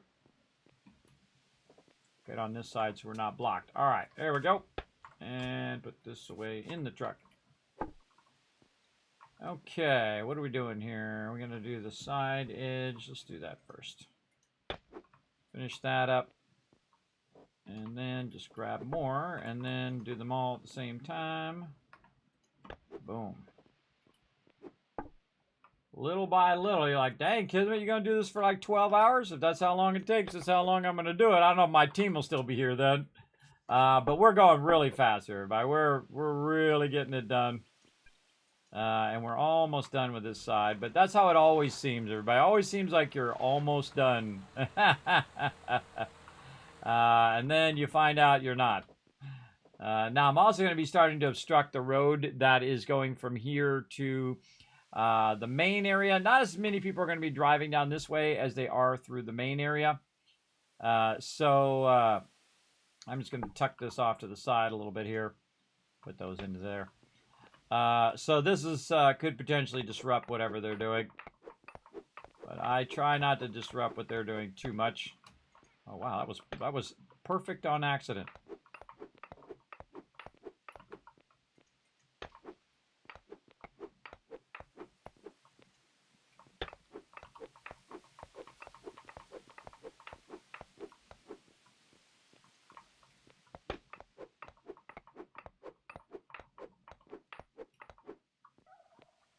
Over there.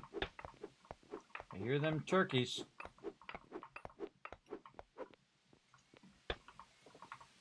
Okay, truck is too far.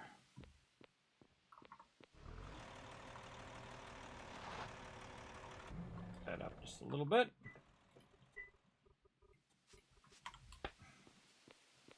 Oh, wrong way. This way. That way. This way. This way. That way. Just want the road tiles. Again, most efficient thing is to do the ones that don't have any markings first. It's going to default to that. And then the ones that have the lines.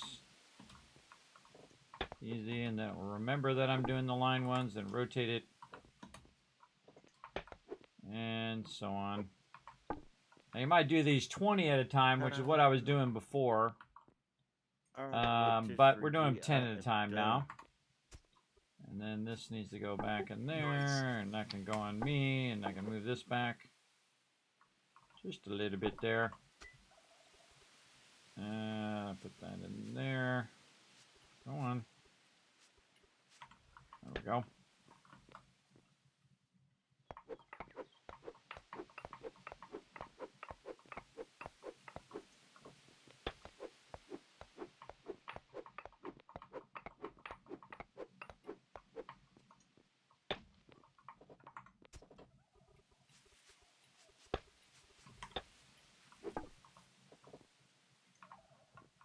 Now I'll be a little bit more conservative with how many blocks I take out in case someone comes along. And I need to put the blocks back in. I'm going to do them kind of in groups of 3 for right now.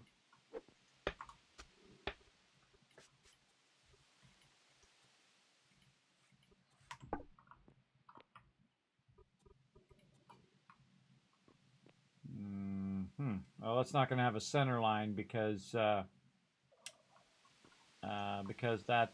is 4 wide. So there's not a middle one of that line. So I'm just probably just going to do the sides and just keep the middle one going this way.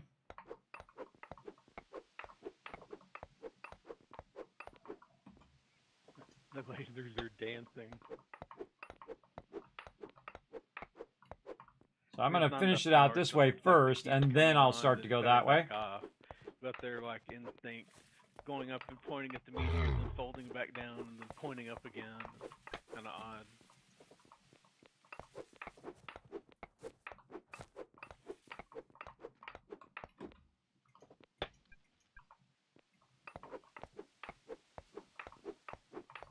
Can we make fire extinguishers at all, just to be on the safe side? I've got plenty of water over here.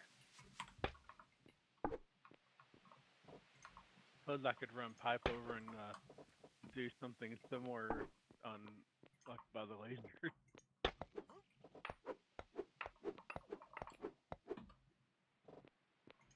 Yeah, I don't like to. I don't like to have the road down for too long. Kind of like when I'm organizing too. When I'm organizing resources, everybody, I don't like the boxes to be down too long. This way, it disrupts people coming in and out of there. But you know, it's inevitable, just like in real life, everybody. That you know, if you want to fix the road, you're gonna have to close a portion of the road down They have not to fixed fix it the yet. road. I saw it happen today. All right, I'm also gonna take all of these up. I need to go back and play through that again. That was a really fun game.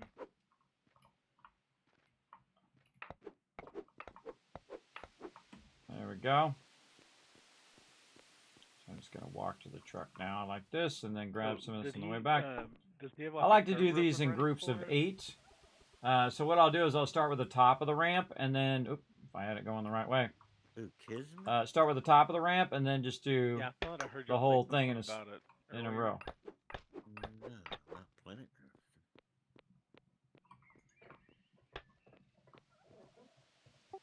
I heard my name. What was that?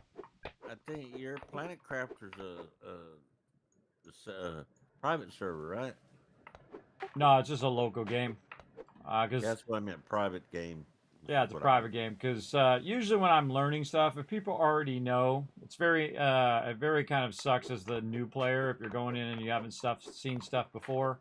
And I have that all the time. Sometimes random people I don't even know will come on the stream and say, "Hey, I want to come play with you," and then what they really want to do is go in and do everything for you and like run way ahead, and then you don't have the whole process of getting to learn and feel like you're doing something, contributing something to the progression. So that's why always when it's something new like that, I'll play a single player game first to just explore the game, and then I'll come back later and play multiplayer. Usually that's what I'll do on those type of games. On this particular game, I actually didn't. On this one, we all just jumped in together. It's kind of like, when we played Ark together. We played Ark together, and we had one person who was just like the person who was being the everything person, and everybody else felt like... And I had people come to me off stream, too, and just buzz me and say, you know what, this is not fun, because this one person is just doing everything, and I don't feel like I'm really contributing anything, so I'm not going to play. And that's why I try to watch out for that every time I play. So it's not fun when someone's just being the everything person. Even when it's me. I don't like to be the everything person either. Some people find that fun to just tell everybody everything about the game, and that's fine if it's your thing and your server and whatnot. But I know people find that offensive as well. When you just act like a complete know-it-all, meaning that you just, you're in there saying, oh, well, you should be doing this and you should be doing that, and that's not the right way to do it, and you should do this over here. Just constantly correcting people all the time. People do not like it. Don't do it. I've had that in my guild a lot too, where this person's always saying, oh, well, you got sucky gear and you got to go get this gear and you got to do this, you got to do this. And the person's like, I don't got to do a damn thing. Don't tell me what to do. I didn't ask you for your help. Again, it's called unsolicited advice, everybody. You gotta think about other people's feelings too when you're the leader, everybody. Some people are offended by that because it's like you're telling them that they're stupid and you're smart. If you don't know that, that's what that means, everybody. People are offended by when you treat them like they're stupid and you're like smarter than them. Don't do that. People don't like it. They don't like it all. I don't like it. Other people don't like it. Don't do it. Again, if you don't know that's not a good thing, then now's a good time to learn it, chat. Now is a really good time to learn it from an old school person like me. They really don't like it. And again, I've had that several times. I also had it where people come in and take all the resources that my team has worked very hard to collect and just run off with it and build their own separate thing off to the side, or they'll use it up to what's going on there? They'll use it one time they used it to just like level up. I remember that in 7 Days to Die. Some random dude came in and he just used all the resources to level up his character super fast, and he out-leveled everybody else. So he's like level 100 and everybody else like level 10. I booted that guy. I was like, dude, you do not do that. That's not cool. You don't take all the hard work of other people and then just use it so you can level. That's thinking only of yourself as well. And again, there's a fine line between helping and then crossing that line of belittling other people and making them feel like they're dumb. And again, some people don't do it intentionally, by the way. They don't even realize they're doing it. They have no idea, and I know that's the case in a lot of people, that they don't realize they're doing it. They don't realize how offensive that is to some people. Your refrigerator. Because and I try to give them a heads up first before I completely ban them. You want me to put them down or just And if they put them correct that up? behavior, well, cool, then that's fine. And I say, just put okay, 'em hey. down. And again, my goal, by the way, everybody, is the stability of Hey, my you want it team. next to these other two? I'm the leader. That's my job. Exactly. Keep the stability of my team. Keep everybody so they're having fun I was trying to play with together. the And some store, but people's I don't fun is telling other understand it. people what to do. Yeah. You know, it doesn't do it's a not lot one of with my the way favorite we're things set to up do since is to we're go kind of through and, sharing try to help everything, people but generally, work better you pick a together, right? currency, But that's part of what I by do. default, That's what a you have leader does. So if credit. you want to be a leader, It looks like everybody, everybody has, part of what a their own leader credit, you does have is infinite find a amount of balance that, between all the different but pieces and it's parts basically only good at that of store your unless, team. somebody else decides to So again, there's swap like you for it or something. people who know And then everything you who put- are very reserved. click You on know the who's plus really at good the at that? top of TM, what you, the there's like a magician. cell on the left He's side really good and at buying not on the telling right me side. stuff You unless I click on say, the "Hey, plus TM, how do to I do this thing?" add something, And that's what I whichever like tab you about want, him. He and doesn't you just set a come in, price take and, over, and try to a do limit. everything, and then say, "Hey, I did You know, this the thing for limit you," on the sell side, without well, thinking, on the "Hey, buy maybe it's that called would be limit. I think on offensive the sell to it's somebody." every reserve. Maybe that would be offensive if you went in and you just did everything like everybody else didn't know what they were doing, and then just did everything and didn't let anybody else participate in the thing, like we had that problem with Ark. And I'm not going to say who did it. They know who they are. But again, it just made it where no one wanted to play, and I got a lot of backlash for that as well. And I talked to the person. I said, "Look, this is why," and they couldn't understand. They couldn't understand anybody. They couldn't understand why they couldn't just go in and do everything for everybody, and why that makes everybody else feel like they're just unnecessary, that they're not part of the team. And that's what my team's all about. Because my team's all about everybody feeling part of the team and not feeling left out or left behind, or having that feeling of someone's treating me like I'm stupid or I can't make a mistake or anything like that. Because you know what happens when people make mistakes? You can do one of two things. You could jump all over them for it and say, "Oh, you're stupid. I can't believe you did that. You made this mistake. Oh, I'm perfect and you suck." Right? That's basically what people are saying when they're just telling you how terrible you are and the fact that you made a mistake. Is they're just telling you how perfect they are, like they never made a mistake before, which is totally untrue. Everybody makes mistakes. Everybody does, without exception. I've never met anybody in my entire life who hasn't made a mistake in their lifetime, either when they were a baby or especially as an adult, including myself. Again, that can be very offensive to people. And then again, I got to find the balance, right, between just cussing this person out and saying, "Look, don't do that," and trying to have them understand why that's offensive. Right? Why that's offensive to just go in and start doing everything for everybody when they want to go in and they want to do some of this stuff and they want to be part of the journey, right? Again, to be like me going in and learning every single thing about this game ahead of time, and then I already know everything. And then as I know everything, I just go around and tell everybody what to do.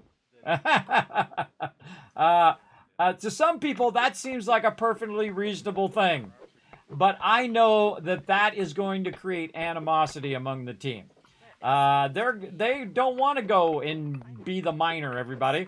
They don't want to go mine for 12 hours, sit in game for 12 hours and mine. I love mining. I think mining's super fun. But it's not everybody's cup of tea. So when you force people to do stuff, they don't want to do it, everybody. And then they're going to be, my truck tilted. They won't want to do it, and they will be upset about it if you force them to do it. If you force people to do stuff, and I can bring up another game, which I might do anyway. If you force people to do stuff, they're not going to be happy about it.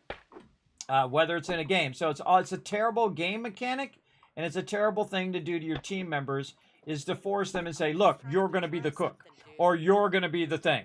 Now, if they come to you and they say, hey, Kismet, I don't know what to do. What should I work on? And say, well, we don't have a cook yet. Do you want to do that? And again, leave it up to them to make the choice. Not you make the choice for them. Taking away people's choice pisses them off. Big time, like the choice to learn something on their own, right? That pisses people off. Don't do that. They don't like it. If somebody don't like something, everybody, you probably don't want to press that button because they're not going to like it. That is for sure. And again, this is sometimes I have to explain these things, and some people don't get it. They just don't understand why I can't just tell everybody everything. Because life is a journey, everybody, and not everybody wants to know the end result. Not everybody wants to know everything every second, right? So again, you got to find that good balance between telling them, hey, you're going too far. And some people are awesome, everybody. They'll just be like, okay, I totally understand, Kismet. I see where you're coming from. I stepped over the line. GG's, it's all good. And then you're like, great. Most of the people, though, no. Most of the people are not have too much of an ego, and that ego they can't let it go. They can't let that ego go to the point where they're just like, okay, I understand, I get it, I'm following you, and then I gotta boot them. That's it. They gotta go. Because if they are not thinking about other people and they're only thinking of their own ego or their own self, they're out of the team. That's it. I don't mess around, because it's just going to cause nothing but heartache for everybody in the team and for me as the leader. They got to go. I don't care if they're the best gamer in the world. They're ranked number 1. They're making millions of dollars. They're the best since sliced bread. They're gone. If they're an a-hole, they're out. That's it. Kismet's got no... I don't mix words, everybody. I tell people that right up front, too. I tell them up front, and they're always surprised by it. That I follow through on what I say. If I say, if you're disrespectful to people, I'm going to boot you. And you're disrespectful to people, I'm going to boot you. That's it. You're gone. I'm too old for that childish, high school game, everybody, where everybody does a whole bunch of stuff and then says, oh, well, I didn't mean to. You're a grown adult. You're a grown adult. You should know what you're meaning to do and what you didn't mean to do. And if you make choices, then you got to live with those choices and the responsibility of making those choices as well. And again, I always love it, though, when people can just say, okay, I understand. I see where you're coming from. Those are my favorite people, by the way, everybody.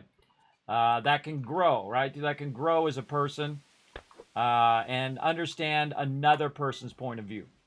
They might not agree with it, and that's perfectly fine. You don't have to agree with everything, everybody. Everything that everybody says. That's the great thing about life, is you don't have to agree.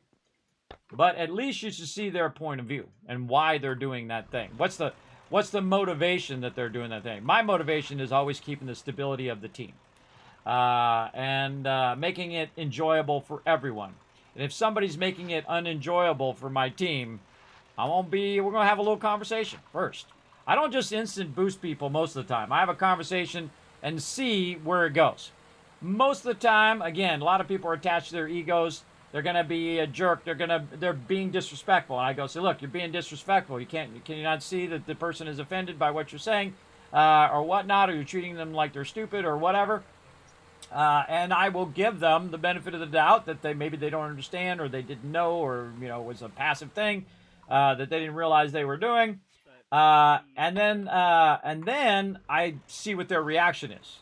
And then they make the choice. They make the choice to either stop doing that action and be part of the team, or I will have to remove them. And I'll say, look, these are your options, right? Give them the option to choose what the next step is. And I feel like that's always the fairest way of doing it, everybody, is to give them the options of the next step of what they want to choose. Man, I need more room over here. Somebody put dirt in my piles over here. Trying to get these tiles over here. Put these over on that one. All right. I've just tried to offload these. I got a lot of... Look at how many road tiles I got to pick up, everybody. I got to put all these road tiles somewhere. Got to put them all somewhere. I'm sure he's got some more large storages around there somewhere. I saw some over at Rose, too. I might scalp a few of his and put them over there at the end. The reason why I'm putting there at the end, by the way, is so that they can come back and build out side roads or use it for whatever they want to use it for. I don't know. I'm just trying to do the main road, everybody. That's my goal. Do the main road, and I feel like I'll be very accomplished when I get this done. Again, been at it for 4.5 hours straight. I did take a little bit of a break, but we're going to get this done today. And man, it's going to be one of those kind of milestones here on the stream that'll be like, remember that time I built that massive freeway? That'll be, you'll be here for it, everybody. You'll be here for it for sure. Hey, Kiz, you know your Skull and Bones spreadsheet? Does it have detail on how much each manufacturer makes? Each level and the level of the ship needed collected each one? No. I'm going to probably do that next season because I started really late on doing that. I should have done it in the very beginning. I don't know why I didn't think of it in the very beginning. And I should have done it last season, is what I should have done. But it only has it for rank 10. So it only has it for the max rank. Now, next season, I'm going to go in and I'm going to fill it in, so don't tell me nothing. It'll give me something fun to do for Season 3. And I'll go in and I'll do it at every single rank for every single location. And also, one of the things that I thought of after is all the ones that start at a higher rank. Like Fort Olson starts at rank 4 instead of rank 1. So you don't have to spend the pieces of 8 to jump to rank 4. So it actually saves you money to get the higher end ones. And I actually did that right away where I used my helm leases on the ones that were already leveled up. So it cost me less pieces of 8 to get them rocking. So I could just go right to level 5 and then they would be styling for most of the time. I feel like level 5, level 6 is your kind of sweet spot to get started. And even you can just leave them there the whole entire time. But it does produce less for sure because when you crank it up, like I have it now, the highest it's ever been, where I'm making literally 7,000 pieces of 8 every couple days in game. I mean, every hour, and then 300,000 roughly, 300 plus thousand pieces of 8 every 2 days. That's a lot. That's a lot of pieces of 8, everybody. That's a massive amount.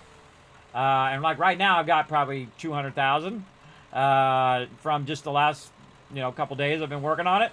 And I've already got all of them at level 10 too. So I've already spent 1.5 million and then millions and millions in silver because I've been playing it off stream, but very passively, very much like I do in Fallout 76, where I do what I call a double reset, where I'll log in 15, 20 minutes before the reset. I'll do the thing of the previous 2 hours, the previous supply quests, and then I'll let it reset, and then I'll do that supply quest, and then guess what?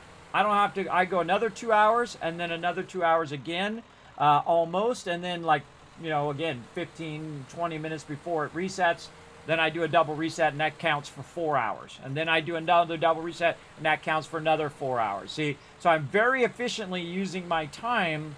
I'm using the minimum amount of time for the biggest return where I can get those supply quests and then use that for silver, which keeps my factories going, which then generates massive amount of pieces of 8. Again, I only have so much time in the day, everybody, so maximizing my time is always important to me. And that's why often I'll play multiple... Oh, look how cool that is going down the thing. Look how cool that is. Now, I'm going to leave the rest of this over here for road to do, and after I'm done with the main road, then it's free game on those tiles. But right now, I don't want to touch my tiles. I want to touch my stuff while I'm still building out the road, just so I can have my little moment here, my little moment in the sun. Like everybody's been having their moments when they've been doing their, doing their food or doing their electronics or doing their stuff. And I'm gonna have my little moment in the sun here, doing my little road. It's not building giant skyscrapers or anything like that, but it's something that I enjoy. So that's the important part. Is that I enjoy doing it. Now again, I actually wanted to come in here and widen this road at some point, but come on, rotate. There we go. Widen this road at some point, but we'll come back to it. Now we're gonna balance this road out a little bit here, and just kind of square it off over here like this, and then I think what we'll do is put these back in here. Yep, and pick that up. And then we'll drive in this little turnout over here. Now, again, I'm not going to have a little center line in here. But it'd be very easy for them to come back with the bulldozer and just bulldoze that and actually match it up to the other freeway over there. I never intended to make the road go any further than just the area in which people are at. I never intended to make a giant, 6-lane freeway that goes across the whole world. Again, I knew I wouldn't have enough time for that, everybody. That is an insane goal. It would be nice, but again, I know I only have so much time, so I'm going to only be able to do so much. All right, so I'm going to park that car there and try to keep this open as much as I can for people to get by. But I am going to go to town here on the road. I think what I'll do here is just do one long strip so that they can come by on the other side over there as well. Yeah, so that's what I recommend there, Darkness. Yes, there you go, Tony. Yeah, you got a gifted sub. Now, of course, you're getting the Epic Kismet email. If you get a gifted sub, now's a great time to get a gifted sub, everybody. I'm going to be doing giveaways for a whole week starting Sunday, tomorrow, on my Fallout 4 stream that we're going to be doing up into the streamer weekend coming up next weekend. So definitely set your calendars for that one, everybody. That one's going to be awesome. Oh, God, I can't wait. I mean, that release version looks amazing. And, of course, they still got more updates coming, everybody. All sorts of features that they're going to add down the road. And they did manage to wrestle back the console version. If you're mad at them because of the console version, everybody, well, guess what? Let me tell you the true story of how that worked out. They had another company developing it for them. Which totally screwed them over because they went out of business. And that company then basically lost the license, or the license transferred away.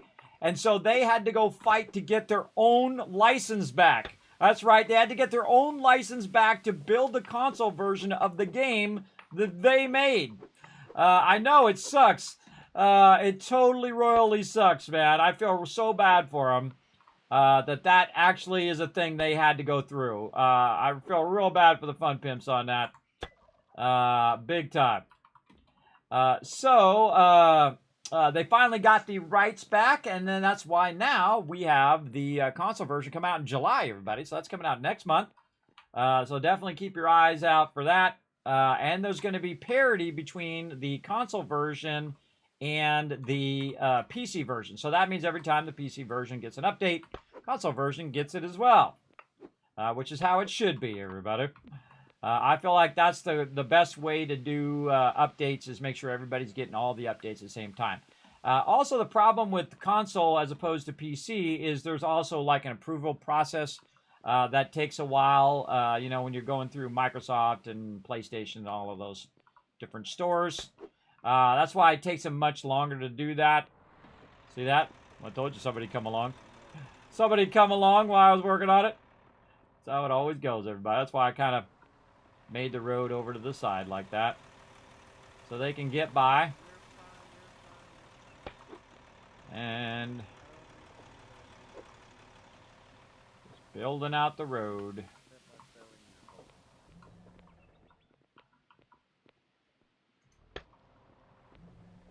You managed to fall on the only one. I love how there was only one strip missing and you managed to fall in the one strip. Yeah, I backed into it. I turned the wrong way. And... It's okay. I'll take care of it for you. Hold on. I'll just fill that area. Okay. There you go. You're good. All right. Try to stay on the part that I left for you to drive on.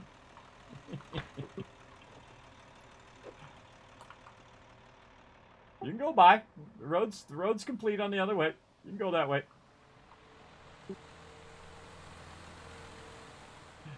Thank you. You're welcome. I only took out the one strip, and I did that so that they wouldn't fall in there, so I could work on that one strip, and then it happened anyway. And it's inevitable. It's inevitable that's going to happen, everybody. Just roll with it. I find it funny, everybody. I find it funny that, again, that one little strip that I had.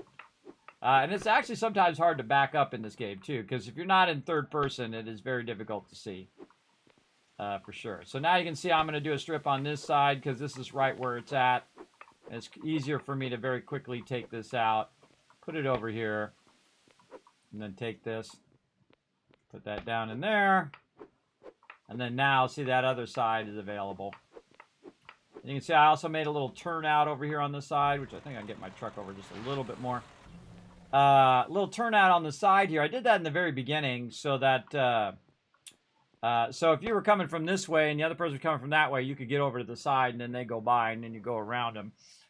So I made this little turnout edge there. Yep. And again, we want to put this one as the line.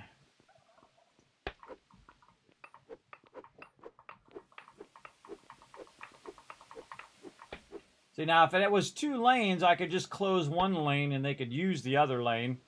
But since this one's such a small area, it's better just to kind of work on it in strips.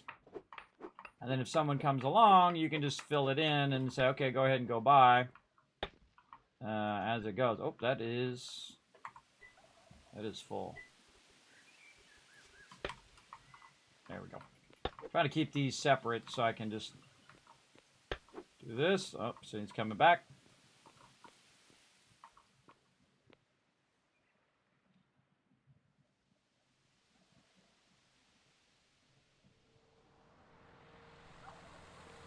There we go. Again, you still gotta make sure that when you're building stuff, you still gotta make sure that people can get back and forth and do their thing while you're doing your thing. Vitally important. All right. Oh my God, what happened there, Ro? What happened where? Oh, that was funny. But the thing wasn't loaded in, and I saw the freaking excavator tip over.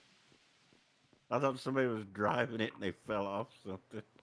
Because the world didn't load in under it fast enough. I saw that earlier too. The excavator loaded in and the world didn't, and it fell over. I thought it was... Oh, that was hilarious.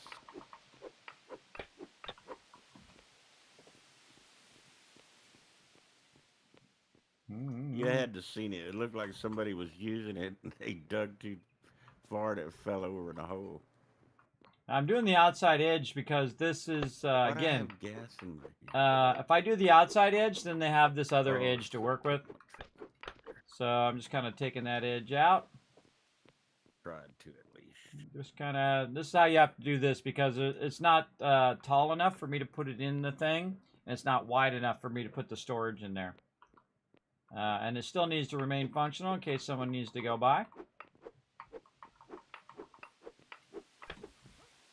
And this also allows my team to keep doing all the things that they want to do while I'm doing this. And we're getting there. Keep chugging away at it.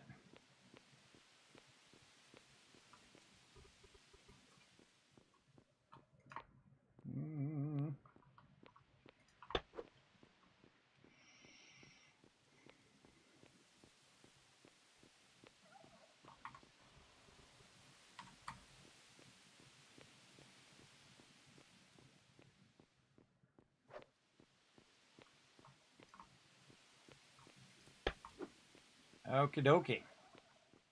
Now we're going to have to make some choices here, and one of those choices is to eat. There we go. How's my hammer doing? Oh, it's almost broken. All right, we're right here. We might as well just go repair it before we take up any more blocks. Let's go. We're getting this done, though, man. We're almost down the thing, too. Again, that whole section is going to be faster because it's only 4 instead of 5 wide. So much faster. We're going to need some steel right here, and then we're going to try to jump our way to wherever that bench went, over here. And every now and again, your stuff's going to break, and you're going to need to repair it, like so. Then I'll put that back in there. And the one I have, the hammer I have, lasts a lot longer, and it's also like a modern hammer, so that it has more options and stuff. Look at that. Very cool. Very cool. Again, we gotta make some choices here. we're going to have to make some choices. All right, we might want to take this truck.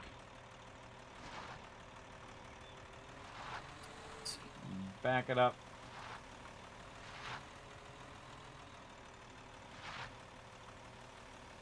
A little bit in the way so people don't end up in a hole. Like this. There we go. Also, that allows us to grab a little easier, too, to fill it back in. Now, the reason why I did the sides first is because the sides are way easier to do first, and then come back and just do this. Oh, actually, we need to go forward a little bit. Forward just a couple more. Then I can put that in there, left-click this, and then fill this right back in.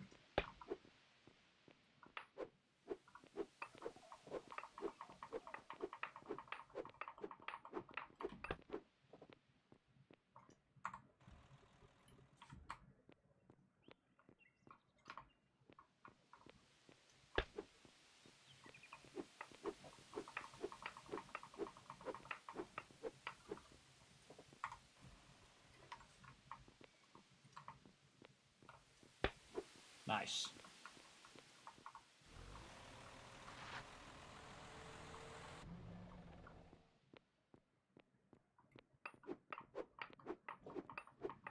The end goal is to take it up and then have the truck right there at the end where we can just keep swapping all of the stuff. 15-minute warning there, bud.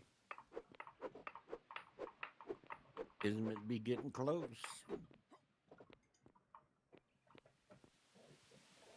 Yeah, I got a lot more to do though, so it's not going to be like 5 minutes from now, so keep that in mind, everybody.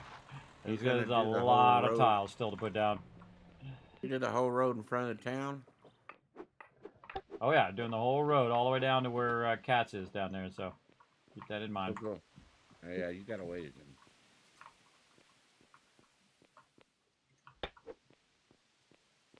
I got a ways, but I'm cooking.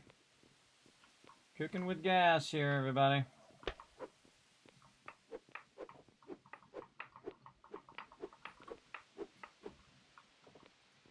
Okay, one more strip I think for now, and then we'll get rid of all this other tiles somewhere.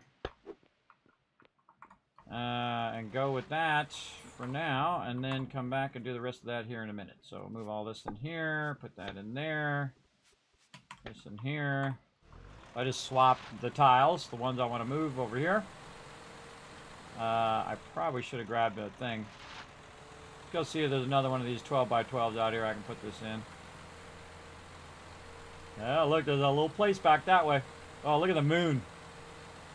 Ah, doing roads by moonlight, everybody. Very fun. All right.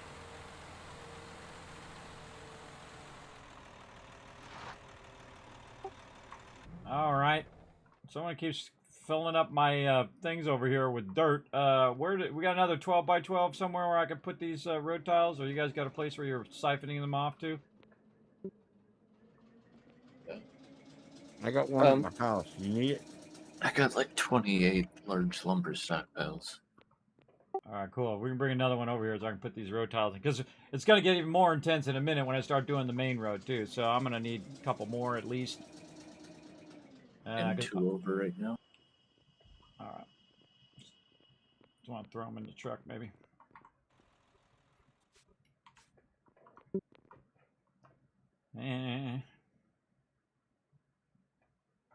By the way, I'm going to pick up my truck and my bulldozer and I think the excavator as well, and put them in a box before I'm done today so that you guys will have them if you guys want to keep playing on the server. Server will be up for... not enough room over here now. Yikes. Okay, now this is blocked. Yeah, so the server will be up unless we're playing 7 Days to Die stream a weekend, then it'll be off. Probably till Tuesday after the weekend. Put one out here.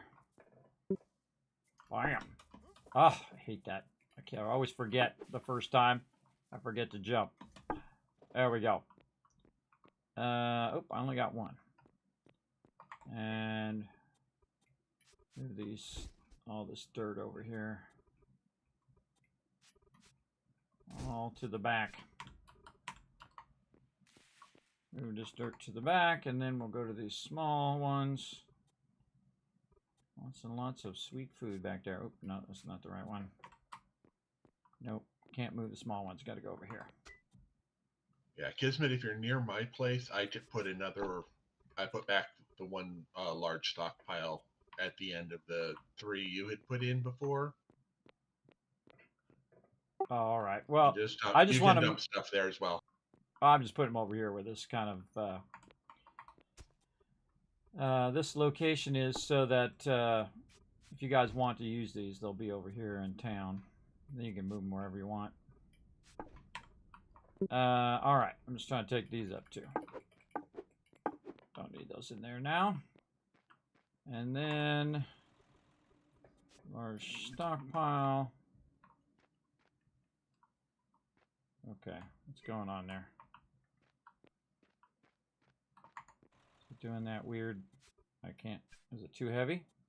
Ah, too heavy. That's what it is. Ah, there we go.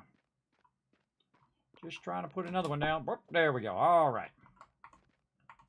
Just trying to stack them up over here so they can be used later on. Now, again, this is just from the part I'm on right now, let alone when I go to do the main primary road here, which is going to be a lot of tiles, everybody. It's going to be a lot.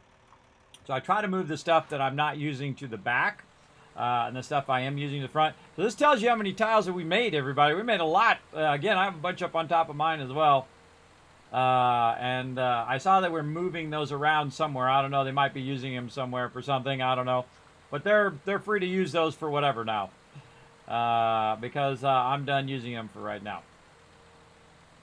Again, and then all these asphalt tiles, after I'm done building this road, all the asphalt tiles that I made extra, they can use all those as well. And all the other stuff that I have over here that I've been using. There we go, a little delayed there. That'll be available for them to use for whatever.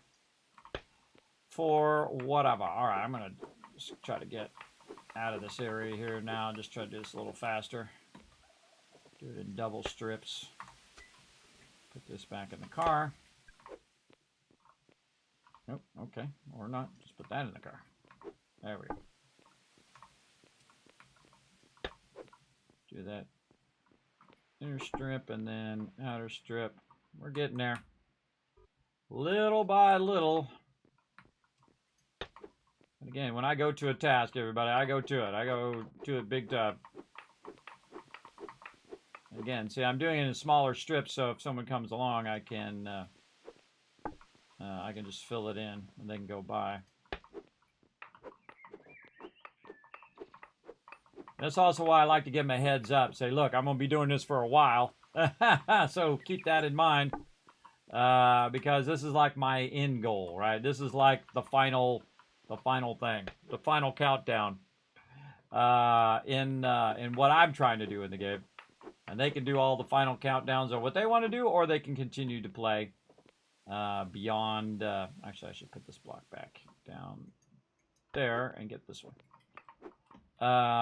Because again, I'm going to be busy playing 7 Days to Die. So, I'm going to be busy doing that. I got so many other games lined up. A whole bunch of other killer stuff coming up for the stream as well. Been working very hard on that stuff behind the scenes. Some of that stuff for months. Always working on something, everybody. I'm a busy guy. Always. If you don't stay on top of it, everybody, all of a sudden it'd be like, oh God, I got like 50 things to do and I don't have enough time to do them. So I try to keep that stuff constantly going. Constantly keeping that stuff going. Try to stay on top of it. Follow up is the king. Is the number one thing.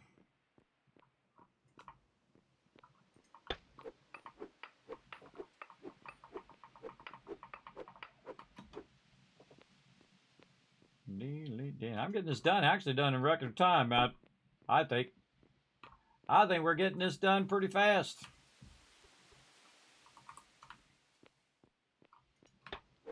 I've spent hours and hours, 200 hours already working mostly on extracting resources and doing this road. That is for sure. I'll move my truck over there.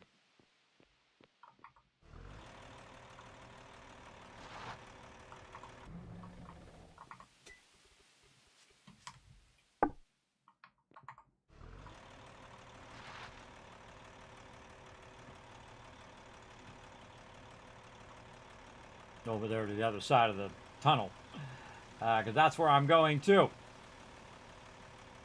All right. And again, we want to match it up to what we already have here. And that's actually why Road put the tunnel right here, is to match up to what road I was doing over there. And it turned out awesome, I thought.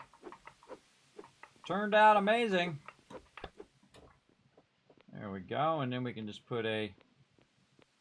Yeah, oh, move my truck a little bit more. I feel like both your wheelbarrow and the smaller storages are so incredibly useful, everybody. They're so useful for just offloading stuff like that, where you can go in and just do a whole bunch of stuff in a sequence. Like, I'm going to take a whole lot of this out and do this all, because I'm going in the direction in which I'm taking it out, see? Then also I find jumping down makes it a lot easier because you're just kind of aiming right at it. There we go, and then do all of this. There we go, we'll do this, and then what we'll do is we'll swap this with this. And we can just hit this. And we're definitely going to have to go back and get more. Do this edge.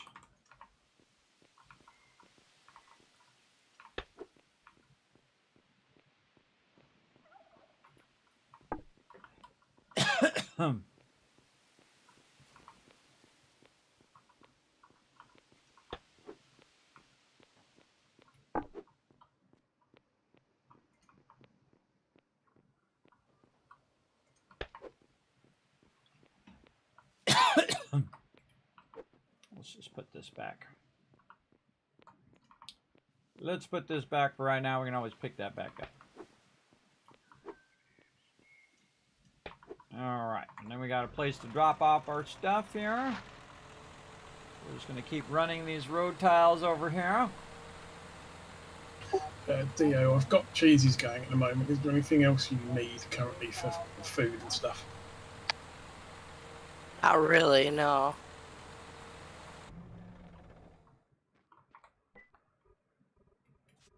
Okay, I mean, there's a backlog of cornmeal and raw sausage over here. Taking the road tiles and replacing it with dirt. If you need any more. I think it's because they're filling in the sides. Yeah, see, they're making roads through there. Very cool. They're filling in the side roads with it. Very, very cool. Again, passing on the lower roads to the team, and then just doing the higher roads, because that's kind of like my ultimate mission in my playthrough, is to finish my kind of major highway I've been working on. I'm like the transport authority, everybody. Again, just trying to get my roads done. Into the Tycoon Tunnel we go. Getting there. Really should transfer. Oh, I'll do that when I come back. I should transfer a lot of the stuff that's on my storage up above there and bring a bunch, probably go back and forth a whole bunch now that I'm kind of coming out of the tunnel there. That might be an idea.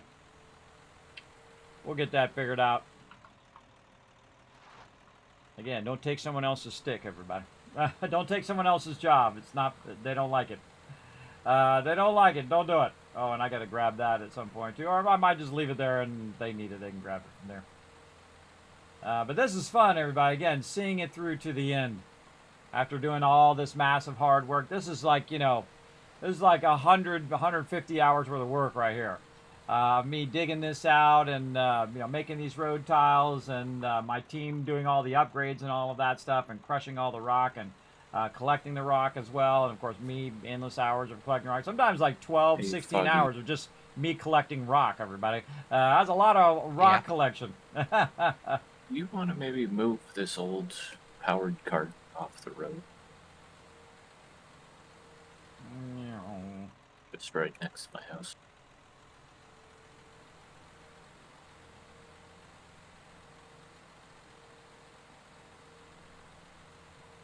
All right, back for more tiles.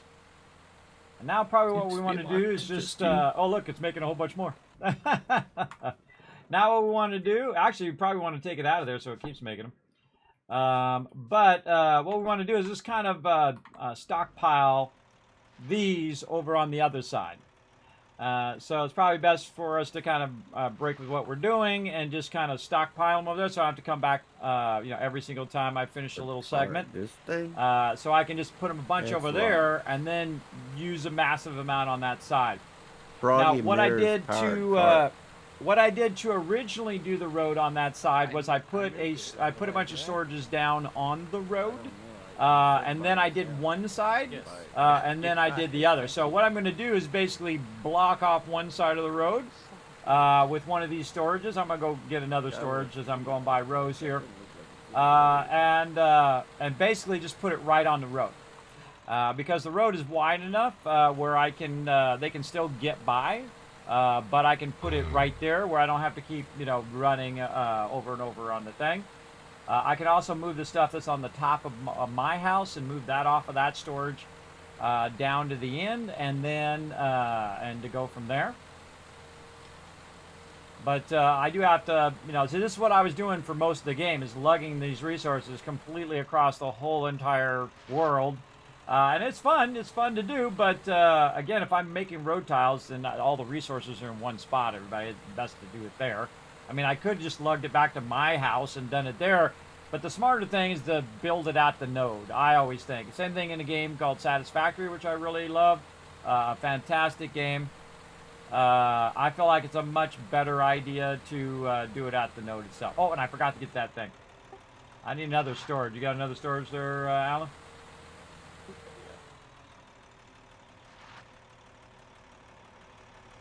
I gotta grab it from my house, but yes, I have many more. Alright, cool. I'm over here across the street at my place. Oh, I don't have any room. I don't have any room. Deep road storage. Let's put this. How many times have we heard that before? A whole bunch. I mean, it's a good problem to have, but not always a good problem. Alright.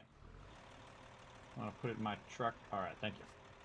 All right, I'm going to be blocking off the road a little bit here, everybody. Just a heads up. I'm going to be putting a very large storage down, utilizing one side of the road. Alright. Well, oh, it didn't grab it because it's too heavy. Alright, put this in here, and still too heavy. It's because I got all this food. Ah! Inventory management, always fun. Let's take this food off. Let's do this. There we go.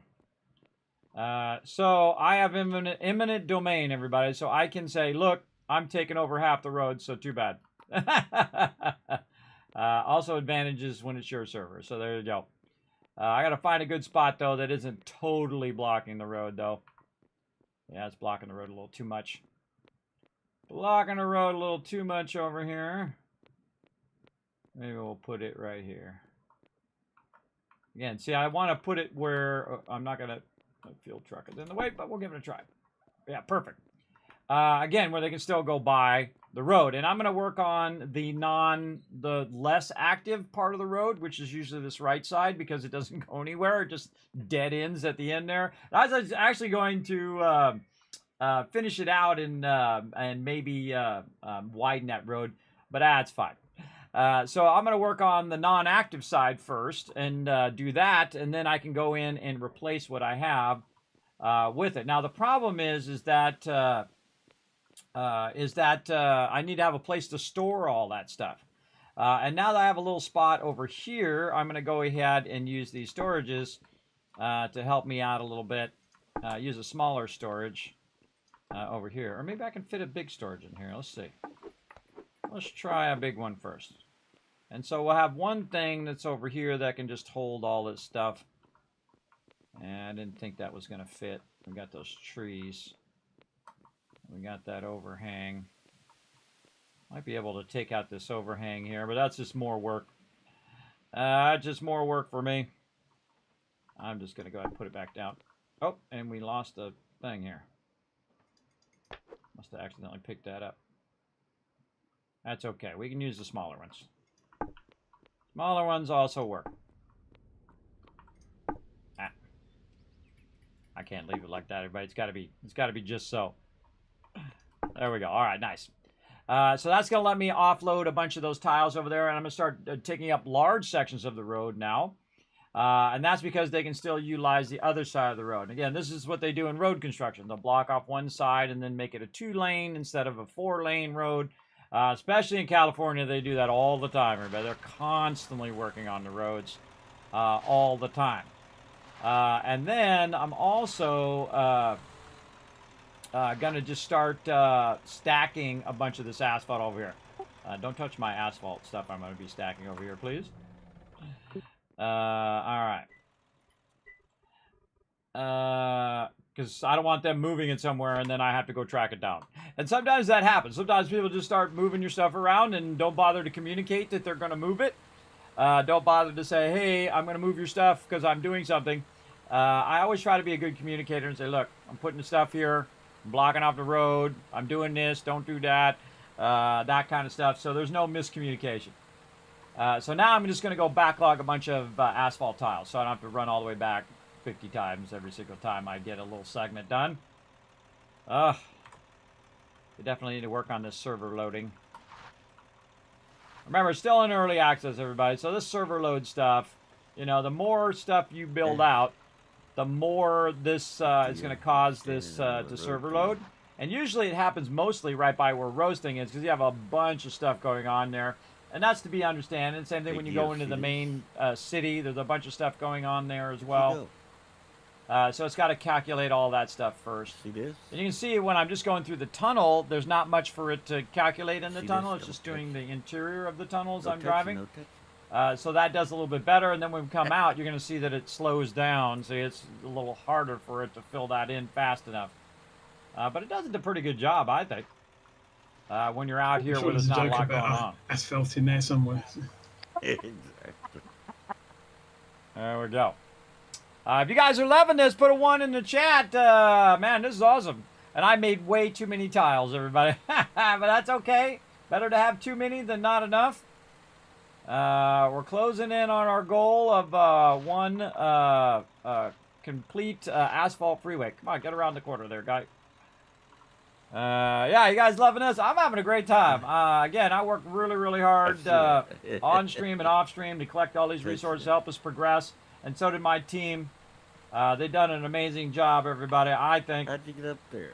And so we're just transferring all these asphalt tiles where we can utilize them. For him, but,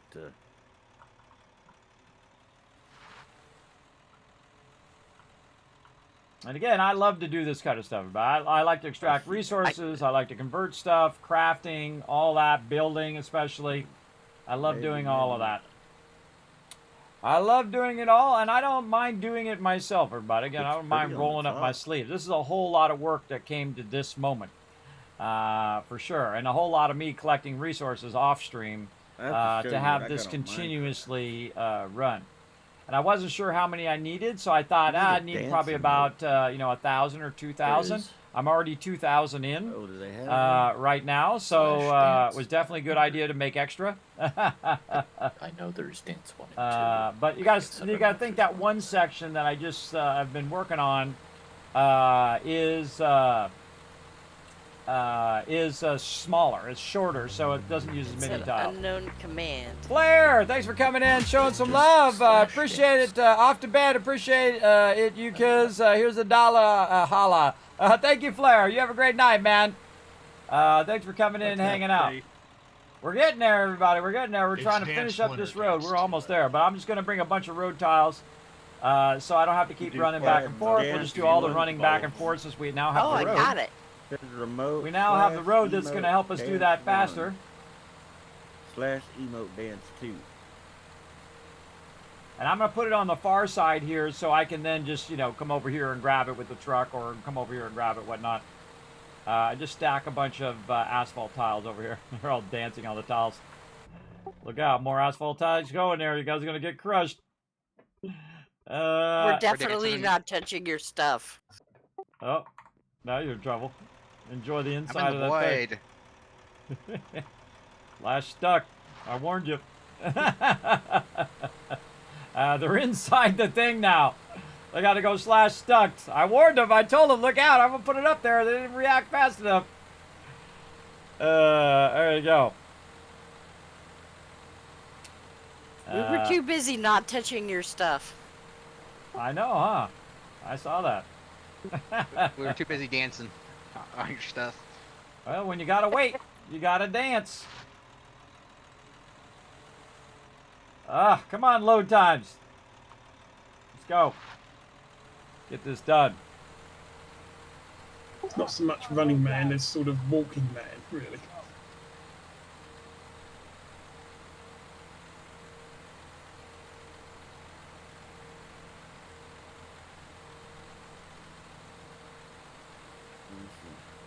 You don't want to go faster than this because you will go down into the ground, everybody. This happens on this game and also on Astroneer. If you just keep going, most of the time you'll get sunk in there and then the world will build and then now you're stuck in the ground. That happens quite often. I've done it in Astroneer as well, where I wasn't paying attention. I looked over and then went right into the thing and fell actually into the world. Which is kind of wild in that game because it has different layers of the world. And they really did an amazing job of redoing the layers too. They came back and did another pass on the interiors of the planet, which is pretty cool. I hope they come out with a new update, man. I'm up for another playthrough of Astroneer when they come out with an update that's a more major update. They come out with a little stuff where you can customize your playthrough and all of that stuff, but nothing major that I've seen so far. Here, I'll do it with my chainsaw. So when I see they come out with a big update, hopefully with foundations and new base items that you can make, it'd be pretty great. All right. Get saving the universe. That must be dance one. No, we're having a dance off at the moment. Dance off. We're just ready. Dance off. Let's go. We're having a dance party. Dance party. Ooh, ooh. Where's my dance party button? Oh, I put it away somewhere. I had a dance party button that I got from St. Jude's, where you hit the button, it's like 30-second dance party, and it's like doot, doot, doot, doot, doot, doot. I had it somewhere on my desk here, but then I cleaned my desk off and I put it away somewhere. I do that quite often. Is that I'll put it away and then I can't find it. All right. And we might as well do a few trips here, try to break it up a little bit. Break it up a little bit from just grinding, putting the tiles in. And again, I could have just kept doing it the way I was doing it, but I felt like you want to break it up. G's got his, what is that? Scythe? Scythe out, yeah, that's funny.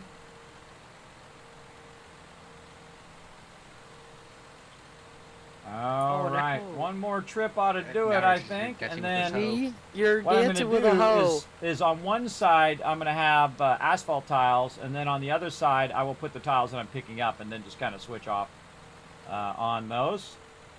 Look at him having a party over there. Party, party, party, party, into the world party. Especially if our laser misfires and goes. It's distracting us from all the asphalt jokes. That's what it's doing. I think that would be hilarious, everybody, if they had a random chance of your lasers just burning out. I mean, it's kind of messed up, but it'd be funny if you just went in there and you're like, "Pew," and it's just like that noise where the the power goes off and it just fails when you try to shoot it. Oh, that would be a heartbreaker for some peeps for sure. All right, let's put that in there. Let's go one more round. Productive. I feel ought to get us pretty close to done over here. None of it's moving. but it's okay. Let's go one more round. Then we'll do this tunnel here, and then we're going to do the one side of the road, and then we'll come back and we'll do the other side of the road. I can dance. And of course, as I move closer down toward where I have it stored, it'll make it easier for me to do the road. And the reason why it makes it easier, whoa, that was close. The reason why it makes it easier is that I don't have to, keep pulling out of the truck.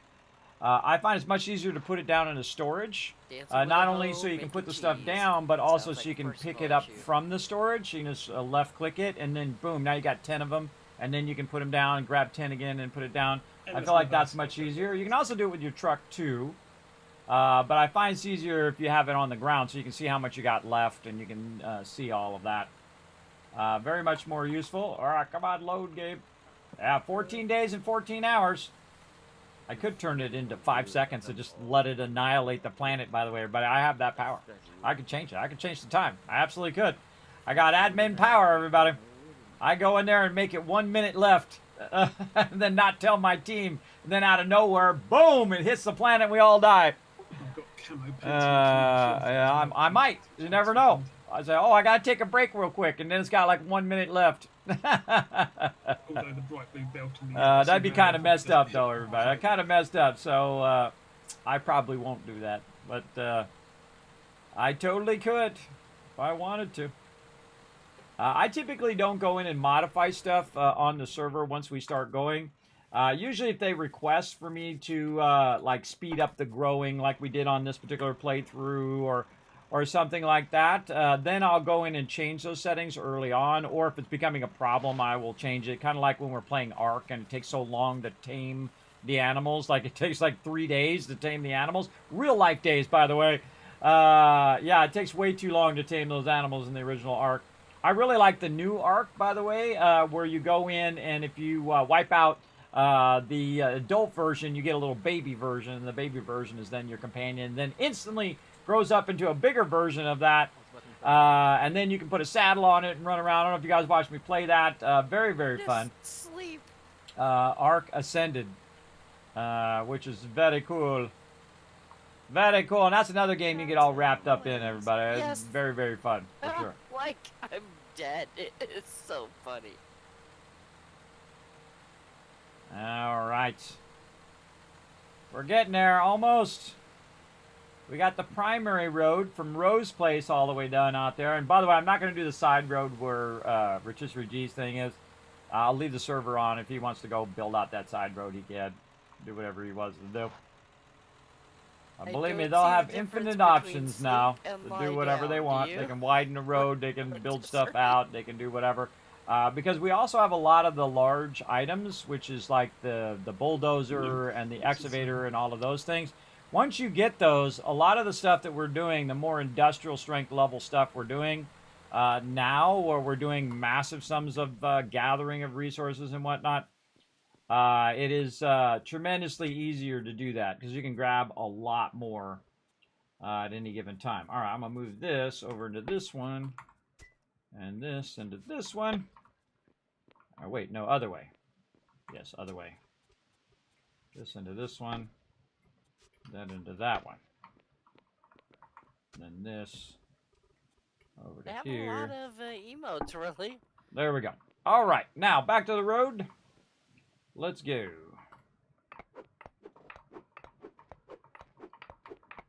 I put every one of these tiles in, everybody. That's a lot of work. A lot of work, but a lot of fun. No difference between lie down, and sleep.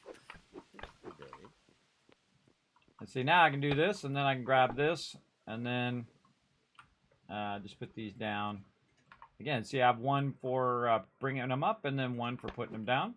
And then I'll typically do them in 2 rows of 10, like that, so it's a lot easier. And then we'll go work on the next row. I put my food down, too. Ugh. Track that down at some point.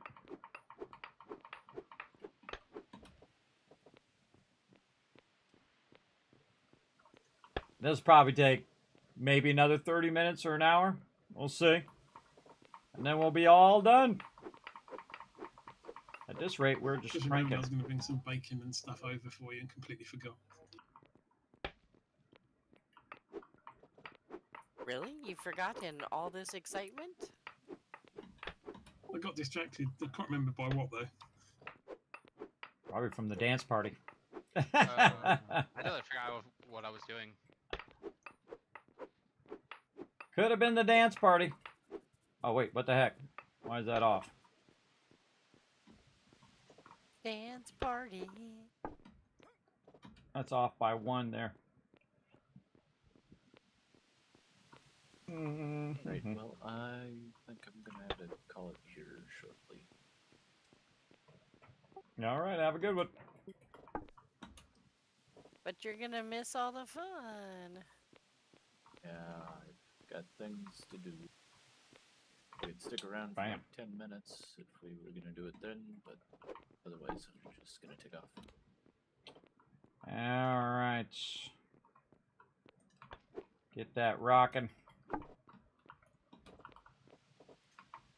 Trying to get this done in record time, everybody. Record time.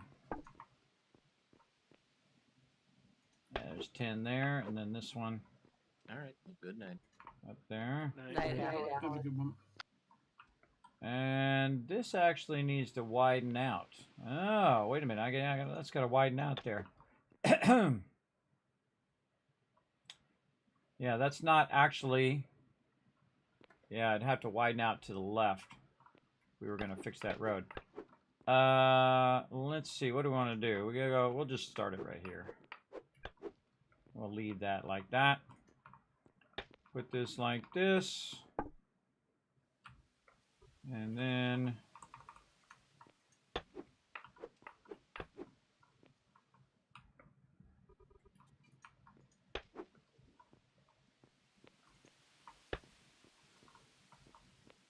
All right.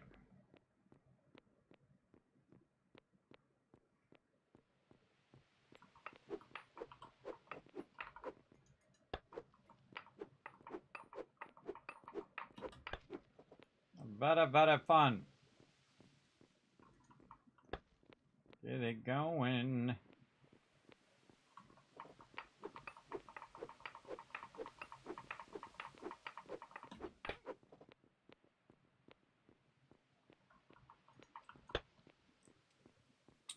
Getting there. How long have we been at it? 5 hours. 5 hours of fun. Trying to wind it down.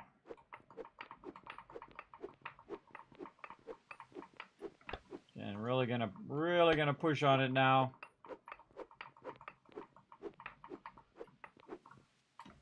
Yeah, that's pretty fun. That there. Do I have what? Oh, not enough room. Yeah. Put that over there. Bring it over. Just trying to finish up this tunnel here. And once we get the tunnel done, then we'll work on the primary road.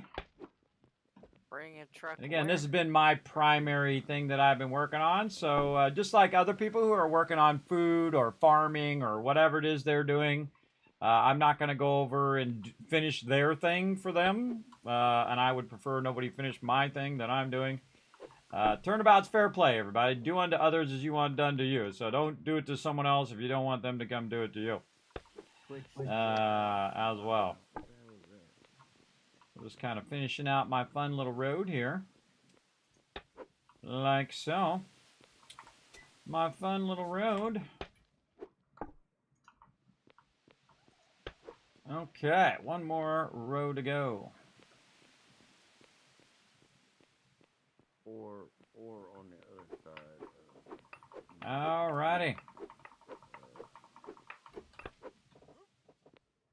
Next to me, I forget.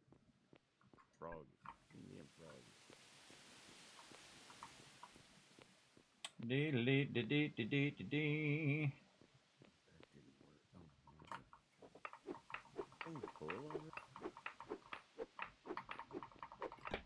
And see, I always prefer to let people discover things in game than to tell them all about it.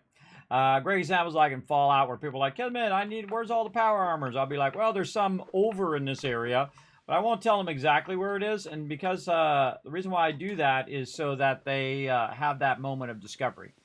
where they go, oh, okay, I see it. I went around the corner and I saw it there. I mean, they didn't have to wander around the whole entire game looking for it. But they also didn't have that robbed from that moment of discovery and fun. All right, I put these foods somewhere. I think I put them way at the end. It would get it done too fast. I put it way at the end. You know what I'm saying? Right over here. I'm just a killing time. Let's see. There we go. I think I put the food over here when I was working on my thing. Let's see. Where is my food? Maybe I put it over here. I put it somewhere. Took it out of my inventory so I could transfer stuff. Maybe in the back. Huh. Oh, at my house. That's what I did with it. I was trying to get some of those large storages, and I had too much food on you. If you have food, really weighs you down as well. And let me go back over here. Grab this from my storage. Where did it go? Right there. Put it in one of these boxes over here, actually. This way I'll have that food. And you notice I put a lot of food on my character. My character burns a lot of food. Food is one of the most critical things, I think, in the game. Absolutely. You gotta have, if you're doing stuff of this scale as well, you definitely want to have a lot of food to do that kind of stuff. And you want to have a lot of storage too. Food and storage, everybody. Get that jamming. And then put this up here and put that up there. Back in there. There we go.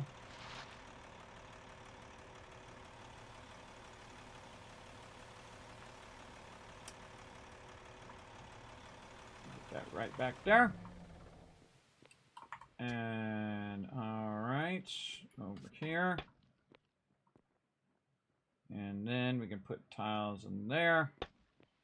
All right, let's finish this up. Finish it up. I'm going to head off back to the desert and get a load more of the exotic fruits just in case.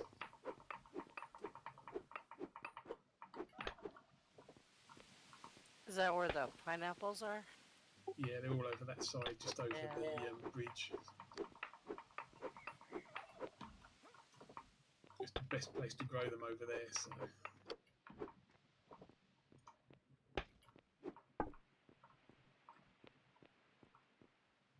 All right, side of the road. So it's not quite 10 and 10 and 10, but that's okay. We'll just make it work. Oh, there we go. Grab some more. Get this tunnel done. Very cool. And then we're on primary road. Now again, I could have had the whole team come and do this, but again, since I've been working on it so long, and this is like my thing, I'm having fun doing it. And since we only have one night left tonight, I thought I would do whatever and let my team do what they want to do, while I'm doing the road over here and kind of completing my, kind of getting my main quest done, as well. If you know what I mean. Getting that main quest complete. For sure, for sure. There's a lot of work right here for sure. This is, again, 150 hours of my time collecting all of this stuff and putting it in there. And, of course, also some work by the team. Whoa, there we go. Look out. There's where that drop-off is. Also, a lot of work by the team doing upgrades and doing the library stuff and doing all of that. And work orders and all that, crushing stone and so on and so forth. But I'm just trying to, I should probably just stop it right about here. And then do the other side of the road. And then we'll come back and we'll do this side. This way nobody else is falling through in there. Okay, let's do this side.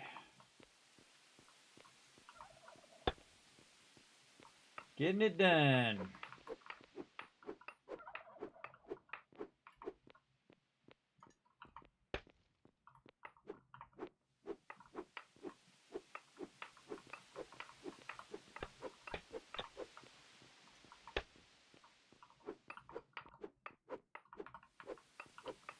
Trees.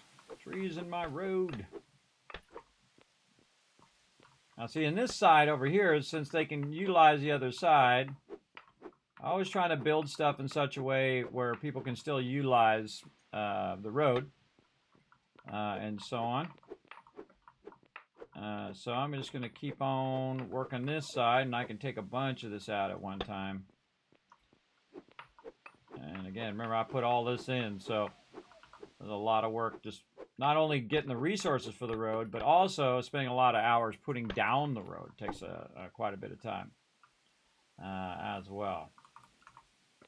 Again, this is hundreds of hours of building roads and collecting resources, all coming to fruition at this point. And, oh, we forgot to do the center line starting out here. So let's get our center line in, starting right here. Now, why am I starting it there? Because that's the edge of where the current road is. And so I'll do the same thing on this side where I'll start it here for now. And again, they want to go in and extend it and build it out or do whatever they want to do. They're welcome to do that. I'm going to be playing some other games with my team though, but again, you know, a playthrough eventually has to come to an end, everybody. It does, because again, I got a lot of various games to play, but this one's super fun. Now we're definitely going to circle back and whatnot. And the thing that my team always knows that is that at any given time I might reset the server. So again, normally I'll just let it run as long as I can, so they get like the maximum time on that server. But at any given time, if I need the eco server, I'll have to take it down and use it for something else. So, but I'll leave it up because I'll use the Enshrouded server, which no one's really playing on right now anyway. They've kind of finished their playthrough over there. We're waiting for that to get updated, even though there was a recent update to Enshrouded, which we will come back to eventually. Just gonna leave that over there. All right. Oh, we forgot to do the other side. We gotta do this whole spot over here. Now, I find when you're waiting, by the way, everybody, is to stay busy. Stay busy doing something. If you're just sitting around waiting for me to finish this road, I suggest to do something or take a break or whatever. Because just sitting around waiting for me, oh, wait, that's got to be wider. This is one, wait. One. Oh, yeah, this is 2. This is wider. This is 6 wide. That's right, I widened this road. So I thought it had to be 3 wide, so I widened it out a little bit longer. So this is 1, 2, 1, 1. This is 1, 2, 3. So I'll make the wider road going that way. Yeah. Yeah, I could have made that road skinnier.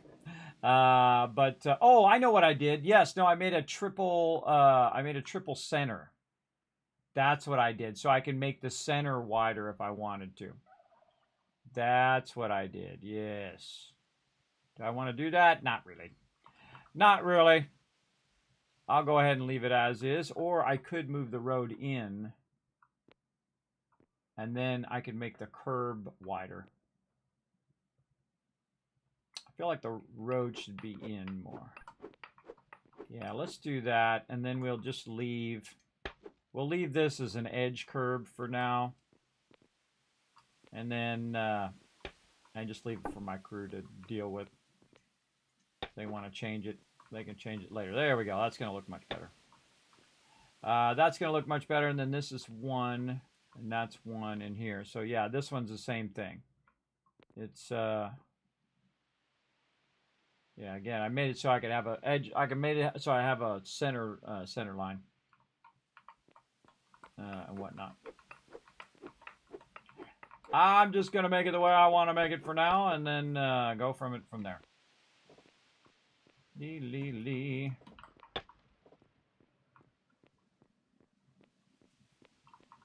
And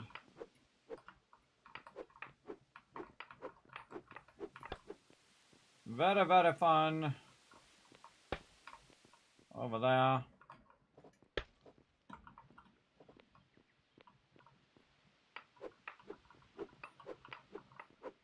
Probably left that outer edge in there. Gotta remember to leave that outer edge.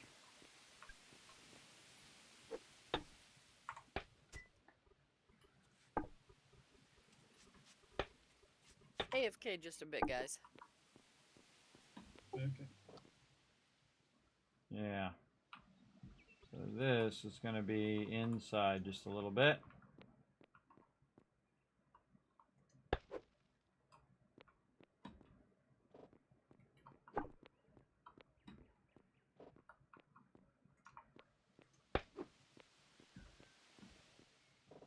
All right.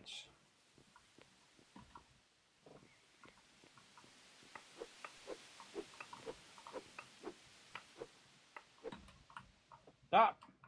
You knew that was going to happen at least once. You knew it was going to happen at least once. Let's go put that down. There we go. I'm going to pick up this edge. All right, we're going to pick up this part here just a little bit.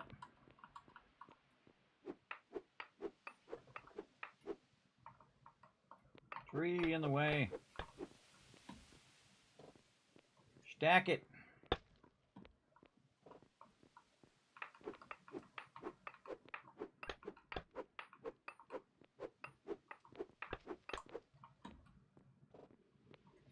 Lots of road stacking.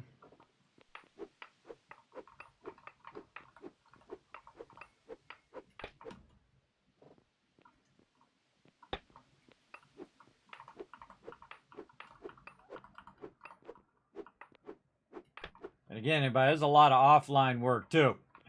Spent about 3 hours collecting resources and converting all of this stuff to road tiles, which is pretty fun. Again, it's like my big crazy project that I thought of at the very beginning, by the way. At the very beginning, all right, one major road. It's going to be a much smaller road because I thought we'd have less people. And then we have a lot of people, so then it became a huge major road, like you see it is now, where everybody can have houses on each side, and everybody can come and join us and be part of the playthrough, so they all feel like they're a valuable part of the team, right? They can all be part of it. Yeah, look, they filled in all the side roads. Very cool. I like it. I like it. Well, they didn't do this road. I missed a road, but all right. That's okay. It'll be there for them to have that fun later on. Right there. And grab this one here and do this one. Because that's easier to do the ones that don't require the lines first.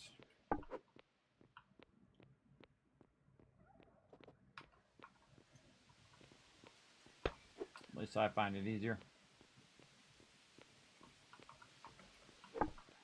Okay, and then lines rotate.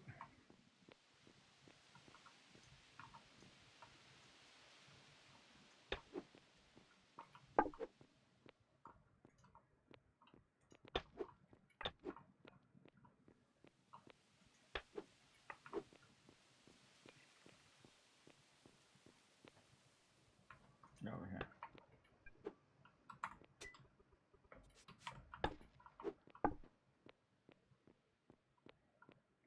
This is really getting out of sync over here. This is getting out of sync with my 10 lines thing. We got to fix that here. Get it out of this corner first. That's a long road, isn't it? That's a long, long road. That's a tremendous amount of work.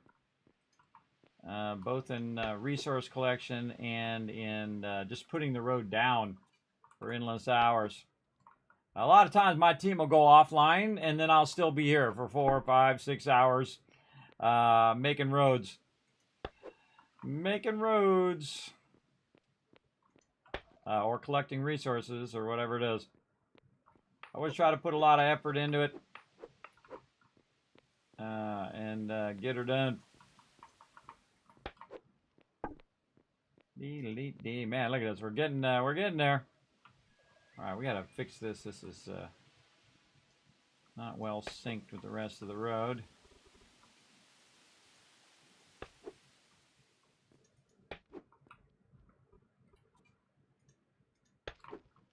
All right. I have returned. Now let's go ahead and do long segments here. Back. Run this over here. How's my hammer doing? Doing okay. Let's just eat some food anyway. While we're at it.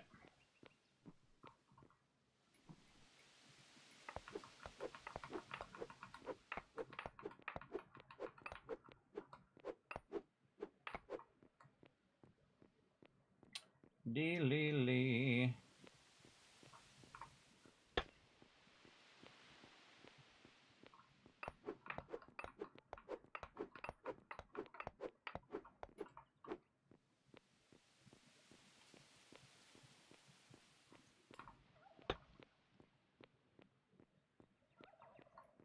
I'll be putting this in my truck.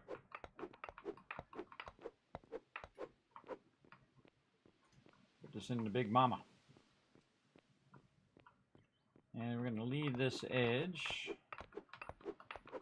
And we're just going to cut it down to a thing like that. Yeah, I think that's better.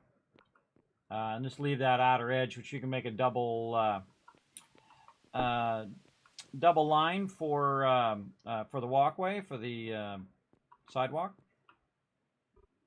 Let's just do this edge since we're already thinking about it.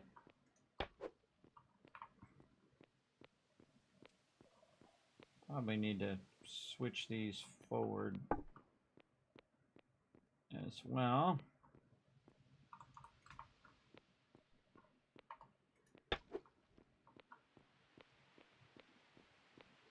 Getting her done.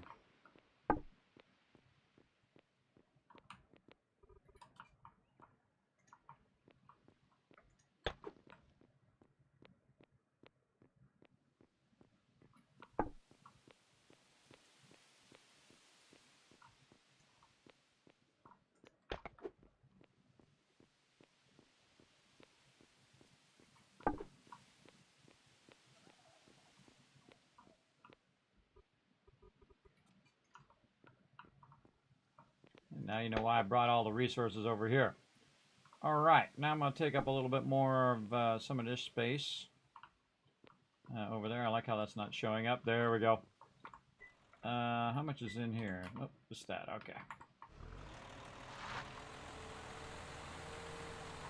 I just like how that other road just literally runs right into the wall. I think that's kind of funny. I think that's kind of funny. All right, now we don't need these anymore. Over here. Oh, not enough room in inventory. That's because I have this big one here. And a lot of food on me. There we go. Okay, and we got that kind of front part done. Man, we're getting down the street here. So,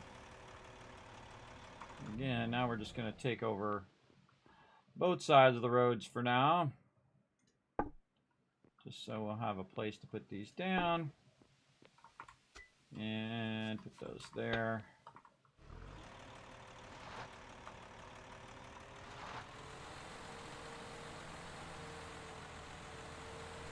Getting there.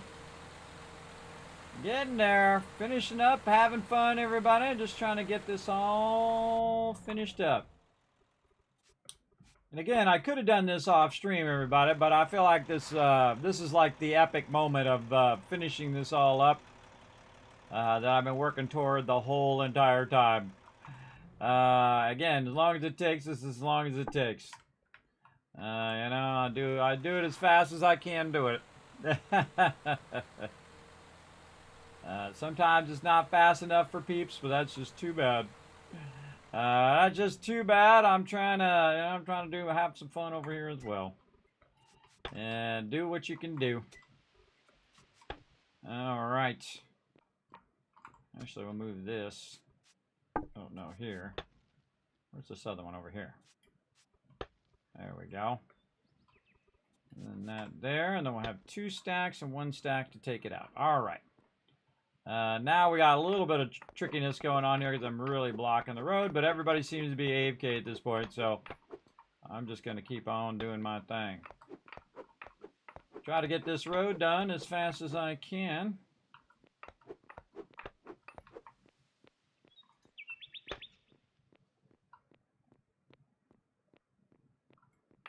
Do 2 groups of 10.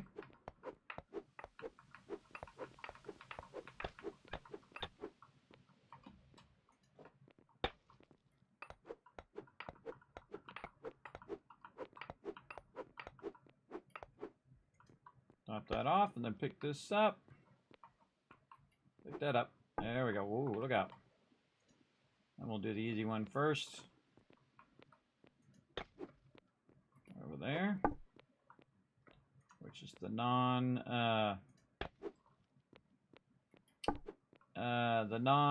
what you call it? Non-lined road. I like how it remembers, though, in between the ones that you're picking up. That's pretty cool. Also very, very handy. Maybe when it does that. Stop that. Trying to do this in sequence.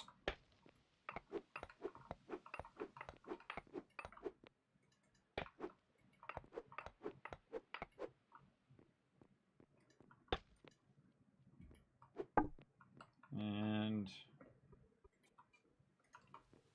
get that going.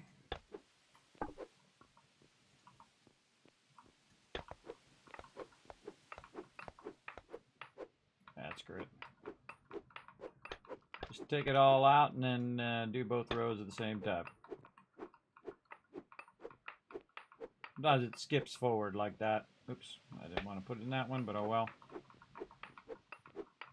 We just want to get these 2 rows. Sometimes I'm not watching how many I pick up. I'm also standing a certain distance away so it doesn't accidentally hit the 3rd one as well. This we want to move over here so it doesn't pick that back up. And there we go.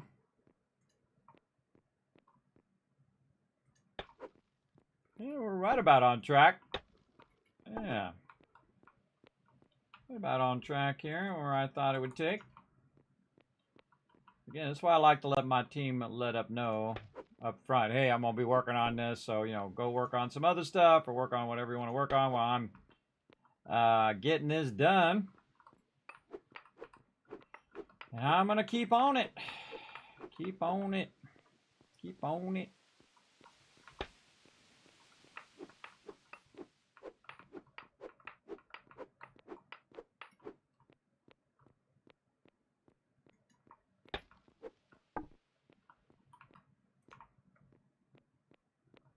Dark out here. Light on? Yep. Getting dark.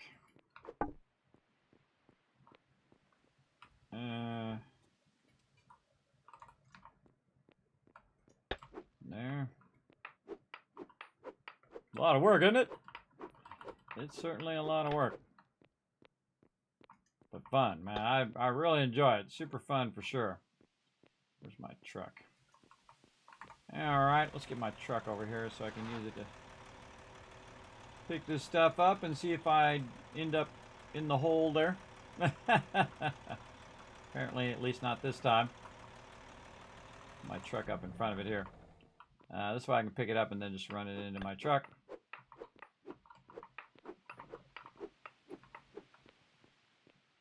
And drop it in there. And then we probably want to shift this around a little bit into this one.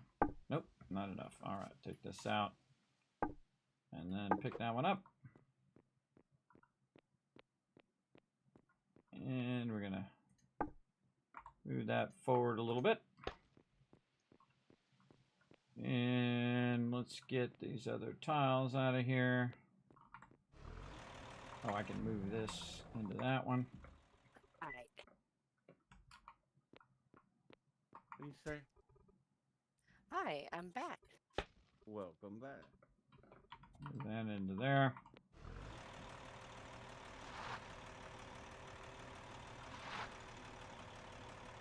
Over here.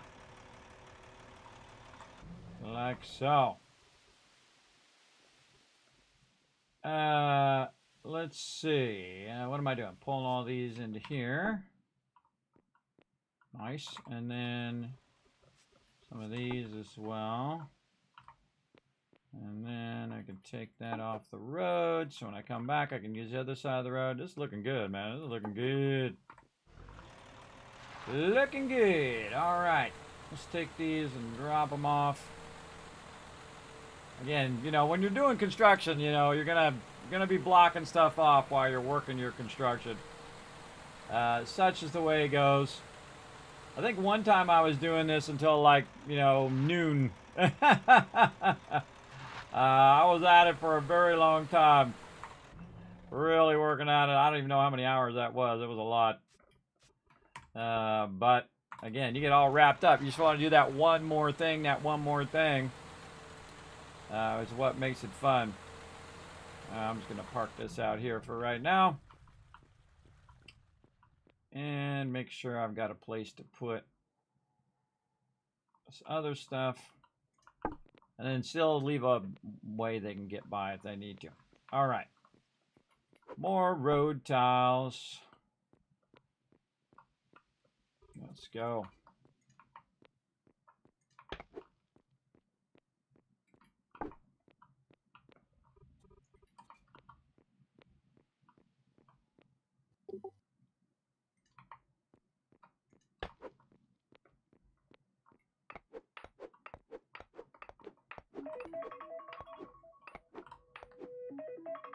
Stop.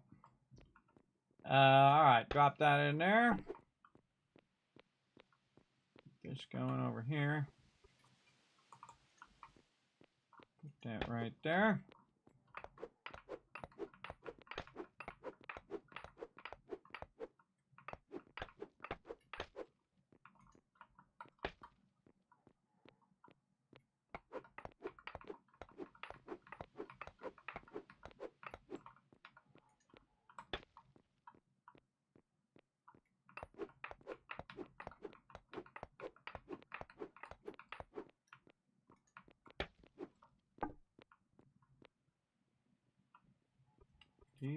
Dee.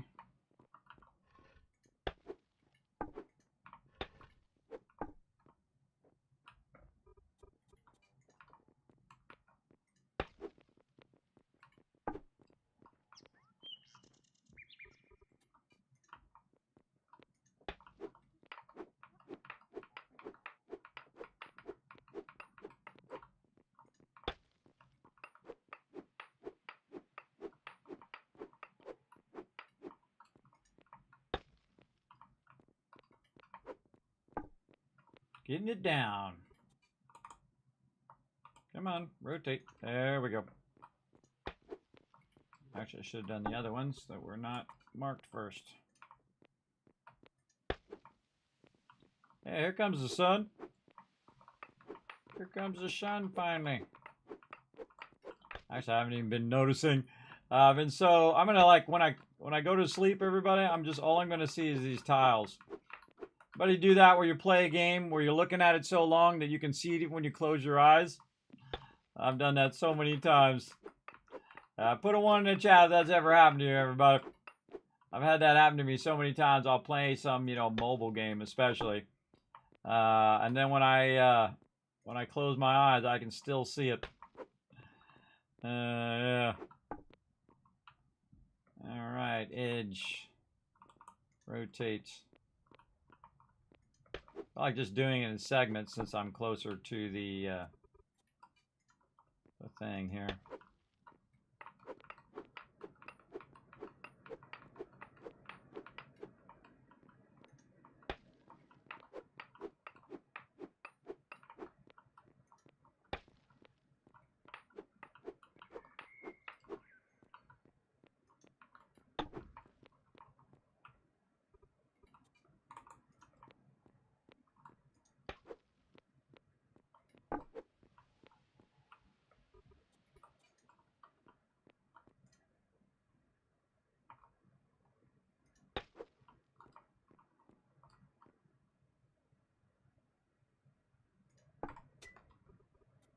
Okay.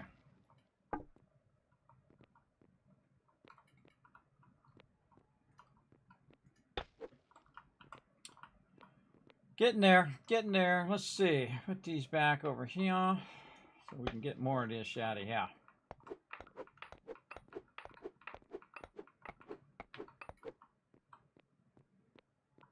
Like I want to put another one of these down just across the way.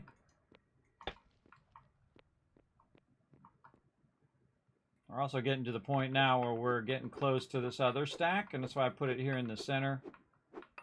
So when I get over here, I can just grab it from this other side. Oh, we're almost past the point where it's open up underneath as well, that hollow point. I actually prefer to do it down here, and that's why I made that all solid, because it's easier to stand down here and work it than anything else. And then rotate this.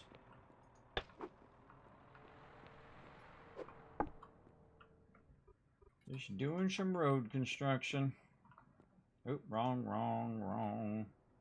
This goes over here. This goes right there. All right, now we'll go ahead and put this stuff in the back of my truck. Get that out of the way. All right, now we're getting over here. Kind of feel like maybe we could move these trucks out the way.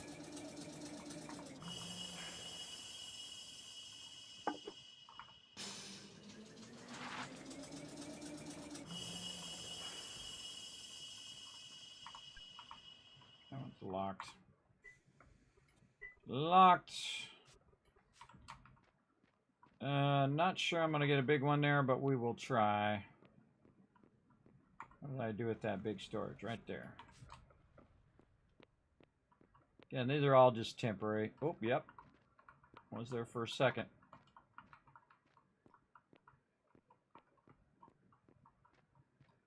Where is it? Oh, right there. Oh, it's on his deed, so I can't put it on there. All right. Close enough. All right. So let's keep finishing this up. I'm gonna put this in the truck.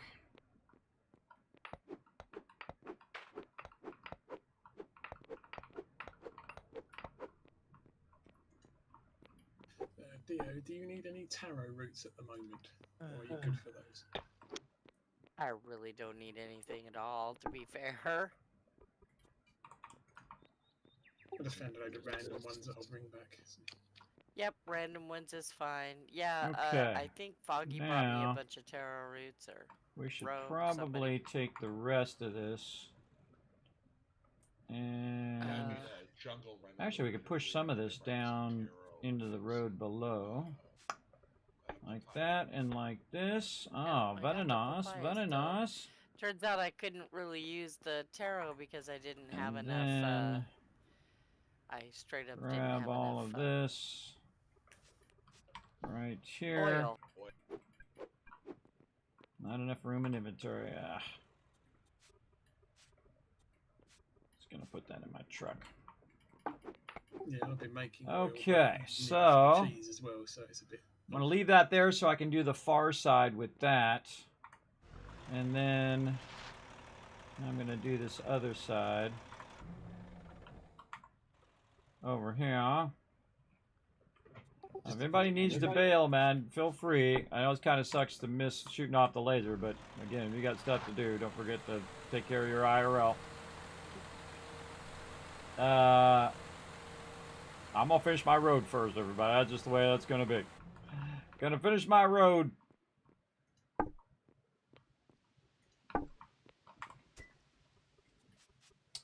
Gonna get her done. All right. Get that off the road. And here we go.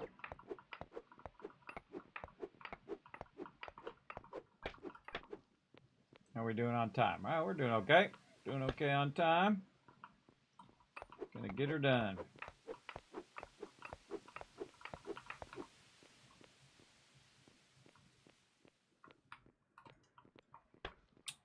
Trying to get it done as fast as I can, everybody. But again, everybody's got IRL stuff to do. Let's not be foolish with your IRL time. I don't want anybody to miss work or something like that just for a game, everybody. They can always watch it back on the VOD if they have to. But I do appreciate them hanging out to watch the epic moment. And I'm trying to get this done as fast as I can, as you can see. I feel those eyes are watching, saying, Kismet, hurry up with what you're doing. Don't think I don't feel it, and I haven't felt it for like the last 3 hours. But I'm gonna finish this road first. That's how that's gonna be. That's how it's gonna go. But you know, doing what I can do.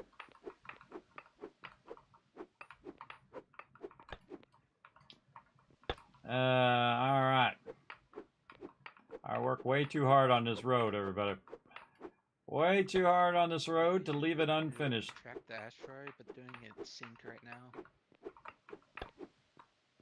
So we're gonna get that going. Right over here.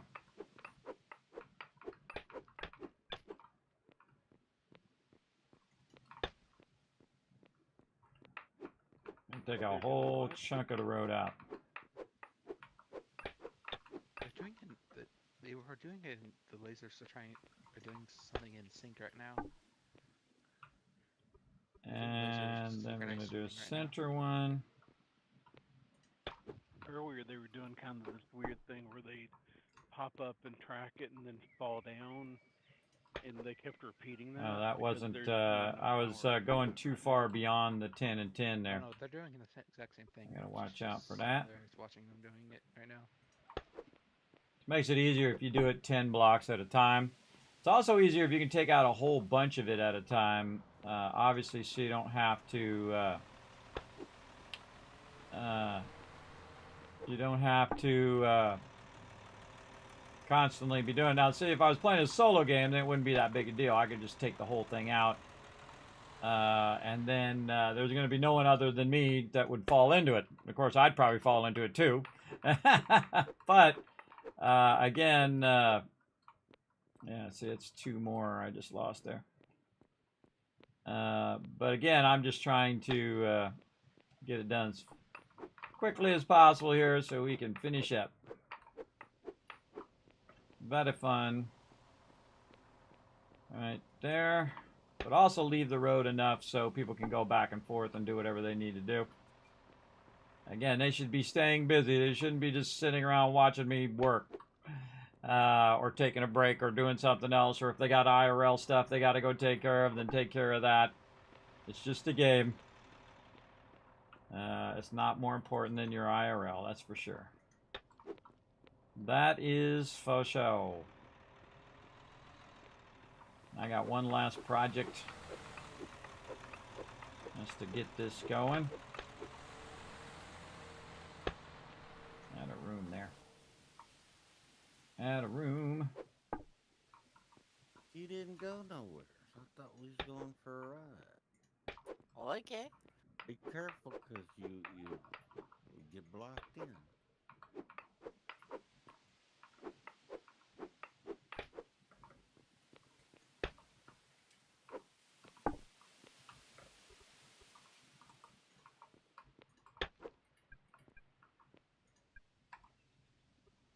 Yeah. I need my food.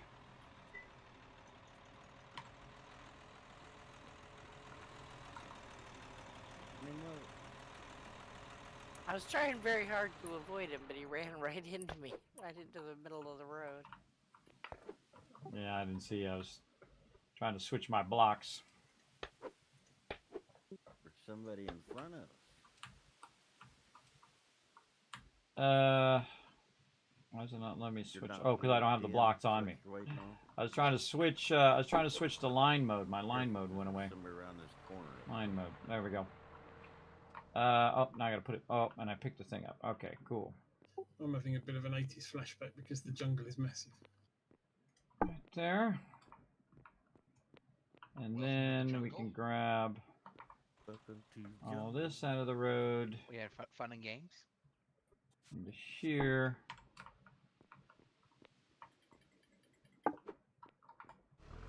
That crushed limestone in there deal would take it to And we're gonna back the truck way up over here.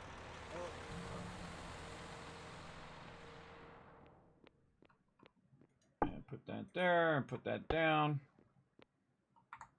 And then put this. Put this into this one. This one. grab some sand, take it back to Cats. This one should go back into the truck, and then this one should actually be grabbed it all when I was here over here, so I can put those other tiles over there. So isn't that cool how it's coming along, everybody? It's coming along. Very cool. Again, this is my big goal in the game. One, to take down that mountain. Two, to make a big area where my team could work together and whatnot. A nice little city area. And then finish this road. So I'm going to go ahead. This is more important to me than shooting off the Meteor, everybody. This is my my big project that I've been working on for hundreds of hours now. And other parts of the project as well. I thought they said that's what we were Really trying to get this done.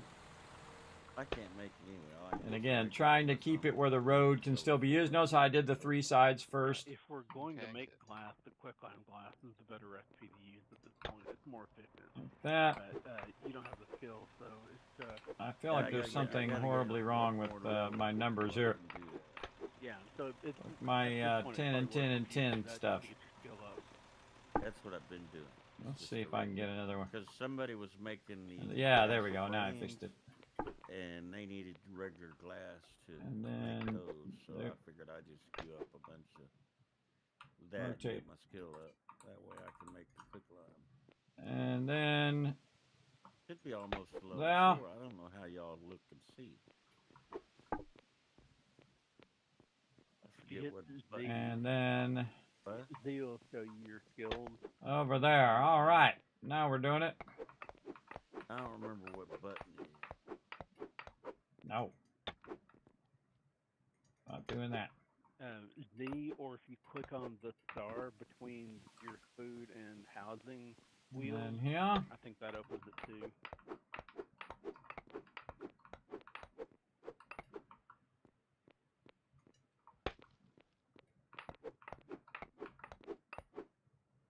Yeah, I gotta fix the. See how that is like 5. That kind of stuff drives me crazy. When it's like a odd number from the rest of it. What's up? Odd number from the rest of it. I for the horn. And I is the horn button. like that.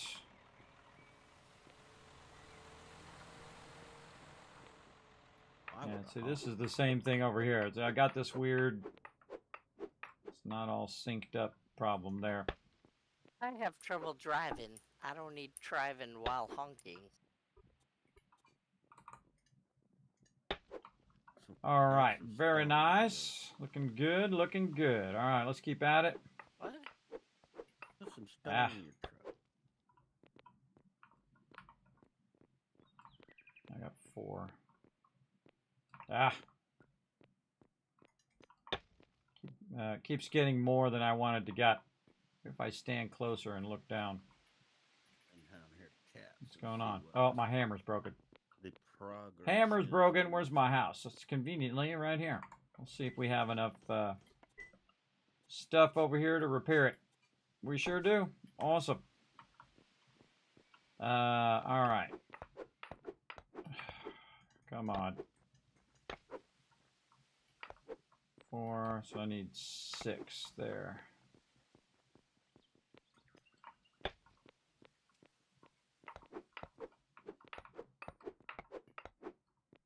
I don't know, that doesn't seem right. Doesn't seem right, but let's see. This looks more like 8. Yes, that's 8 blocks. Getting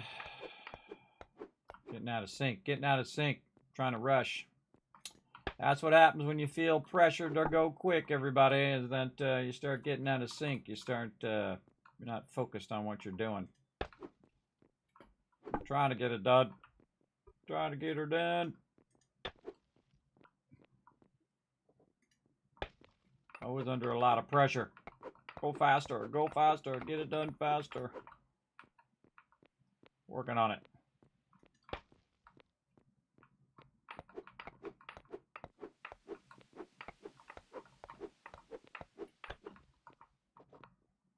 Doing that.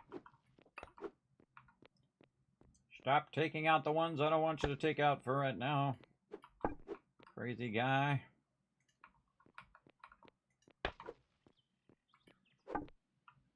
Now we're getting this done in record time though, man. You gotta think this is thousands and thousands of blocks, everybody, that I'm taking out and then replacing. There's a lot of blocks. And again, my time estimates are terrible, so I didn't even bother to estimate how long it would take. But we're making a move on it. Again, we're almost to the other end over here, which is where we're trying to get to. I'll wait till I get to the part where I can jump down and just go. Maybe a little easier if I do it this way. Oh, I'm trying. Put that in the truck. Let's move this forward now. Some light bulbs, or actually, if you want to queue it up, you can find too. Do you have the skill for that yet? Keep this. Who are you talking to? Let's put that. Oh, I can just put that away in my. That's in up above my house. Like 6 light bulbs. Over there. I just put it up in there. But if you want to do it, you can get That's useful. Let me see if I can. And then put this here, and then take that out. I'm level 3 last I looked. And move this way down. Yeah, copper wire, And they then take level 2, so put that you over can do it there, with and then maybe a I second don't care one to do it, but that way you get there. The And then we can move those down into the queued up? storage, maybe. There we go. And then move these on this I need one 6 there. for what I'm Nice. doing right Okay. now. So I guess just do 6. And then work some more on this.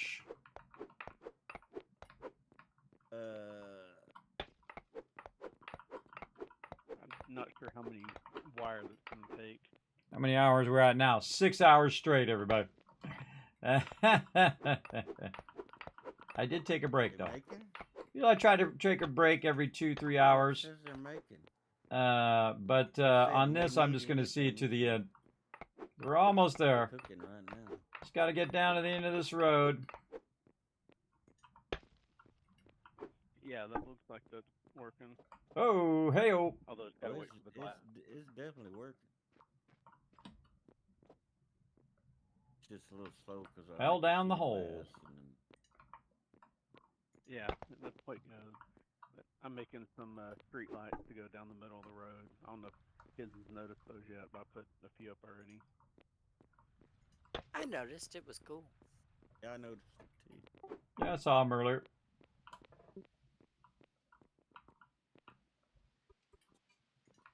Apparently we have 23 copper wires in there. Yeah, I brought a stack of 30 over. Yeah, those lights are the reason why I made the center divider in the first place. I was actually going to make the center divider 3 wide. And then I widened the road even wider, but I didn't need to in the long run because, again, they're actually not... The trucks are not 3 wide. They're 2.5 wide. So you don't really need it to be 3 on each side. I could have went with a 3 divider in the center, but I'm just going to go with a double curb. So I'm going to leave them on the edge so it's double wide close to the houses, and then the road will be in the center with a single line for the center line. I think that's going to be nicer in the long run. Double lights out, and I've got 3 more buildings as soon as these bulbs get finished. If you want to space them out differently or whatever, I just stuck them out there to kind of get an idea for them. Well, I'm going to go and finish this road, and that'll be it. That'll be the last thing I'm doing in the game. So then I'll leave it to you guys to do whatever. Yeah, I was just looking to see what else I could do, and I thought that might go with your road stuff nicely. Yeah, very nicely. Yeah, do you got any like street lights to have that in the game? Like stoplights? Yeah, like stoplights or stop sign? Because you can put stop signs on the side roads. Yeah, there are stop signs.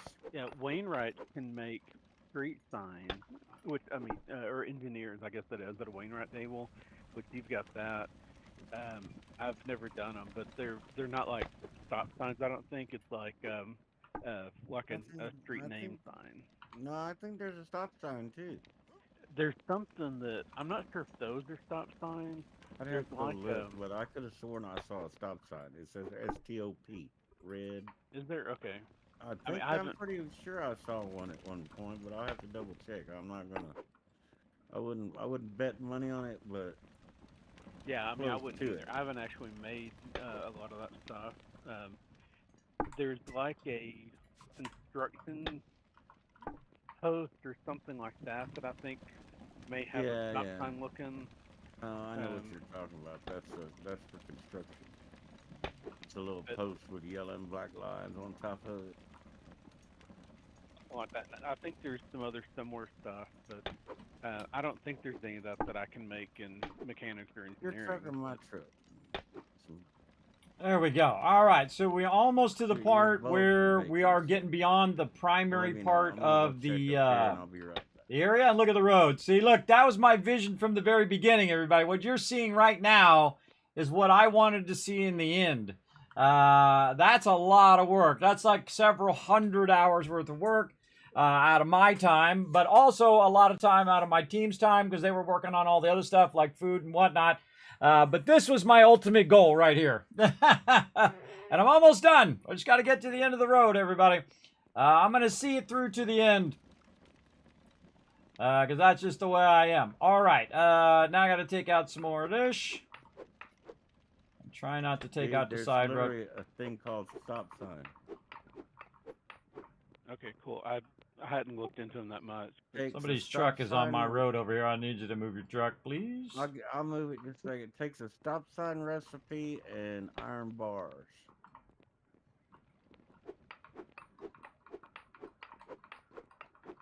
Ah, I'm almost there. See, I want to get to the part where peeps don't fall down in there. I think I've got some, either me or Ro. I guess Ro should still have some. Yeah, I've got a bunch here, I believe.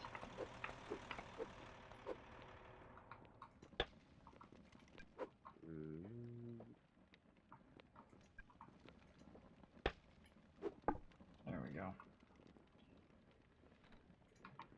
I see Froggy dancing over in the middle of the road. Get by there, kids, as soon as you can. Yeah, just a second. Kind of, my thing is not some, coming out of there. Get some sand and bring it back.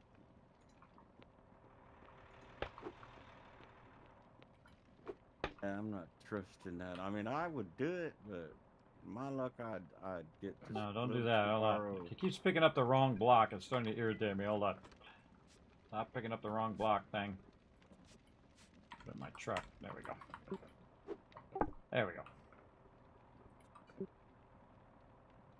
Keeps picking up those old blocks when I'm trying to put the other block down. I click this, it's got like 3 of those blocks in there. And it keeps picking up the wrong block. Oh, and almost did that wrong too. Do this. And just gonna keep at it till we get her done. Bro, did you say you had iron bars? Or was that thoroughbred? Where's my truck at? Even on Over here. The road's still on, isn't he? I saw him working on the road. Yeah. Yeah, I'm still on. I just Almost there, everybody. And again, the main thing I want to do is get past the primary part where they're coming and going. Foggy just over there dancing. That's funny. Trying to get past the main part of the road here, so I can utilize all this other stuff. So now I'm going to go ahead and try to combine these back together. Then I can go ahead and take this out. I can move this into my truck. And there we go. See, now we've got it past, because the most people are going to be going to here, where the food is, right? That's where Dio is. And so that's the primary place in which they're going to do the thing. And I could just call it there and say, okay, psh, I got it done, but I'm not that person, everybody. I'm the person who's going to take it all the way to the end of the road. I'm that guy. Now, the cool thing about being on this side, everybody, I'm just going to pull my truck off to the side of the road, is now I have the storages to I see what happened. to just do it all in one sequence. Or wait a minute. So what I'm going to do is leave that side of the road for now, and I'm going to work heavily on this side of the road. Meaning I'm going to be taking out basically the bulk of this side of the road for right now. And then putting this side in, and then do the same thing with the other side of the roads. Because I can just go here and put it in this large storage. And really, this is the fastest way to do this, is to just do it in huge segments that you can then fill in very quickly afterwards. And we worked on this for a long time, everybody, collecting resources and putting resources back and so on. It is quite the adventure we've been on. I like going on the journey and getting it going. Oh, I see what's happened. I need to get more clay.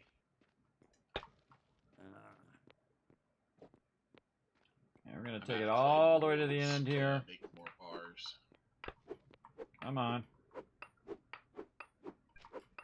Now, it's going to be a little odd than 10 because it's going to start at an odd number, but that's okay. Again, I can only pick up 10 at a time. That's why I put this down here, right? I was thinking that far ahead, is that when I get down to the end part where there's not going to be a lot of people at, I can just take a whole bunch of it up.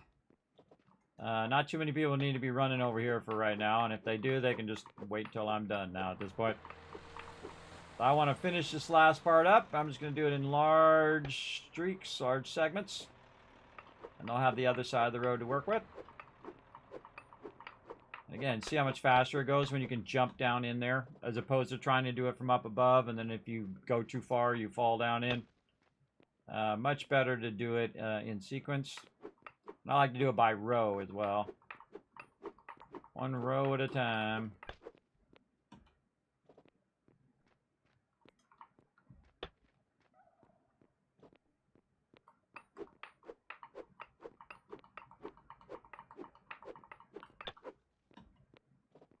Again, also the toughest thing for some people is undoing the work that you did.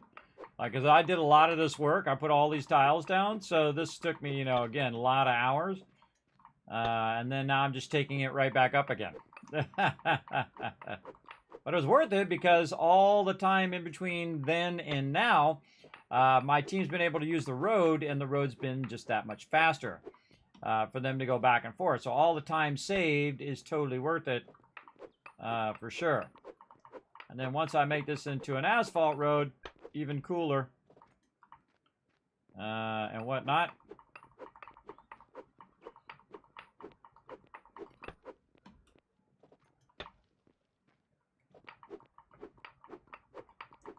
And we're just going to try to finish it up.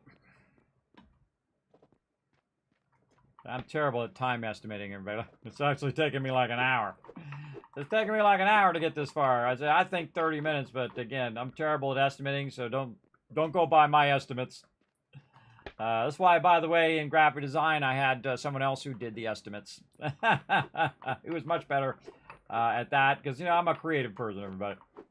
I'm a creative person, so my estimates are going to be way off time-wise. Because for me, it feels like just a few minutes have gone by, right? Since I've been doing this. I mean, talking like 6 hours. That's how it feels to me. But if you're sitting there watching me do it, it's going to feel different to you than it is to someone who's actually doing the thing. It'll go by way slower if you're just sitting there watching somebody work than if you do something else while you're waiting for them to finish whatever they're doing. That's going to work out much better. And that's why I tell my peeps to stay busy. Oh, wait a minute. I think I made that too wide. Oh, I'm going to think I'm going to have to end up putting that back. Yep. Got to put that back. But I got a great idea. I'm going to do this. Now I'm just going to pick this up. Pick this up in this direction and then put that right back down over here. It all works out in the end.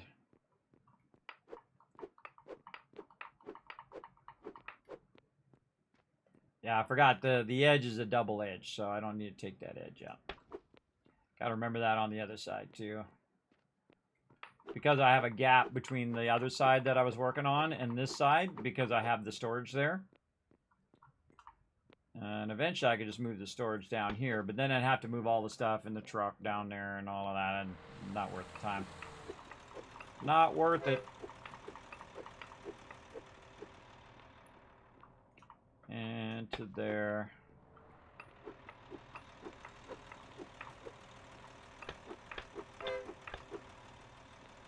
Herbert.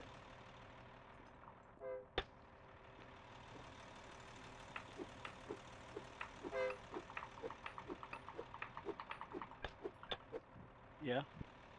Yeah, delivered.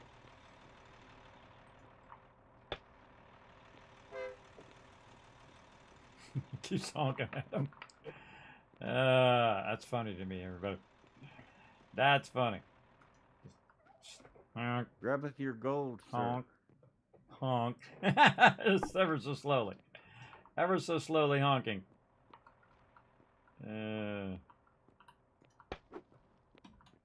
All right. Got it. And see, this makes this way easier because it's sitting on top of blocks. So it's way easier to run all of this. Look how much easier it is now to put down because, again, it's on something. And this is why I wanted to make this solid, just so it's easier to build on. And then also, it's not like you're taking the cheap route and just building over the top, which I didn't really want to do. That's not my thing. I don't like to, halfway do stuff. But actually, in the end, it actually ended up mostly like that because I did put storages underneath. But again, I would rather not do that by default. Where's my food? More food. And again, we're just going to do these big segments here. Big segments. Let's do this one over here while we're at it. And we're doing the flat segments first because those are easiest. Because it does that by default. I don't have to change the shape. You need more bulbs? I got them. I'm putting up the street lights now. Any more queued up? No, I think we're good.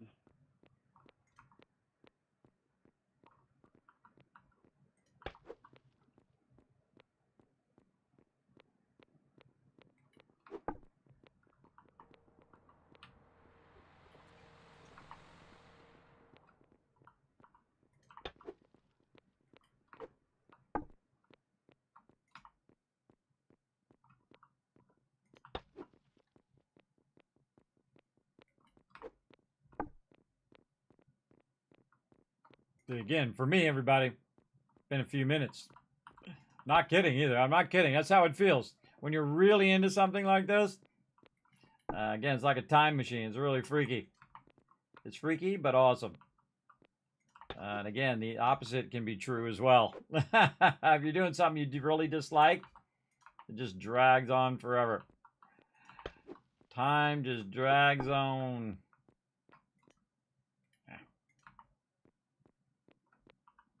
The cool thing about doing a segment of 10 is that when you come back and try to do another segment of 10, you've got it lined up. So you know where to end, but I'm just going to extend that out just a little bit more. See how fast that goes when you take out a whole segment, because then you got that part done. It's kind of like when you do demolition first, when you're like renovating your house. You do the demolition first, and then you got that taken care of, and then you come back and you do all the remodeling and all that stuff. Goes much faster than trying to do them both at the same time. That's not good, because then you're going to get dirt and dust on the stuff that you're trying to put down and so on.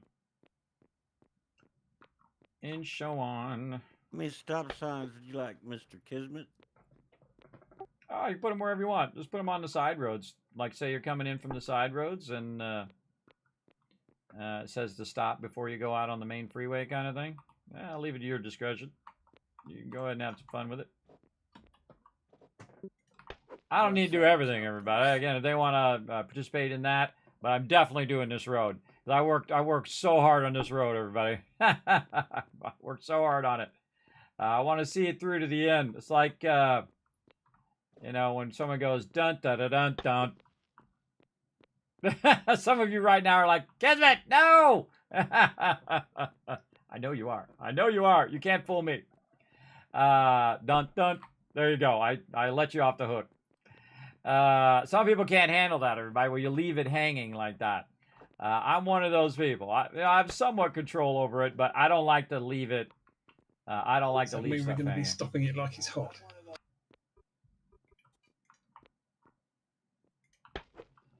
Stocking me like it's lukewarm. That's what I think. Like it's lukewarm. All right. 11. Oh, bam. Oh, and I took Plus out a piece of on the the road other there. Oh, well. side, so. All right. Let's go. Let's go. So close. So close. I still got to do the whole other side. Then I'm going to do the ramp. I'm going to do the part right there in front of Cats. Then we'll have this den. So cool looking. You can put those street lights wherever you want, Thurber. You know, wherever you think is cool. Go right ahead. Okay, I was just trying to space them out a little. Yeah, I'm not going to do any street lights or stop signs or anything like that. I'm just giving you guys something cool you can add if you want. I'm just doing the road. Just doing the road. And they come back and modify all this and whatnot. I'm not going to be offended if they put street signs up and road stuff and whatnot. I just want to see my part through to the end. The part that I work so hard on. Very much so. Very, very hard on this. Again, sometimes this is me doing this like I'm doing right now. This is me just putting road tiles down for 6 hours. Now going on 6.5 hours. Man, again, my ability to time stuff is not the best. All right. Let's sneak another one of these in here. I knew that was going to be too easy. And there's not enough room in the back here to move some of this stuff. Oh. Way back. This one. Move some dirt into this one. Some road tiles into this one. Dirt into that one. Ah, there we go. Why did I do that? So that I can then move the road tiles off the actual road. So I can work them tiles like this. Boom. Now take that off the road. All right, nice. Put that up there. Then go back and just work on this little segment.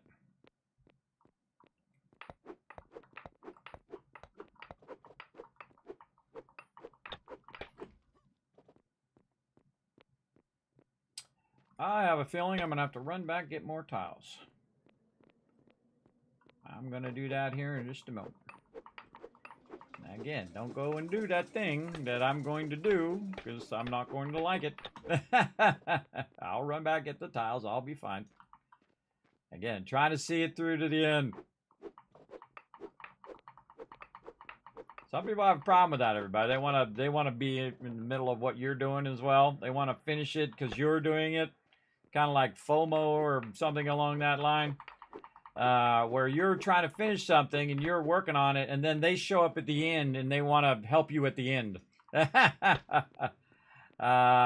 is a problem for some people, everybody. I find my kids and wife do that sometimes. Like, I'll do, like, you know, a week's worth of work, 100 hours worth of work, and they'll show up in, like, the last 10 minutes. And then, like, say, oh, well, here, let me help you finish that up. Of course, they didn't volunteer to help the whole other 100 hours of time. Because they got things to do, too, everybody. They got, you know, IRL stuff. They got school and all that.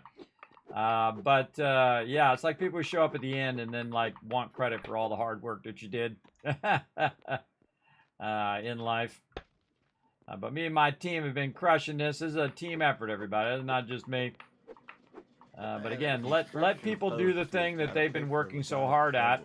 Like, again, I wouldn't go in and start doing all the farming or all the wood conversion or all of that, because other people have been doing that, and just come in at the end and say, look, I helped do all the thing. I don't think that's a cool thing to do to peeps. Very not cool, as a matter of fact. All right, let's move that out of there. Any other stuff we can move around? Oh, man, we're going to have some of that in there, and if I go to click it... Okay, no, it's going to give it to me. All right. Oh, this one side of the road is almost done. So cool. You didn't think it was going to happen, chat. I know how you are, you naysayers. Some of them up yet? He said, Kismet, that's impossible. Not for me, it's not. Not for me. I'm going to get it done. As long as it takes us, as long as I'm going to do it. So close. But not close enough, because it's not done yet. Oh, wrong way, damn it. Hello. Hey, what's up, King Coco? You're watching the end here. We're almost done. We're finishing up this road. I'm sorry, darn it. It's definitely been a labor of love over here. That is for sure. I definitely feel like I'm gonna need another truckload of road tiles. I'll go back and grab those in a minute. Yeah, I put one right there by your place too. If you want to move that, feel free, because it might be interfere with your truck or something. I don't know. Yeah, I'm guessing you probably put it right where it blocks my parking or something.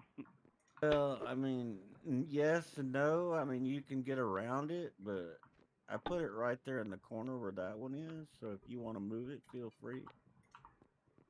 I suppose you could put it, but I mean, unless you're from England, it should be on this side of the road, the right side.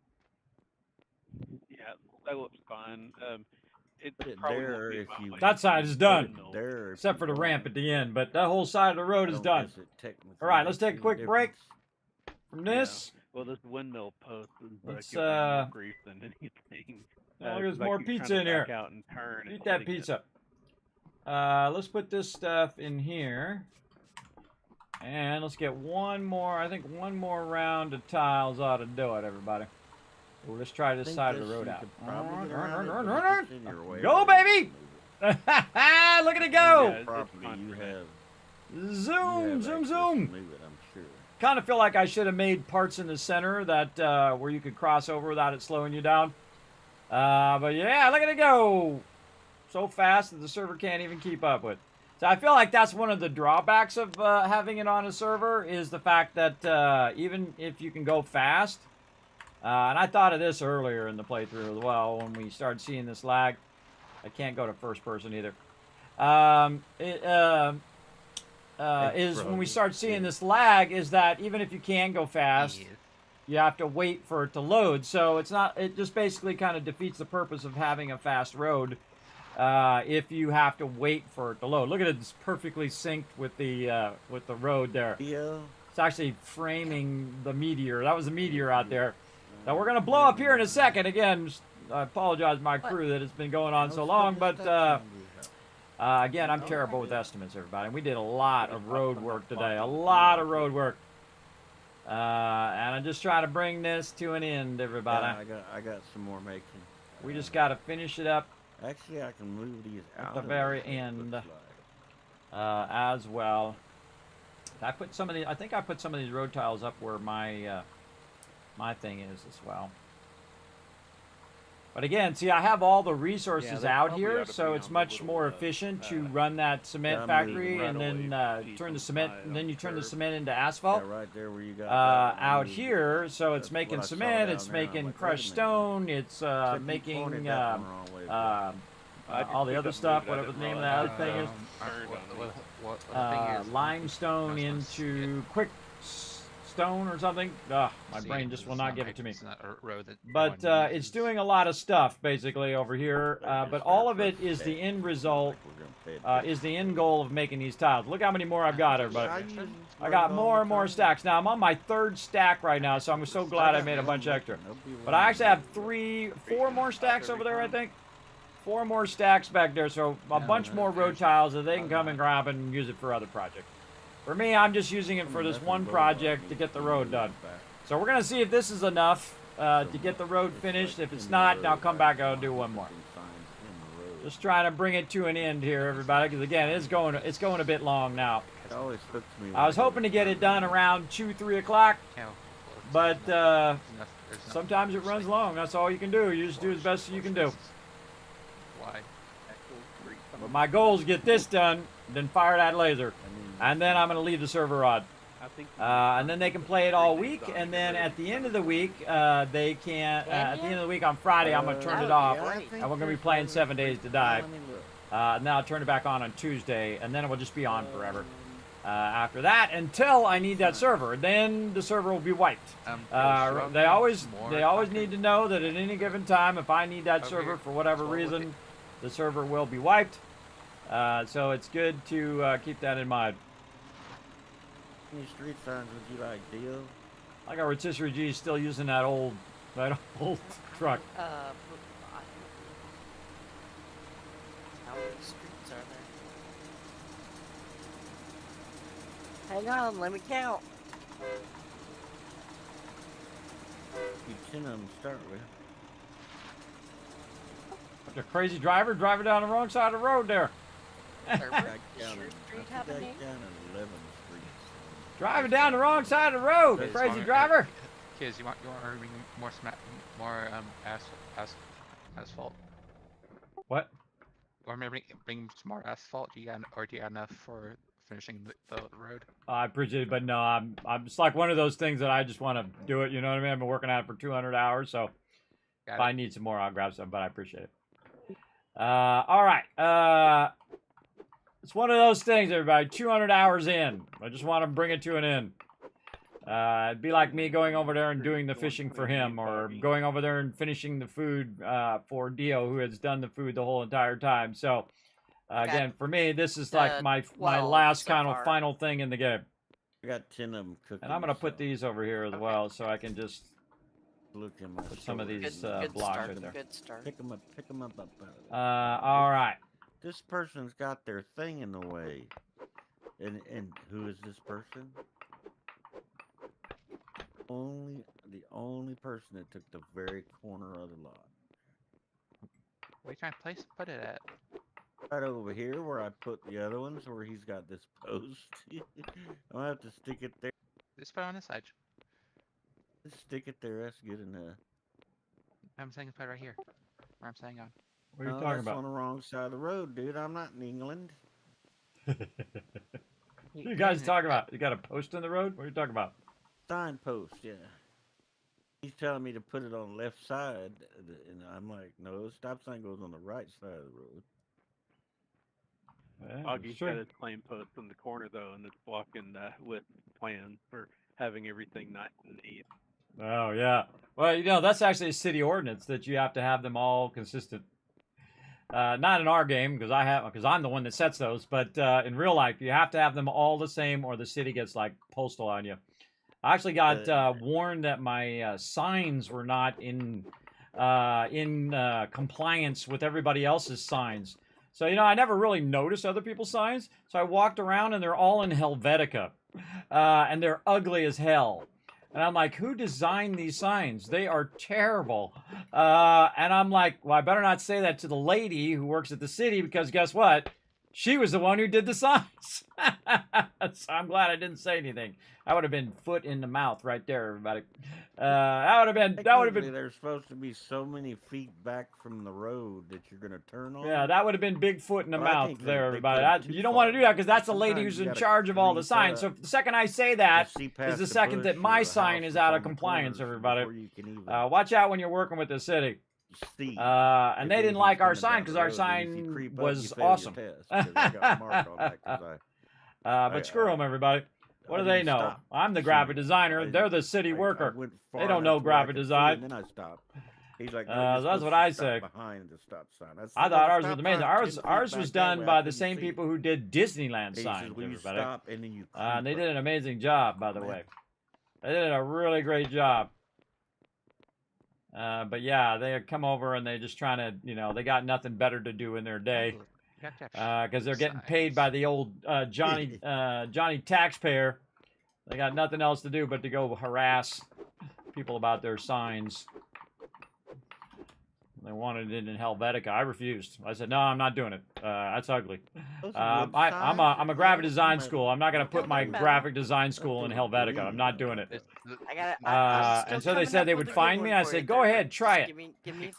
Don't make me No, lawyer up. Okay, you have a question. You just name this. They didn't bother this, me again. The way. Yes, Yeah. I named it. This is the way. This is the See, way.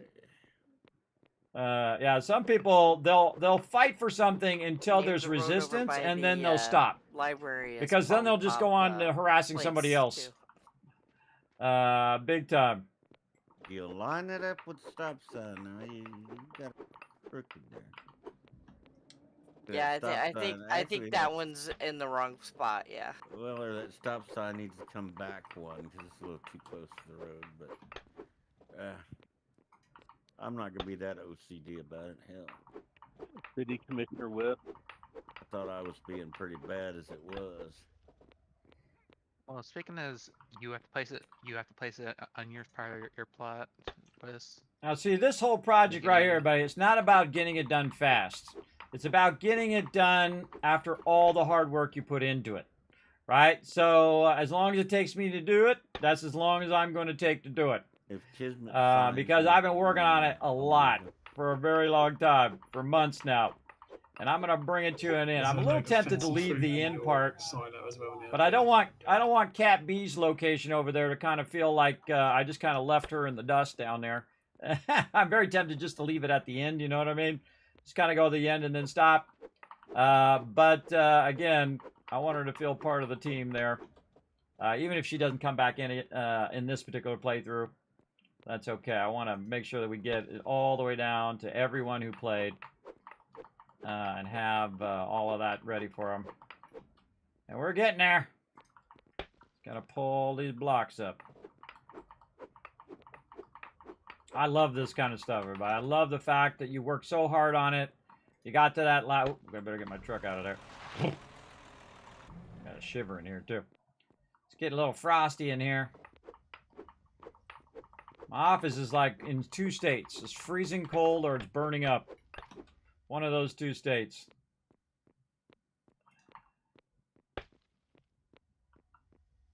Yeah, I like to see it through to the end. I'm like that with everything.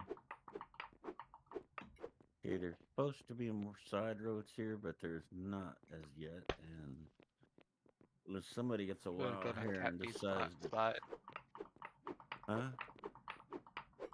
Is there a whole chunk in the road right here? Oh. There's a side road by TM's house that isn't finished over there. Where? We're in team spot. At least it wasn't earlier. Might have got done when I wasn't looking. Yeah. West, there's 2 side roads by cats. I'm coming. Where? Right here. Does that need a Right. stop sign here? No, but it's just if you want to put them there. A lot of work. I know it looks epic as always, brother. Yes, Night Sea Fish. Thanks for hanging out, man. Thanks for hanging out. Hope you're enjoying that $40 gift card over there. Finally, that was quite the undertaking. Holy mackerel. Nothing like talking to customer service and you're just like, man, these guys don't even know what I'm talking about. It's like you go in, you type it up, you give them a whole explanation of what it is just so you don't have to go round 5 times, and then they just copy pasta some response, and you're just like, come on, people. You can tell that you didn't even read the thing I sent you because you copy pasta the response. If you're gonna be a customer service person, I suggest read what they send you first I have to go to before you ask the same question that they already answered in the first one that they sent you, which is what I did, everybody. I literally did that. I literally already answered the problem to the question that they asked, which I think is hilarious. Yeah, let's move these to the front. Sure. Oh, where's these other ones? I don't know how this thing comes up with this ideas of sorting, but it's kind of weird.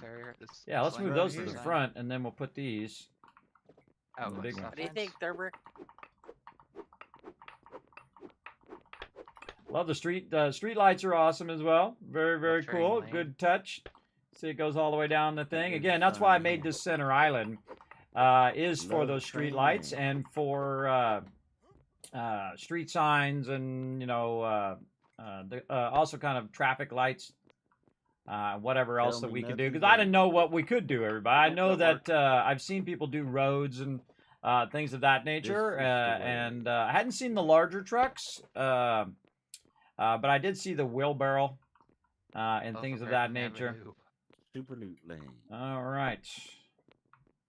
Now we're ready to do, let's do these ones first. I started to get us going. Hey, Froggy, come here. I started to put one like right here.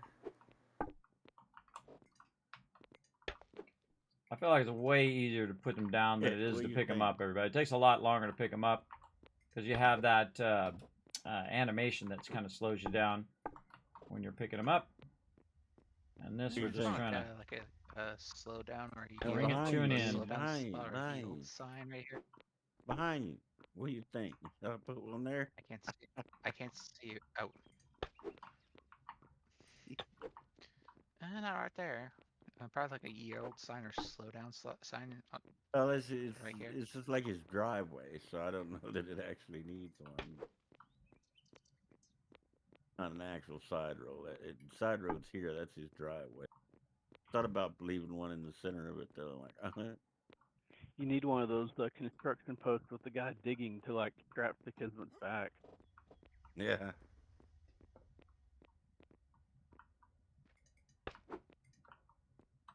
Yeah, you didn't do Love Train Lane over here either. What's up with that? Yeah, it's there. It's there. I know you got a sign there, but nobody did the actual road. Right next to Thurber's. That's not his driveway. That's I think Rotisserie left.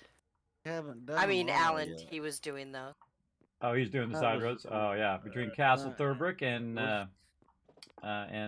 Froggy's there, and then I think also at TM's as well. I did the one down to the dock. I finished that one all the way down. Can I pick and then this I up? did one next to Getting lag. Thurbricks. Anybody else getting that lag, that tree lag? Oh yeah, I am. Yeah, I'm being in that lag. You floated over. I wondered why I couldn't pick up this sign. Yeah, you're just over here swinging in my screen. Oh, come on. Always right at the end. Right at the end when you're almost done. Why does it got to do that?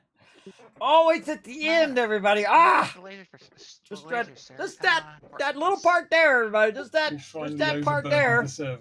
I got to do the thing. Yeah, it's going to be a server thing. I just know it. It's just going to be a server thing right now. No, I'm a log out. We've got a Kismet alarm bell going off then again. Always at the end, man. I don't know why it has to be so difficult. Try to log back in, see if I can log in. Always at the end.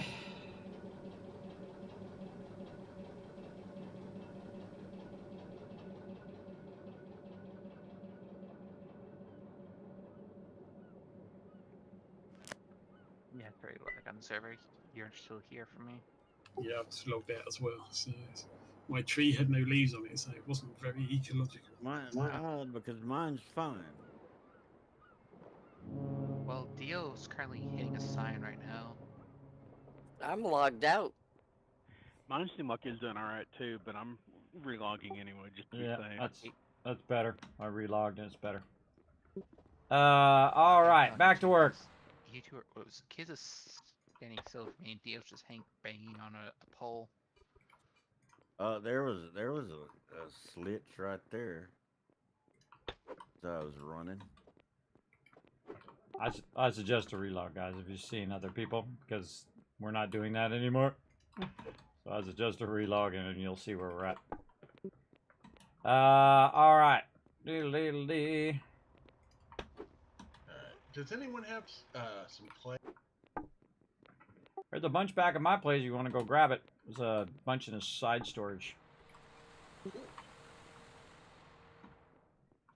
I finally ran out of clay molds. Want me to bring you some? Or go get it and bring it to you? Oh, I can go grab it.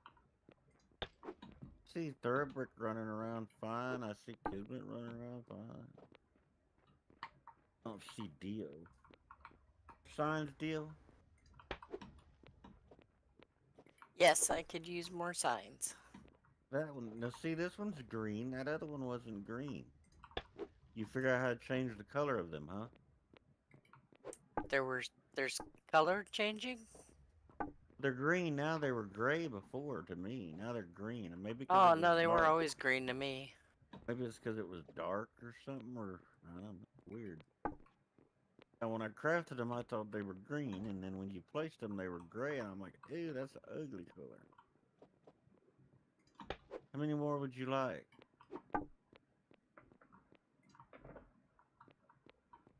Same as before. Another I'm just 10? waiting for her to say 45,000 or something, some gigantic number there. That would have been amazing.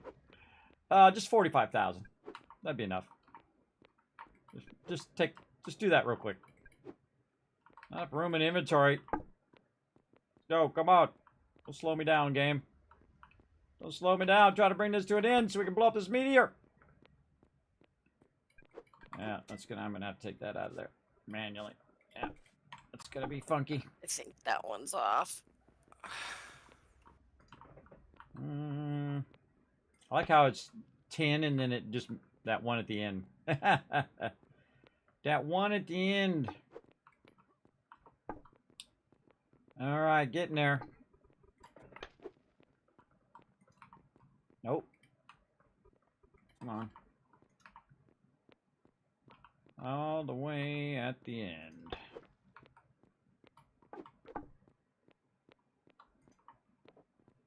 So close.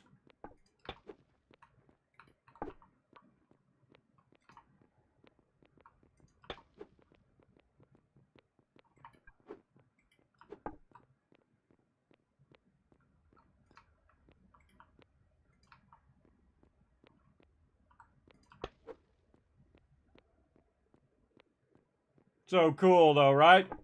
So cool. What do you think, chat? Let's see some GGs in the chat.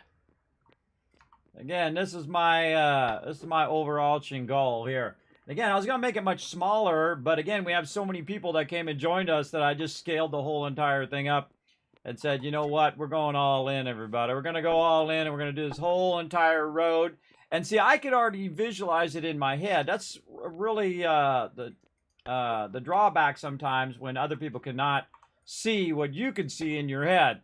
And that's because I've done it my whole life, but I'm a graphic designer. So my job is to visualize stuff beforehand, because you don't want to just go randomly, just spending your time trying to design stuff that can't be designed, or that takes too much time or costs too much to design. You got to kind of think that stuff out. Think that stuff out for sure. All right, now I feel like I'm just gonna put this back in my truck, eat me some pizza, and I want real life pizza. Okay, may or may not have enough to do this part over here. Let's actually go on this side.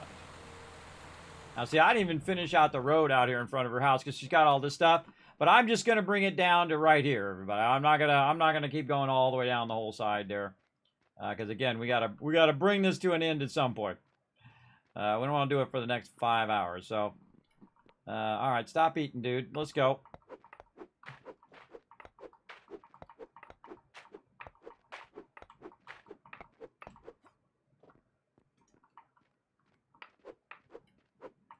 Now you can see that I went in and I made a bunch of dirt to hold all of this. And so now I'm just taking out this side of the road.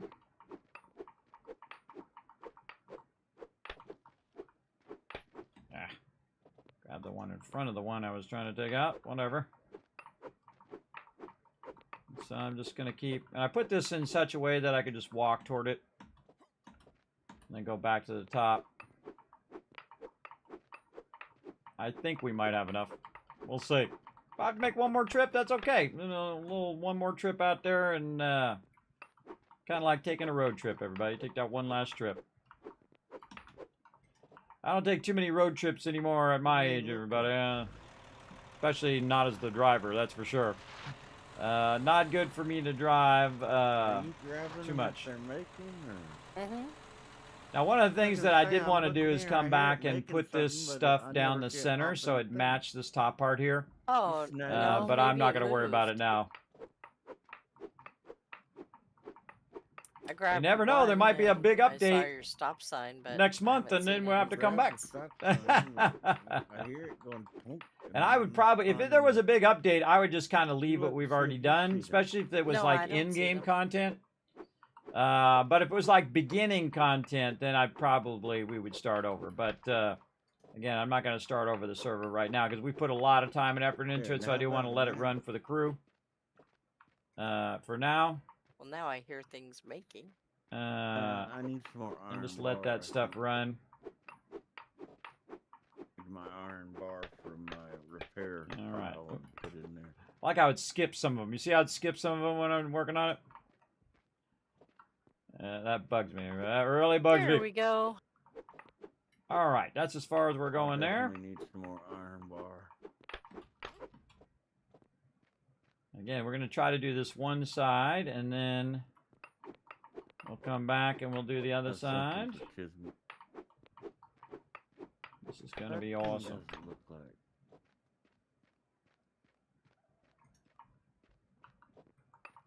There's a lot of work right here, everybody. There's a lot of crushed stone and collecting stone and converting it.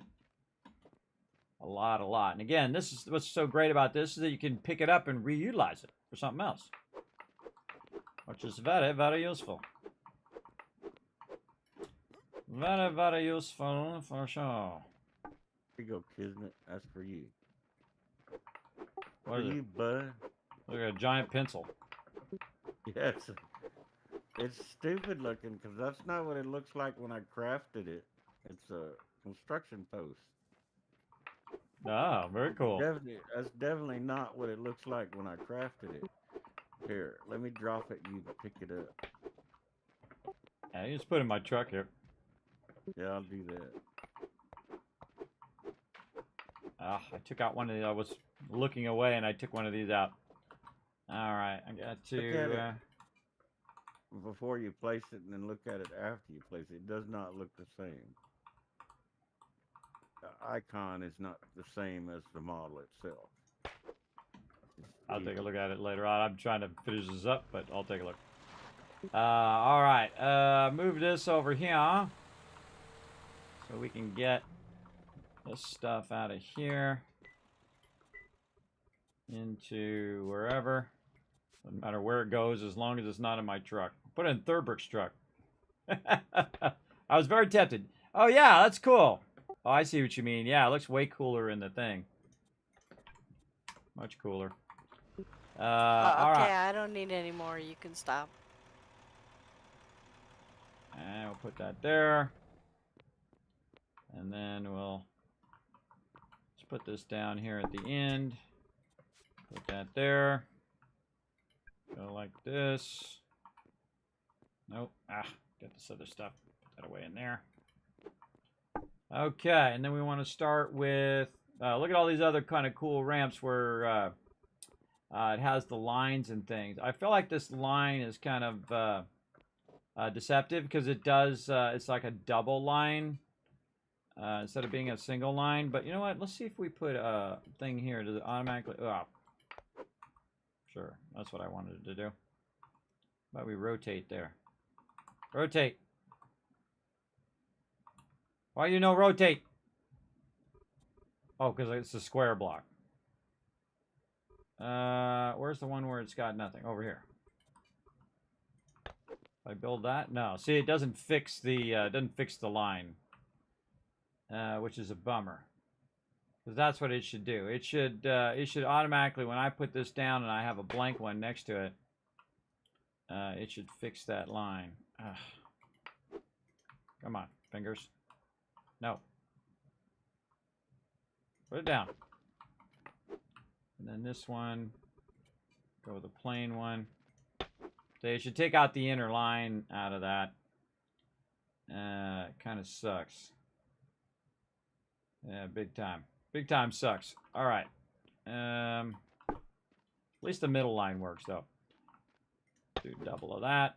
Let's take this out because I'm definitely not doing that because it's ugly as hell. And then we'll just do it as regular.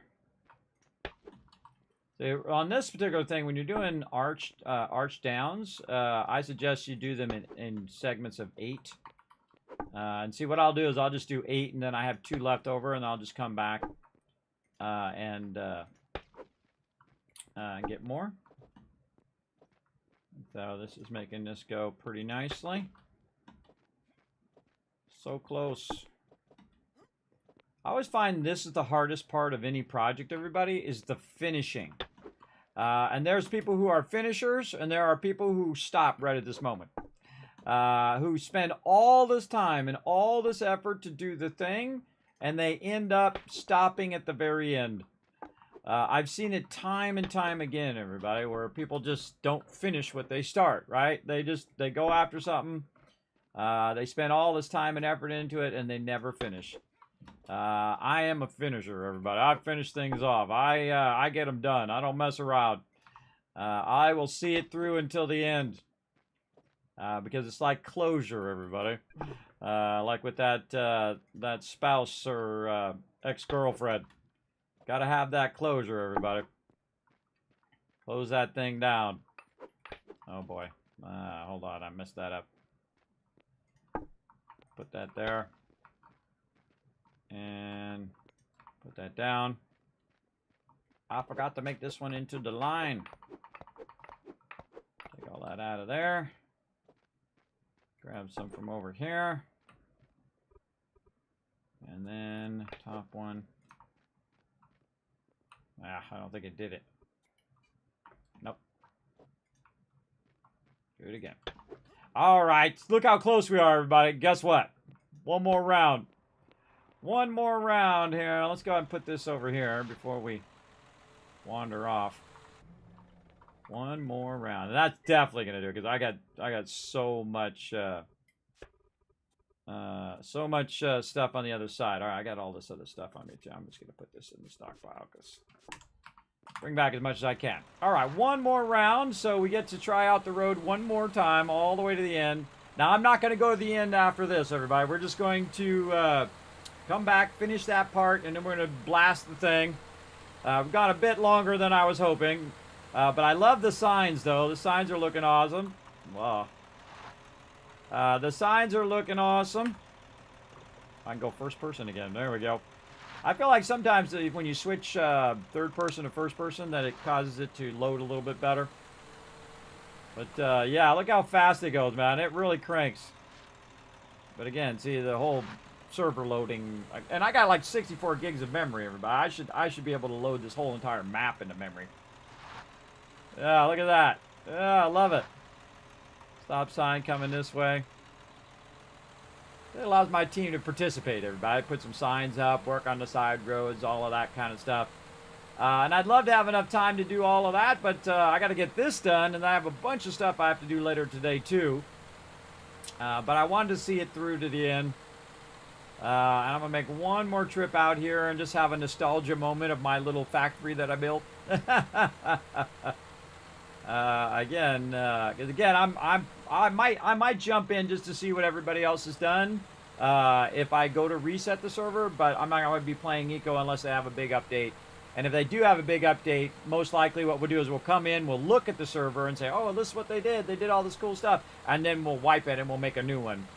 And then start again from scratch. So I always feel like it's much more fun to start from scratch on a big update. Now, if it's just a little update, well, then I'll just leave it.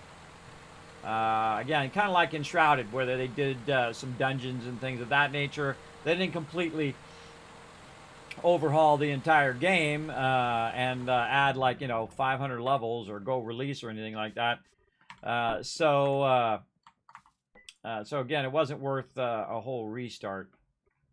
And that's another one that we'll do again once we get a bunch of updates for that. Really,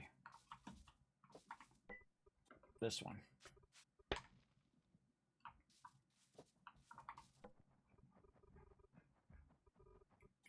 Move that to the front. There we go. I have all these ones so I can kind of move them to the front so I can then put it in my truck. Like so. All right. And there's my factory, everybody. Again, it has all these different inputs. If you missed the tour earlier, I'll give you a quick tour in here. What's this? Quicklime. That's what it's doing. So it's taking the limestone, which I'm putting over there, and then it's crushing the limestone here. It's putting it up above, and then it goes in there and it makes quicklime, and then it puts that up above. Over here, it's making my cement from that limestone and from clay. But I didn't need the clay anymore. Clay was right there, but they can go ahead and grab all that clay and whatever else they need over here. Now, again, all this stuff they can grab and utilize. I think this is all public out here anyway. Is this mine specifically? It's on unknown property. Yeah, this is all unknown property out here. I didn't do any land claims, so actually all of this they can modify already. The thing I got to remember is the... oh, I should get the excavator while I'm here. And put that into storage. Hold on. Let's run and do that while I'm thinking about it. Because the excavator is in my name, and if I leave it there, then no one else can use it. So if they want to use it for whatever, get diggy with it. Let's see. How do I pick it up? There's no room for this type of resource. Oh, I'm probably going to need to take all the stuff off my character. Gonna need to get all the stuff off my character quickly here. I got the gas on me. I've got the storages and too much food. And who knows whatever else I got to get rid of here. You can't have a lot of food and stuff on you and then try to pick up this big stuff as well. There we go.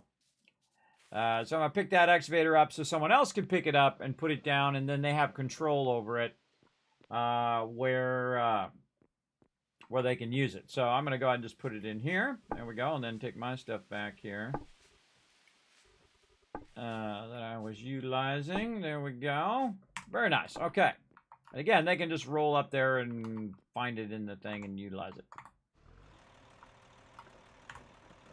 All right, let's roll out of here. One last round of road tiles, and we're going to blast ourselves a Meteor. And we're all good. Now, again, I made the one ramp right here so that it's really easy to go up and down the ramp. As opposed to I had the ramp over here where it ramped down and then it was a thing, but then I had to redo the whole bridge, which was totally worth it. But again, now you're at 1 point. Look at this. Kismet's Journey bypass. Nice. Nice. You're welcome, man. You're welcome. Thanks for coming in and hanging out. All right, we're almost there, everybody. Hang in there. Almost there. Again, my time estimates are terrible. I thought I'd get it done around 2, 3 o'clock, but no. But So awesome. Is the best run ever. But awesome. I didn't make one called the best. I think that's the main road, right? Tycoon Highway. Yeah, that could work. Best road ever with mile markers. You could have one called Yeet Street. This is true.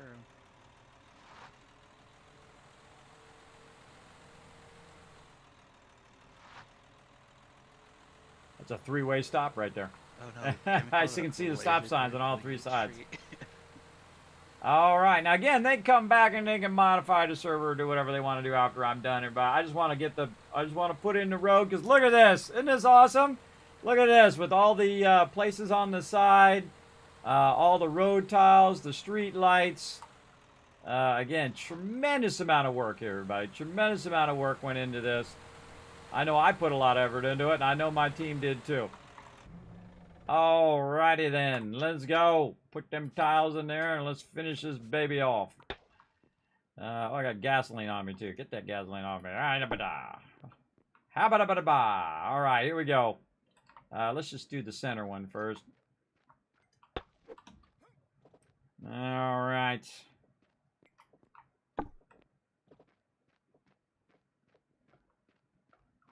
Center one, you want to do that one because then that's going to allow you to finish all of this up. And more road tiles. There we go. Now we'll go back to the standard one. Let's do the top part first. You were here in the epic moment, everybody, when I brought it to an end here. And we took out that mountain. I told you we were going to take out those mountains. And I did. From the very beginning, day one, I said, I'm taking that mountain out. And I go to a task, I go to it. I never stop. I go right at it. That's how I've done so many things in my life, too, everybody, is I just relentlessly go at it all the time. Yeah, King Coco, we'll get to that hydration. We'll get to it. Oh, come on, it didn't pick up the block when I ran up there. I clicked it. Get the blocks. There you go. And get this side of the ramp done. Nice. Okay. Now we'll grab some more of this. Actually, we just tried the truck down there now. Try not to end up in the hole. Not to run all the way back up. For you in your truck, Kismet, for later on when we launch everything. All right, awesome. You know what I saw in 7 Days to Die, by the way? They have a blue suit, which makes you look like one of those guys, you know, one of the business guys. Scientist? I forget what they call it in 7 Days to Die, but they added basically a blue suit, which totally thinks they ripped it off from me, but whatever. I'm totally wearing that blue suit, so if you see someone coming at you in a blue suit, I'm not a zombie. The second I saw it, everybody, I was like, I'm totally wearing that. Only if you have a yellow fedora. Yeah, I don't know if they have that in game, but we'll see. We'll see. All right. Yellow, we're probably gonna find it.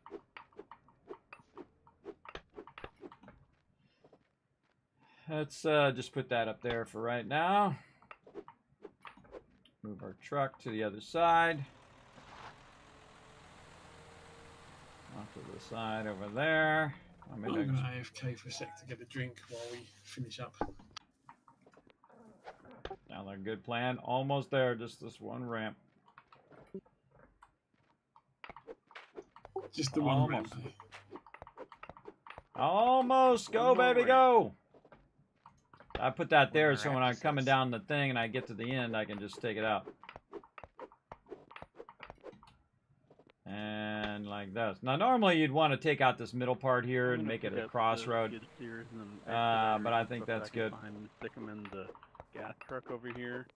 That way, if anybody has any trouble, they can take them out and use them. And if you have trouble, you can pick it up and all yourself. You just make sure if you're not using them, you put them back where other people can get them.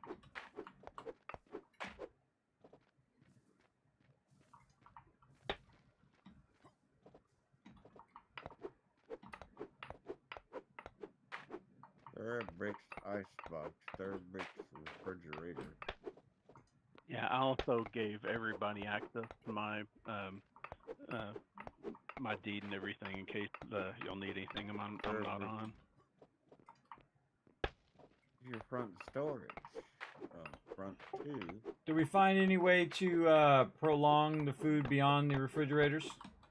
Can we like freeze dry it or something like that? Nope, just refrigerators. There's an industrial refrigerator that I think may do better, but I don't know that it's permanent. I mean, without doing like a mod or something like that, there are mods that'll set it to like 400 days or something that essentially makes it not decay. Not a server setting anywhere, huh? Can we queue up one of those industrial ones for now? In case they want to keep playing? I don't have the skill for it yet, actually. I never got to Industry 7, actually. I think I might have Engineering 7. Hold on, let me look. No, this is Industry 7. Industry. Oh, Industry 7. I thought you meant engineering is what I heard, but then again, I'm partially deaf, so there you go. Actually, it's that's at 6. See if it does it well. I'm not sure how much difference it makes. I'm assuming it does better than the regular ones, which do pretty well. Out of room.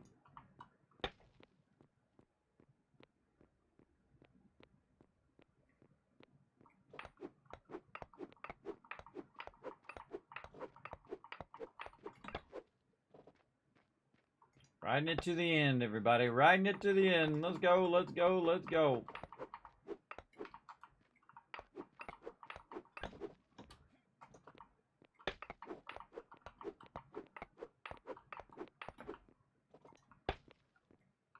There you go. Okay. Oh, one more. Ah. You little.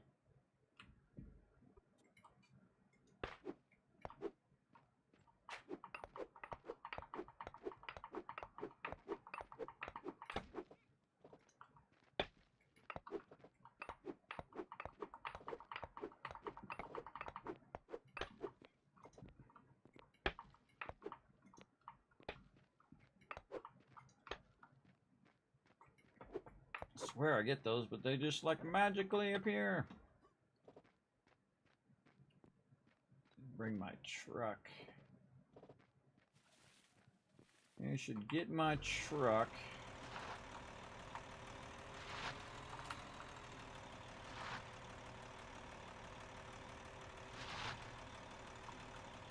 Back it up just a little bit. All right. Anything in my truck I don't want to accidentally pick up. Well, let's see what it picks up. Picks up the gas. All right, put the gas over there. There we go. Let's put in these bottom blocks first. Like this.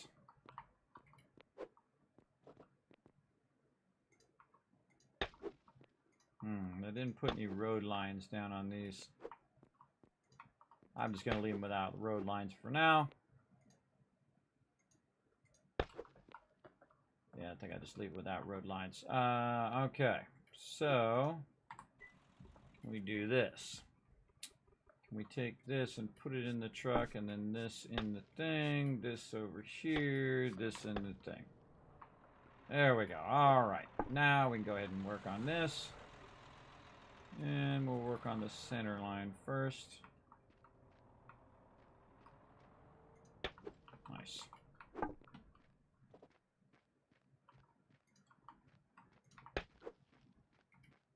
It's just more convenient. See how convenient it is when it's just sitting out on the road.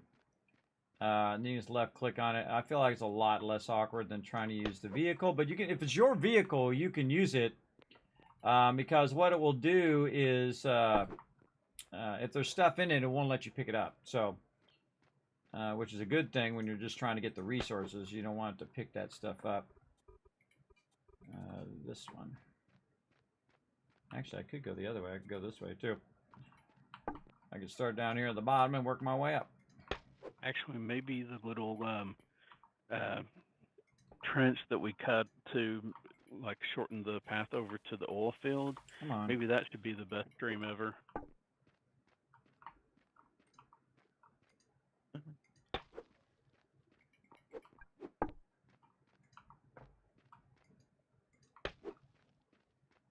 That sign's kind of blocking my ability to pick that up, but that's okay. We don't need to move the side.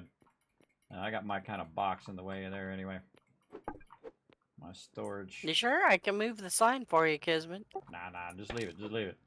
I'm just, oh, of course my thing broke.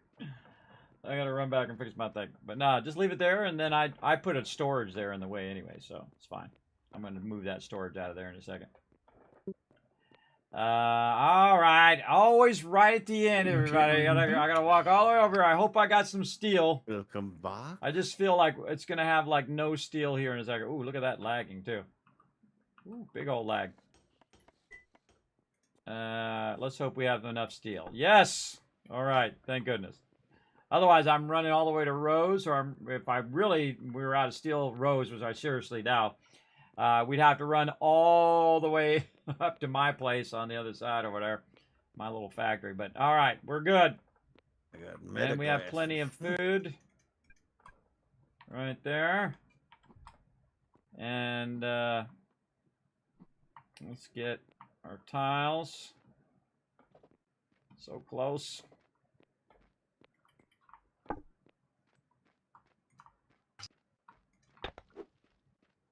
Yeah, and there's a lot of combination of a lot of work. Almost done. Again, I feel like the end part is the hardest part. Is just staying diligent and not trying to rush or do a half-minded job of it and just do a real crappy job just to try to rush it to the end. Oh, come on. Sometimes it's lagging out. It's not letting me pick it up. I hear that turkey taunting me. Almost there. He's a taunting turkey. No, it's nearly there. Nearly there. Taunting turkey. I feel like this is easier to jump on top of it. Way easier. And then, like a dish. This is going to be close. This is going to be real close, everybody. Real close. But I think we got it because I have a whole bunch up here, too. So I think we got this on the locks.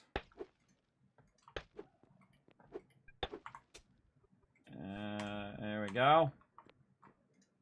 And up. And up. And one last thing to do. And that is to clear this stuff off the road. The whole point of the road is so you can drive on the road. Having that thing in the way is not good. All right, can we fit all of this in my truck? Let's hope.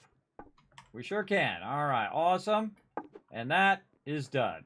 All right, that is a done Tycoon Highway. I'm going to park this truck off to the side and put this truck into a storage. Oh, no, I have to go. All right, well, one more. Actually, I got to go one more trip out there. I did the excavator, but I didn't do the skid steer. All right, one more trip. I should drop all this stuff off. All right, everybody get prepared for launch. We're going to get that going. I got to take out some of the stuff here.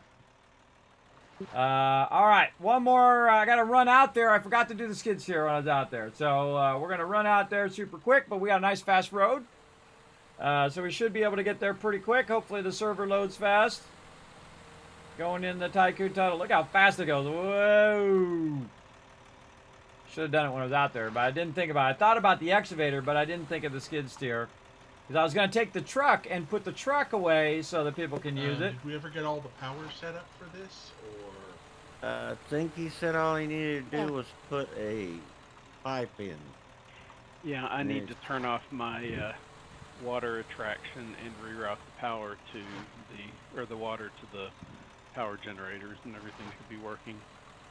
Okay, cool.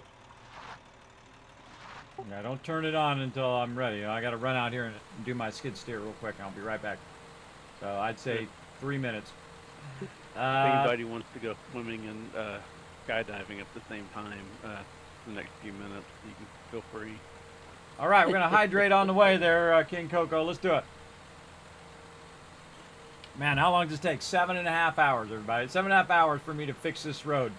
And I put both but skid awesome. steers and the excavator that's on this side of everything. We don't do small into stuff, the everybody. fuel This is a truck, giant so mega they build could on be where anybody that of wants to mega play can builds. pick them up and use them, whatever. That's for sure. This is a massive, massive build here. Again, this will take me about 5 days to convert all of these tiles. I made a bunch of extra out here, so if anybody's going to keep playing on the server, then come out and grab all the tiles and you know, do whatever they need to do. Also, by the way, it's already got a bunch of stuff queued up in there, so if they wanted to process more tiles, they could just put the resources in and it would process it as well. I might want to stop those processes as well, now that I think about it, in case they want to move those benches around or whatever. So my skid steer, or the bulldozer, is down below here, and that's why I didn't think about it, because it wasn't in line of sight. But it's down below, down here. Good Lord, you're on the wrong side of the road. You're not in Europe.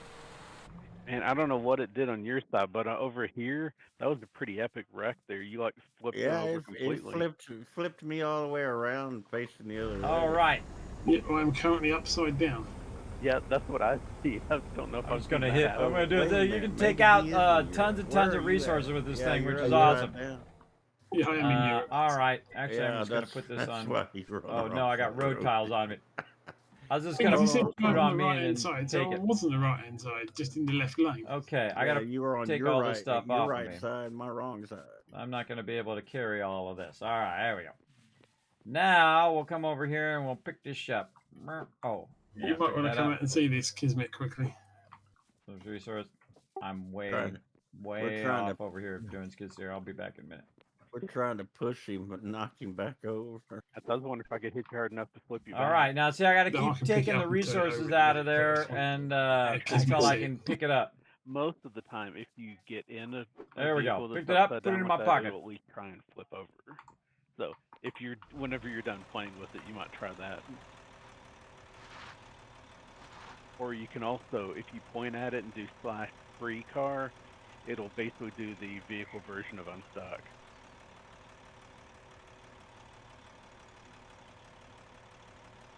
Okay. Now I'm probably going to leave that out here instead of running it all the way back. I'm going to go ahead and leave it over here with the excavator that I put in here as well. So I got an excavator in there. And what else? Put this in here. Gas in there. You know, I think I'll leave these large stumble piles over here in case somebody needs those. I don't need any more of this, and I don't need any more of that. All right, leave all that here as well. We'll just stack all that stuff up. Anything else? Cart and food. Really, the cart and food is too heavy. What do I got on me? Really? Huh. Oh, because I got the bulldozer. Well, I've got a screenshot anyway. I didn't put the bulldozer in there. There we go. Like, why? I know I can do that. I don't know why I can't do it. I got the scene yet. All right, let's go ahead and change our outfit now too. We're getting ready for the party. Let's go ahead and change our outfit. Yeah, there we go. Although, who took Foggy out? Nice. I can't, is there a way to zoom away from your character more? I was very unhappy. It should be middle mouse button, I think, or something. Zooms in and out. Not for me, it's switching items when I zoom out. When I try that. You're supposed to be a way to do it, but I never have been able to figure it out either. Do it with nothing in your hand. This is just a quick zoom in and out. There's not a photo mode in this, is there? Do you need a ride, sir? Are you going to leave your truck here, or are you taking your truck? Taking my truck. By the way, all these resources over here, when you guys are playing offline, you can grab all this and use the tiles and use all that stuff. I made a lot of extra asphalt tiles, so if you, it's like 2,000 or 3,000 more sitting over there. I spent a lot of time offline, about 3 hours, for like in 30-minute segments. I just come on and take a bunch of resources. That was like the perfect trifecta resource. Very much reminds me of 7 Days to Die when you're between a bunch of biomes. And the fact that you're in between all those biomes means you have all of the loot in one place. Which is always a great thing, everybody, when you have that loot and you have that kind of trifecta, especially when you have, like, in 7 Days to Die, it's like forest, desert, and then the burnt area. When you have all three of those. Now, it's nice to have the wasteland, too, but if you have those three real close to each other, you just build your base right in the forest area, and then you can just go right to the desert nearby and right to the thing nearby without actually having to be in the desert. The biomes actually scale up over time. Oh, wait, we can take this out of here. The biomes actually scale up as you progress through the game. You go to, like, higher and higher level biomes. And that's how that works. Picking that up. And that's how that all works, everybody. So now they can go ahead and use the rest of it. I just wanted to do that. Make it go to where Rose is, and then make it go over to the primary base. And then, of course, you know, do the primary base road. This has been my long-term goal, all this stuff. There we go. Somebody flipped over. Oh, there was an accident. Oh, I'm having flashbacks. That was me and the rotisserie ran head-on into each Oh, other. he looks like he has a problem. Hold on, let's jump on him. Jump on his face. Oh, my ribs, my colon. Let's try to CPR. Is this how you do CPR? By jumping on their chest? Oh, my semicolon. Uh-oh. Uh-oh, now you're in trouble. Nothing like a broken semicolon. Or what is it? Hanging past particicle or something like that? I can't remember what it is. Something like that. All right, now I got to pick up my truck. Nope. Oh, there we go. Not enough room in inventory again. Hold on. Let me put this stuff in the storage, and this in the storage, and this in the storage. Come on, truck. There we go. There we go. All right, I put all my stuff away, all the trucks and bulldozers and whatnot. You can find the bulldozers and the excavator way out there. Then my truck is in the in my favorite storage, the road storage down below here, in the deep road storage 1. All right. Oh, wait, we should take the food and put the food away in the thing, in the fridge, for people to use it. No reason to waste it in there. Boom, back in the fridge. All right, everybody, we ready? I'm assuming this spot over here where I saw that kind of stairwell over here is where we're going. Polypop Place. Nice. Yes, the sign says don't touch the button defense grid. Yes. Meteor Plaza. All right, I like it. Whoa, look at these cool arches. Oh, whoa. Oh, wow. You guys really went wild up here. Holy mackerel. I thought it was just going to be a plateau. Look at this. Lasers, everybody. Look at these cool lasers. Did you come see the all the solar that we've got set up over Oh, it's here? up. It's right above us right now. Yeah, that's why we should probably do this quick before we have to wait for a rotation. I haven't seen this. Oh, over there. Yes, I can see the solar. Oh, and you got the light beacon at the top with water coming down. Oh, that's awesome. Yeah, we might want to laser it. All right, where's our button? Okay, it's too late, kids. Oh, it's too late. Well, we have to wait now. Takes All right. a minute. You probably need to do it basically as soon as it comes over the horizon. It takes a minute for it to charge up. All right, look away. All right, it says not enough power. So I just have to hit the activate button in here? Is that what I got to do? I've got to get enough power to it first. You ready for me to do that? But is that what... Yeah, go ahead. Is that what I'm... Oh, look at the benches.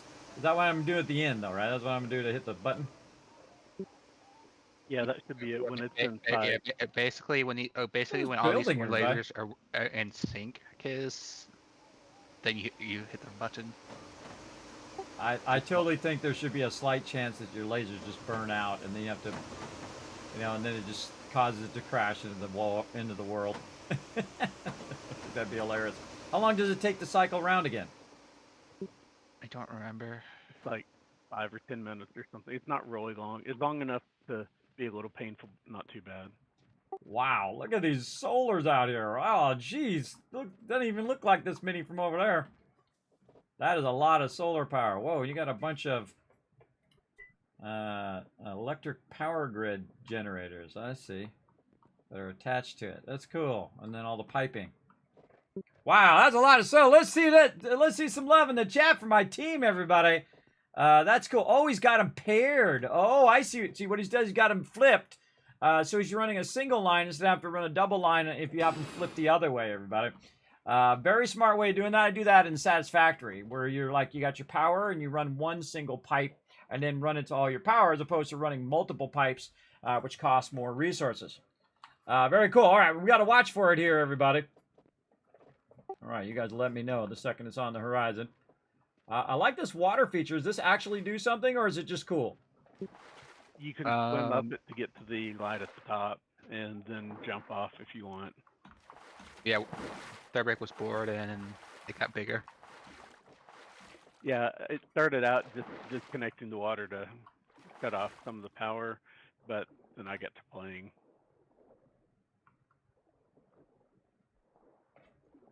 Oh, this is kind of tricky. I kept falling out of there, but I guess you just don't do anything and it just floats you up. I see. Yeah, don't move, and then you gotta time your jump up when you get all the way to the top.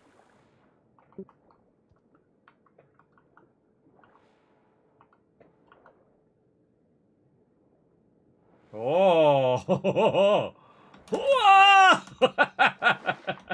Dude, that wasn't gonna. I knew I wasn't gonna get it first try, everybody. That would have been too much to ask. All right, here we go. Oh, I should go first person too. That would have been helpful. I knew I wasn't gonna get that first try. I could just sense it. This is cool. This is actually a really cool idea. Cool idea. Ah! Saved! I was in the wrong water stream. In the wrong water stream there. I think I'm still in the wrong waterway. Oh, there's something cool to do while you're waiting. This way. And then, oh, again. No, I gotta go this one. All right. Gotta be in the right one, otherwise it stops. So you want to be the one that goes all the way up out of the water.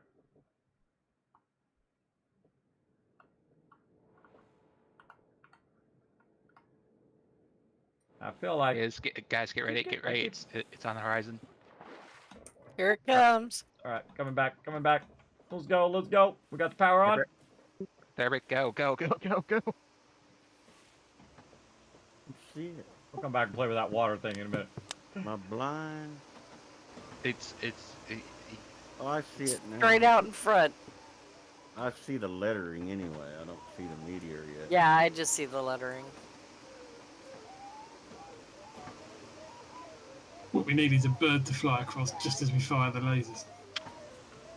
It hits the bird, and then it crashes into us and we all die. I was saying on stream earlier that, you know, I could go in and change the time. Oh, I see it. It's up there. Okay. It's aiming at the meteor right now. They're aimed. Get ready. We're ready? All right, here we go. Ooh, ah. I don't see the actual meteor itself. Kind of a ghost meteor in the daytime. Am I supposed to do something else other than hit activate? No. It's counting down the seconds. Right above 18, it, 17. There it is. There it goes. There it is. That would have been awesomer at night.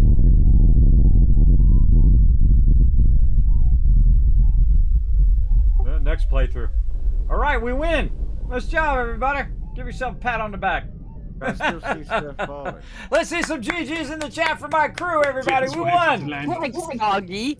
We did it. That, Froggy? We saved our planet, falling. and we didn't even ruin I it was on the roof the whole time, by the way. save it. Epic, you guys were here for the epic moment. Hey, dance party. We did it. Dance party. I forget. How do I dance? I forget. How do I dance? /dance 1 or 2. /dance. Let's do dance 2. Over here, I'm just a pair of pants and an axe dancing. Is there a photo mode in this game where I can back away and get a shot of everybody?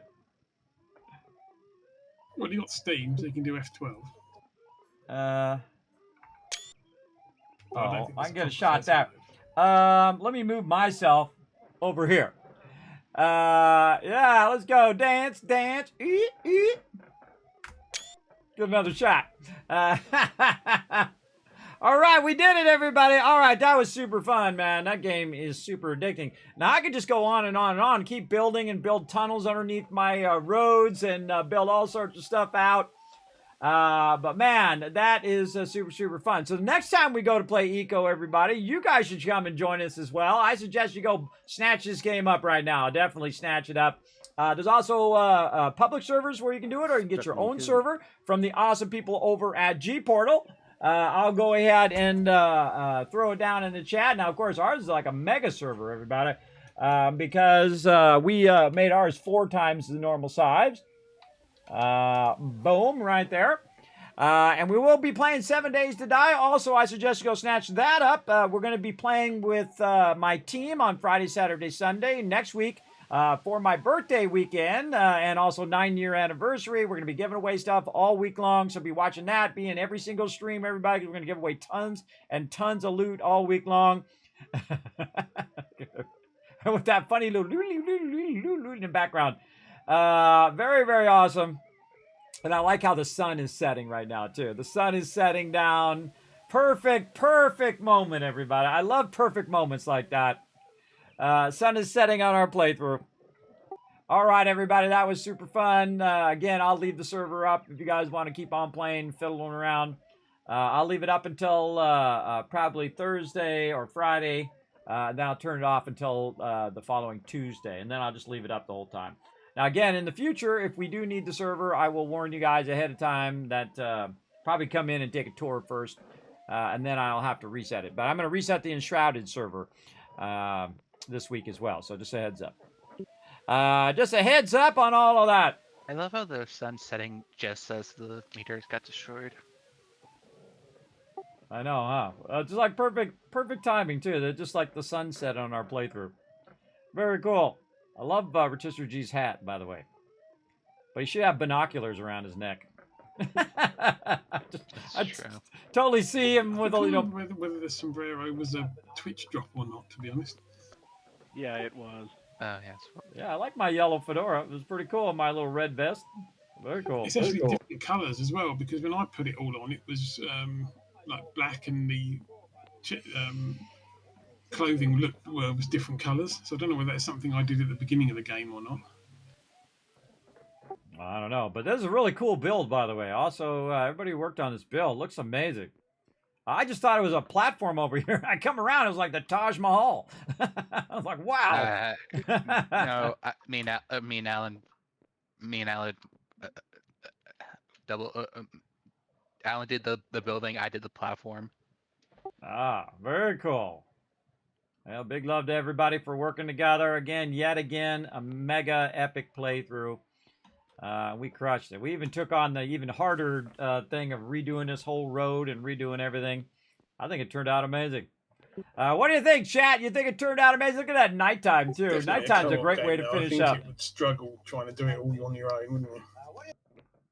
Yeah, even if you had the skid steer and you had the bulldozer and all the high-end stuff, this would still be a giant undertaking. This would be thousands of hours for one person to do it.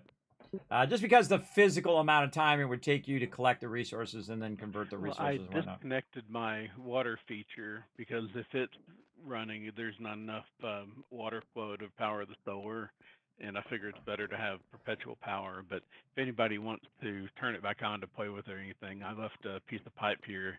You just have to connect it down to the rest.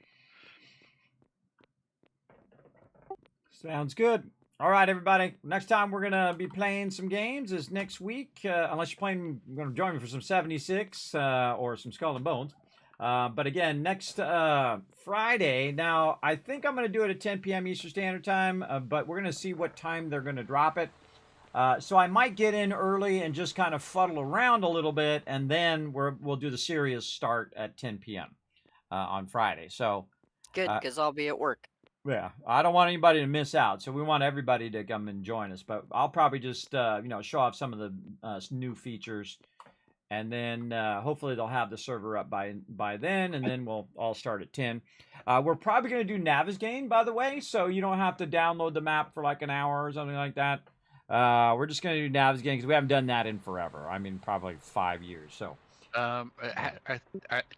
did they touch it for this update? I think they added new POIs to it some time ago. But we'll try it out, and if it sucks, then I'll just randomize it. Or we'll use like a 10K map or whatever. We're not going to do any mods. We're going to play it totally vanilla and all of that. And again, we'll play from Friday to Sunday for Streamer Weekend. And then on Monday, we're going to reset and do it where we play all week until Saturday. And then Saturday, we're going to reset, and that'll be our primary experimental playthrough. So just a heads up. All right, everybody. It's about a month, isn't it, before they put it out on stable, assuming it all goes to plan. Yeah, it's always like 2 to 4 weeks before they put out stable, and I feel like this one's probably going to take a little longer because it's it's like the release version. So we'll see, and then when it does go stable, we'll reset again. So going to be a bunch of resets. But I feel like the best thing to do is for us to get in and just kind of figure out what's new and get at the whole achievement system and all of that other stuff, get that stuff down. They also changed a lot of how the water works and things like that. And move some stuff around in the tiers. I really love the new truck, man. The truck looks awesome. It looks absolutely amazing. You have more people in the truck, more people in the flying machines and all of that in the helicopter. So it's going to be a good time. Gonna be a good time. All right, that's it for me. All right, babe. I'm jump down to my mod channel. I'll see you guys on Friday. See you Friday. All right. So, yeah, I'm gonna head out, I think, as well. Get some sleep, so I'll catch up with you on Friday too. Yeah, same here. I've got to get up and take my wife to the airport in the morning, so I'll hopefully see you guys for 7 days that I guess it's a week from Monday.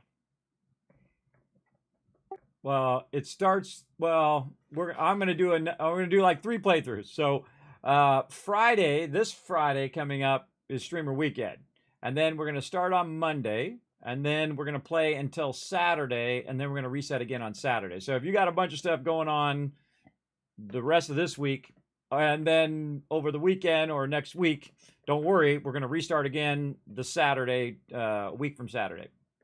Yeah, I've got about 2 hours in the game, so I'm basically a newbie at it. I'm looking forward to learn how to play with you guys. Oh, it is super, super fun. It's also really fun to start when we start at the same time. So I just come join us Saturday at 10 because that'll be not this Saturday, but a week from this Saturday. This Saturday is Streamer Weekend, so I can only bring so many people in for that weekend. Normally, the peeps who usually join me, and then everybody's available starting that Monday. And then also the Saturday we reset again. I figured I'd try and get in on the Monday start. Oh, there you go. Then you can learn it a bit before we reset again. That'd be perfect. That'd be perfect. Monday the 24th, just to be specific, at 10 p.m. And we're going to be overriding all the other stuff, Fallout and whatnot. All my peeps who love me play Fallout 4 are going to be all up in my business. Gaming, come on, you've been a long time. I'm like, hey, don't blame me. I'm not the one rolling out all these games. I got a lot of games to play. Don't blame me, everybody. I want to play some Fallout 4. I want to play all the games, but I only got so much time. I love the yellow fedora. I should have been wearing the yellow fedora the whole time. Well, good night, guys. All right, night. All right, I'm going to jump down in there, and it's time for the Kismet Love Train. Let's roll out of here.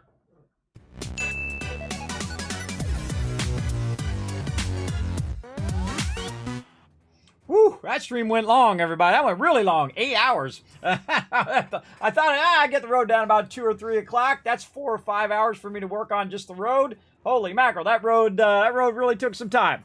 But very, very awesome, everybody. Very, very cool. I think an incredibly fun game, everybody. I highly recommend Eco. And again, we probably just scratched the surface of it, even though we did spend hundreds of hours in there in just that one playthrough, by the way. That's 200 hours in that one playthrough. I played, 2 or 3 hours ahead of that, but that's 200 hours on just that world that we were on. And that's 200 hours of collecting and building and road building and establishing the stuff and taking out mountains and, you know, doing all of that stuff, which is very cool. And of course, there's a lot of things now that I know that we would probably do different. If we do it first, we find a much bigger, flatter spot. I could have done that lower spot, but I was kind of afraid you know, we'd have a problem with the water rising, because it does that. If you pollute too much, the water will rise. And so I thought, well, we'll just do it over here where we have a lot of wood, because there's going to be a couple peeps. But no, I was like, all of a sudden everybody wanted to play. And I was like, no! But that's okay. It all worked out, everybody. It all worked out in the end. All right, let me go ahead and shower you guys with a bunch of love. But first, I'm going to tell you a bit about my schedule. It's not going to be anything like this right here. It's going to be like I said, everybody. On Sunday, we're going to try to get some Fallout 4 in. And then Monday, we're going to get some Fallout 4 in again for that. Then Tuesday, Wednesday, Thursday, Tuesday at 3, Wednesday at 4, and then Thursday at 3, we're going to play some Fallout 76, Skyline Valley. And of course, my new schedule will come out later today, hopefully, or maybe Monday. We'll see how it goes. And then, of course, Skull and Bones, Chorus of Havoc. We're going to keep on doing that all week long. We're going to try to get a bonus stream in, maybe on Friday, but Friday's going to be a big day because we're going to be doing our streamer weekend. So we'll see how that works out. We might push that back a couple Fridays, and we'll come back to Planet Crafter and all of that after we have a lot of fun in 7 Days to Die. And again, still trying to get that Astro Medica in there. I might do a bonus stream or add that to the end of my Fallout 4 on Sunday. We'll try to see what we can do. And again, watch for my new schedule coming out probably later today, Sunday. And then, bam, right over here, go ahead and show some love. Thanks, everybody. Also, by the way, all the peeps who showed all the love scrolling up here, all the gifted subs and biddies. Thanks to all my Patreon supporters down there as well. Now, I'm going to go ahead and put a bunch of links in there separately, so you can go ahead and click all those links and pop on over and show some love over on YouTube. Hit that subscribe button, pop on over to Twitter. Make sure to hit that follow over there. Check out the Discord, check out the website, and especially check out patreon.com/Kismet, the greatest way to help support the stream. Now remember, tomorrow at 10 p.m. Eastern Standard Time, my birthday celebration begins, because we're going to celebrate all week long. And so later tonight or tomorrow, depending on your time zone, or maybe you're already into Monday. I don't know. I don't know if anybody is in Monday yet. I don't know, maybe Australia. I don't know. But for me, it's 6 a.m. right now. So Sunday night, 10 p.m. Eastern Standard Time, we're going to start our birthday celebration all week long. We're going to be doing tons and tons of awesome giveaways, random game codes and gift cards and all sorts of fun stuff all week long. So I appreciate you all coming in and hanging out. So definitely be around for that if you haven't already done so. Hit that follow button here on Twitch as well so you know when I go live.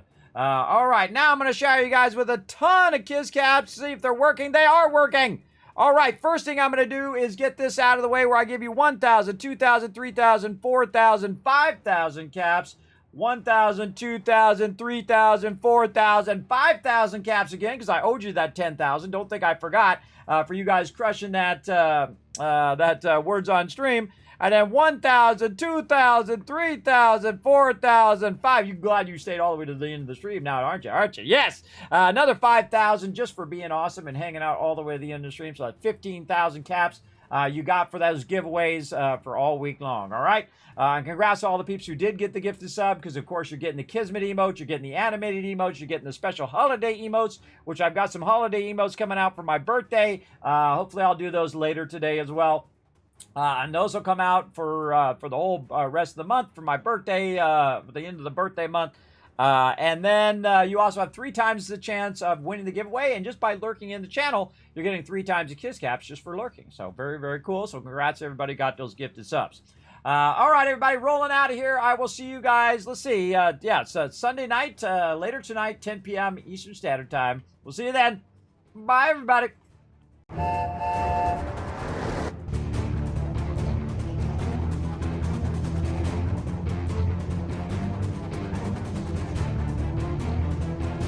Hi, this is Norbert. Thanks for watching. Hit the subscribe button. We'll see you all next time. Bye.